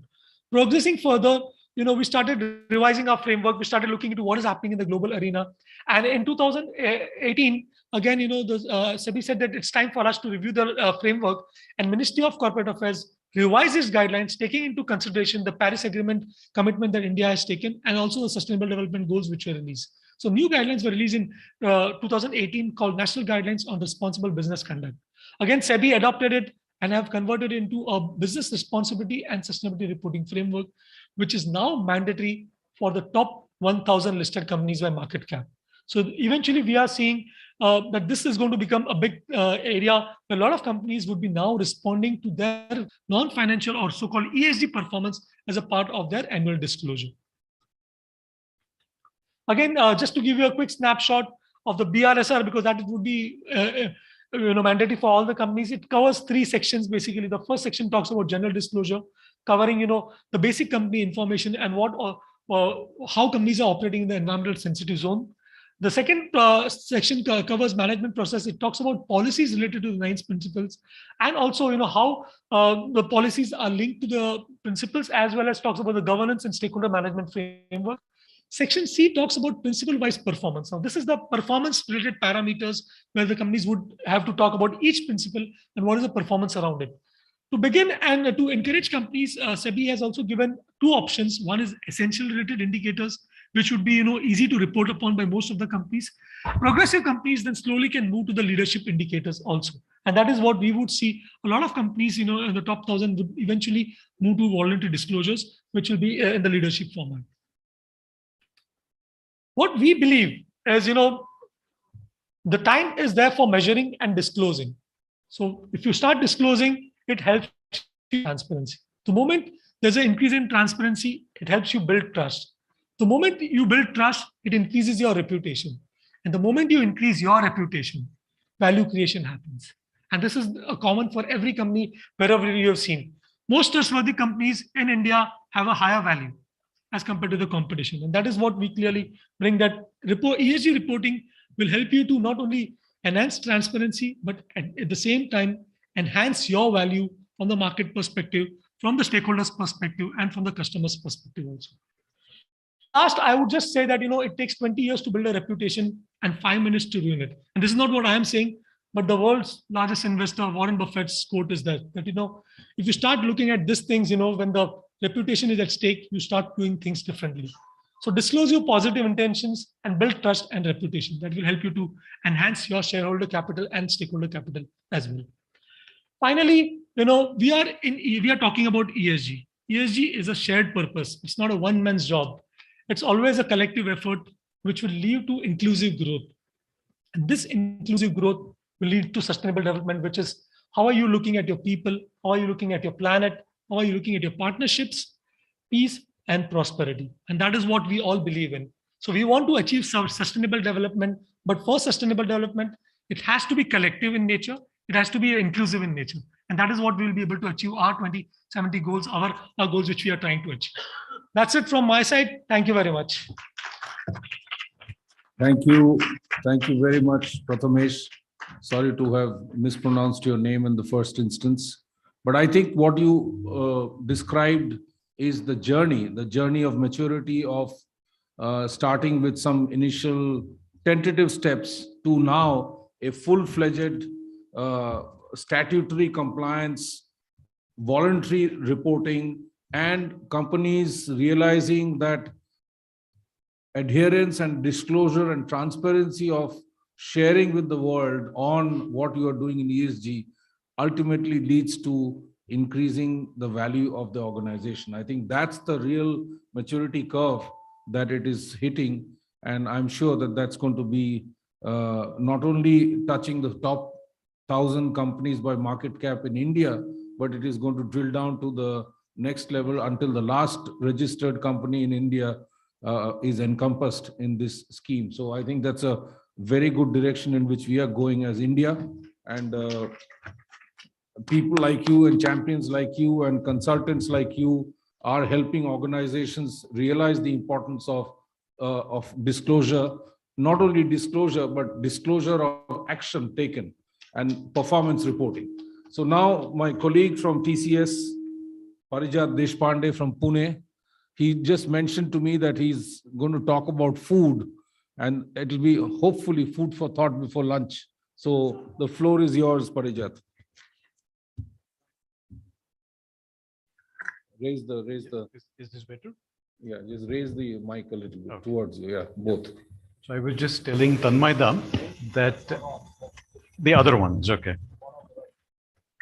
Is this better? Excellent. Okay. So I was just telling Tanmaida that I'm going to take about 10 minutes of your time, and I'm standing between you and your luncheon. And to compound the problem, I'm going to talk about food. Okay. So this is how the things are going to be. So let me get rid of one mic. Okay. Is this better? Okay. Right. So I've been doing a lot of these presentations via Teams. So the first question I ask is, can you hear me? Can you see me? But clearly this is a different setting. Anyhow, let me get started with a very quick video, which I will request the team up there to play.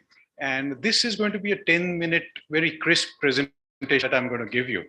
But you will watch of this at the TCS website, which is right in front of you on the screen. And you're very free to peruse through that website and take a look at all the detailed work that we are doing. And also, I would like to play the video now, which is going to take 2 minutes of your time, but I assure you it's entertaining. So please go ahead. Yeah. Full screen, please. Full screen.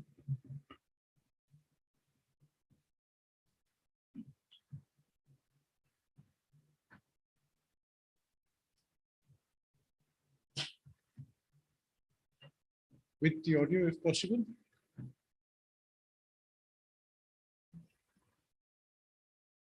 If you can. Audio. As well.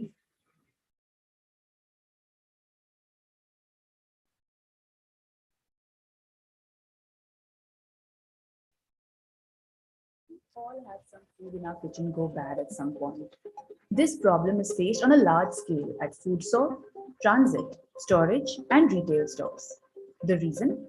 Food has physical and chemical properties which are sensitive to the environment. Add a complex supply chain and you can see why so much food gets wasted. This is a major global concern. One solution to this is we've all had some food in our kitchen go bad at some point. This problem is faced on a large scale at food store, transit, storage, and retail stores. The reason? Food has physical and chemical properties which are sensitive to the environment. Add a complex supply chain and you can see why so much food gets wasted. This is a major global concern. One solution to this is to monitor and predict food quality in real time. By observing physical and chemical degradation patterns unique to a food item, we can tell whether it's good and for how long it'll keep. But it's not practical to have humans do this all the time. So here's where some of the work being done by scientists at TCS Research comes in. They use digital twin technology to replicate these degradation patterns, which then acts as a soft sensor to virtually assess the quality of real food. Our research involves synchronized monitoring of time series sensory data, variation in chemical composition, and images. And these quantitative variations in food over time are recorded, and AI/ML as well as physics-based models are trained on these data to predict quality, and therefore allowing us judicious use of food and therefore limiting wastage. Also, based on our experience in developing digital twins of fruits and vegetables, we are now working on a generic meta model that can apply to a variety of foods based on their similarity of degradation pattern. And eventually, we will cover a variety of foods like cereals, dairy, fish, and meat. This emerging technology has the potential for solutions across the supply chain. For example, by predicting the shelf life of food items, retailers can sell stock in time, make better pricing decisions, and even repurpose food. Farmers can decide on the ideal harvest time to maximize profit, and you and I can make sure those fruits in that bowl stay fresh longer. This leads to the reduction of food wastage at each step. It is surprising that something as fundamental to human life as food still depends on centuries-old technology. This can change dramatically using physics-based tools and food chemistry, and we are excited to be doing such work. The food digital twin can impact many industries and contribute to a sustainable future for the entire world.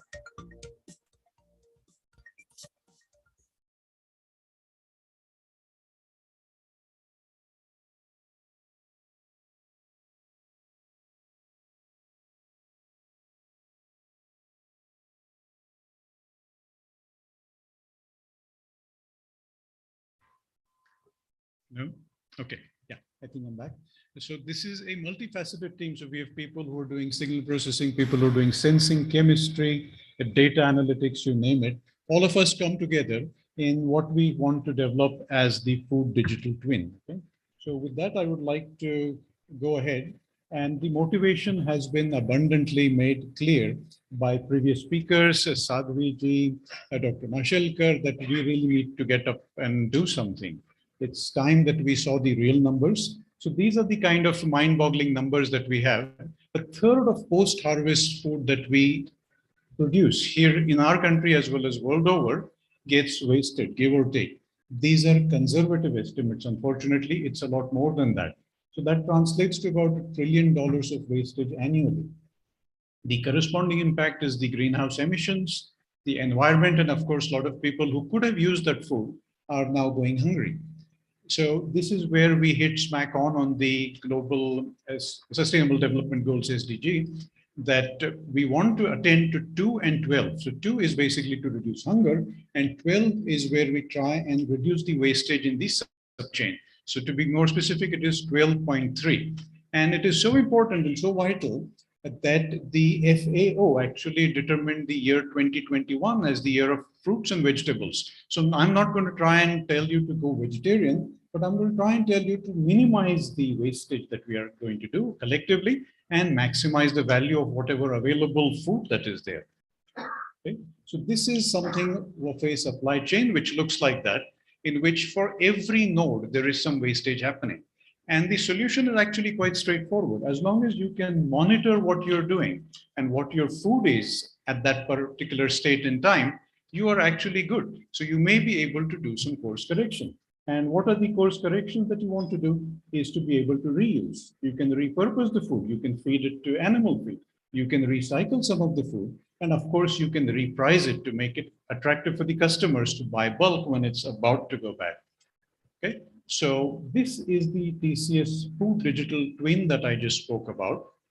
What does it mean? It actually is a twin of various foods that you're interested in. It could be a simple banana that you want to know how that banana is going to decay over time, given the temperature and humidity. So I will use sensory parameters, I will use food chemistry, and of course I will use various imagery. I'll do some clever machine learning techniques, and lo and behold, I will have a food digital twin, which will behave exactly like a banana or a mango or any of these food items that I'm interested in. And I will be able to not only tell you or monitor you, I will be able to predict. So if today it is at this state, how will it be tomorrow? Okay. So these are the unique propositions, and I come from TCS research, not the business end of things. So my KPIs are in patents, publications, various conferences that we have presented. And till date, there is no solution world over which is all encompassing like the one that we have. And therefore, we have so many patents to our credit. I will go ahead. How do we actually realize this food digital twin? We have an IoT setup here, which you see on the left-hand side, and we have chambers, and typically we are able to gather all the data, use that data to develop something which you heard earlier known as a soft sensor. Okay? I will not get into the details of ML, but if anybody is interested, AI and ML, if that is something that excites you, please come and talk to me. I'll be happy to walk you through what kind of modeling we're doing. Okay, with that, I will go to the case study. So I have only a couple of case studies which I would like to quickly walk you through. First is banana. So bananas emit a gas called ethylene, and believe me, they respire like you and I. So they're going to release carbon dioxide. And this is the cycle that you see. And using those values, we are able to actually model and therefore find out what is the shelf life of bananas. Okay. Similarly, for mangoes, it is the mango season, a particularly high-priced commodity, and you want to ensure that your mangoes don't go bad during transit. So this is how we have done a food digital twin for mangoes. These are all for eventually for customers, which unfortunately I cannot disclose, but you see where I'm going with this. So if you're able to do for one food, you are able to do for many others. Now, perhaps somebody out here might ask me that, are you going to take each and every food and then create a model, collect data? So that's a great question if you do have that, but the answer is that we probably don't need to, because we have a machine learning to our rescue, and there is something known as model agnostic machine learning, or MAML, which is what we do in terms of different classes of foods. Different classes of foods that you see up there are sort of segregated on the basis of their structure. So you have foods such as vegetables and fruits in separate containers, and then you have cereals, you have dairy, and you have fish, meat, etc., which we are not yet working on. But fruits and vegetables is something that we are actively pursuing. And this is what we do actually. So we transfer the learnings of one fruit onto other, because both of them fall into the class of climacteric fruits. So a banana would resemble a papaya, which in turn would resemble a mango. Take it from me, it is true. And we have some data and we have published in the ACM conference recently. And this is something that we are able to learn. And the MAML work that I told you about has again been received very well. And we see that we have learnings of one fruit into other. And with that, we have a very ambitious program at TCS called FoodNet, in which we want to collate all these information. We want to collate all these data, create ontologies, and therefore we have a huge data set, which we would like to call FoodNet, which will contain all of these fruits, vegetables, and so on and so forth eventually. This I won't get into. This is a little bit of absolutely, I would say, stop press new work which we have started, in which we show you the image of the fruit, but you don't know what is happening beneath the surface. So beneath the surface, there is something known as speckle imaging. So this is your normal 300 rupee laser, which we are able to use to see what is happening skin deep in a corn seed or inside an apple, or something where you can actually see through the skin of that apple. And that is what is happening here, which we have actually replicated something from the medical domain, and we are able to use the same kind of scrutiny for fruits and vegetables. So you not only see what is happening on the surface, but you also see beneath the surface. And of course, we have received a lot of traction. People, I would say, are happy with the kind of work we do. And we have a little bit of presence in TCS Spaceports, in Singapore Science Center, where I was previously a part of that, as well as IEEE has recognized our work and we are a part of their standards. We have, of course, good business value, or I would like to see with the help of our business partners. And finally, with that, I would like to say that this is the road ahead for us. This is an ongoing work. We have done a lot of good things, and we would like to do more. So we are open to collaborations, partners, students, internships, all are welcome to come and contact. We already have a team here, so I would like to acknowledge all the team members here. So Dr. Beena Rai, who is heading this entire work from physical sciences, and myself, who's about 25 years working on sensor technology and signal processing. Then Parama Pal, who is the optics person that we have. Joita, who you saw on the video, is the IoT person. And then Shankar, who's our food chemist. Priya, who is again in food science, and of course, last but not the least, Manasi, who is working on deep learning aspects of that. So with that, I would like to conclude and thank you for your time. Thank you very much, Parijat. That was a very succinct presentation of what you're doing in the research space. And in TCS, it's always teamwork. So teams are always acknowledged and remembered for all the contribution that they make. Now we are standing between lunch and, most importantly, the award ceremony. But before we go for lunch, I want to acknowledge the presence of Sri Gopal Aryaji. He's amongst us. He's the champion of sustainability. He is our inspiration. We draw a lot of urja from him and all that he just very successfully conducted Indian Youth Parliament in the Parliament. And I had the privilege of witnessing the seriousness with which he conducted and brought 150 of the best students to the Lok Sabha. And it's a tremendous amount of work. This is only one of the various initiatives in sustainability that he takes care of. So I want to acknowledge his gracious presence amongst us this afternoon. Can we have a big round of applause for Gopal Aryaji? We would like to request Gopal Aryaji to felicitate Prathamesh Raichuraji.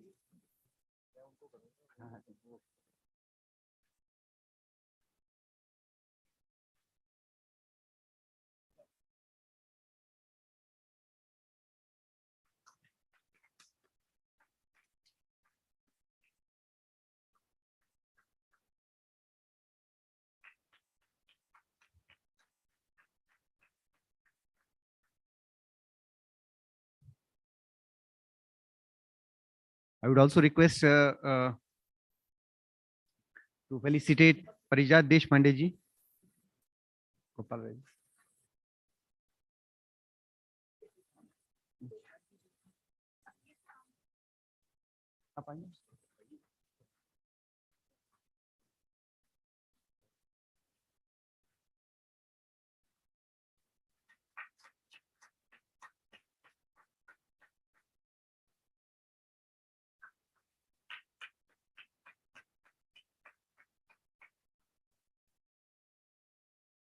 And I request Dr. Rajesh to felicitate Gopal Aryaji with the stall.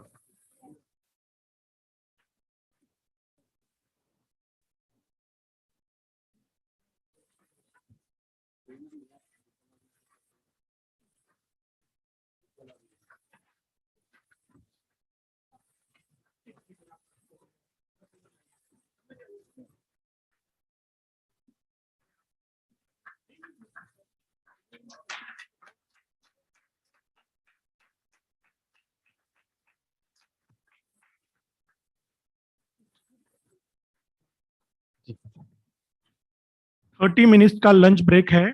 Speakers and honorable guests will have a lunch in the dining. Rest of the people will have lunch in the foyer area. और उसके बाद हमारा award function होने वाला है. उसके पहले एक छोटा 15-20 मिनट का पीपीटी है. और अवार्ड फंक्शन के बाद एक बहुत अच्छा स्वामी विवेकानंद के जीवन के ऊपर एक मोनो एक्ट प्ले है. World class mono act play है. वो भी सबको देखना है. तो रिक्वेस्ट है कि 30 मिनट के अंदर हम हमारा लंच खत्म करके फिर से वापस ऑडिटोरियम में आएंगे. धन्यवाद.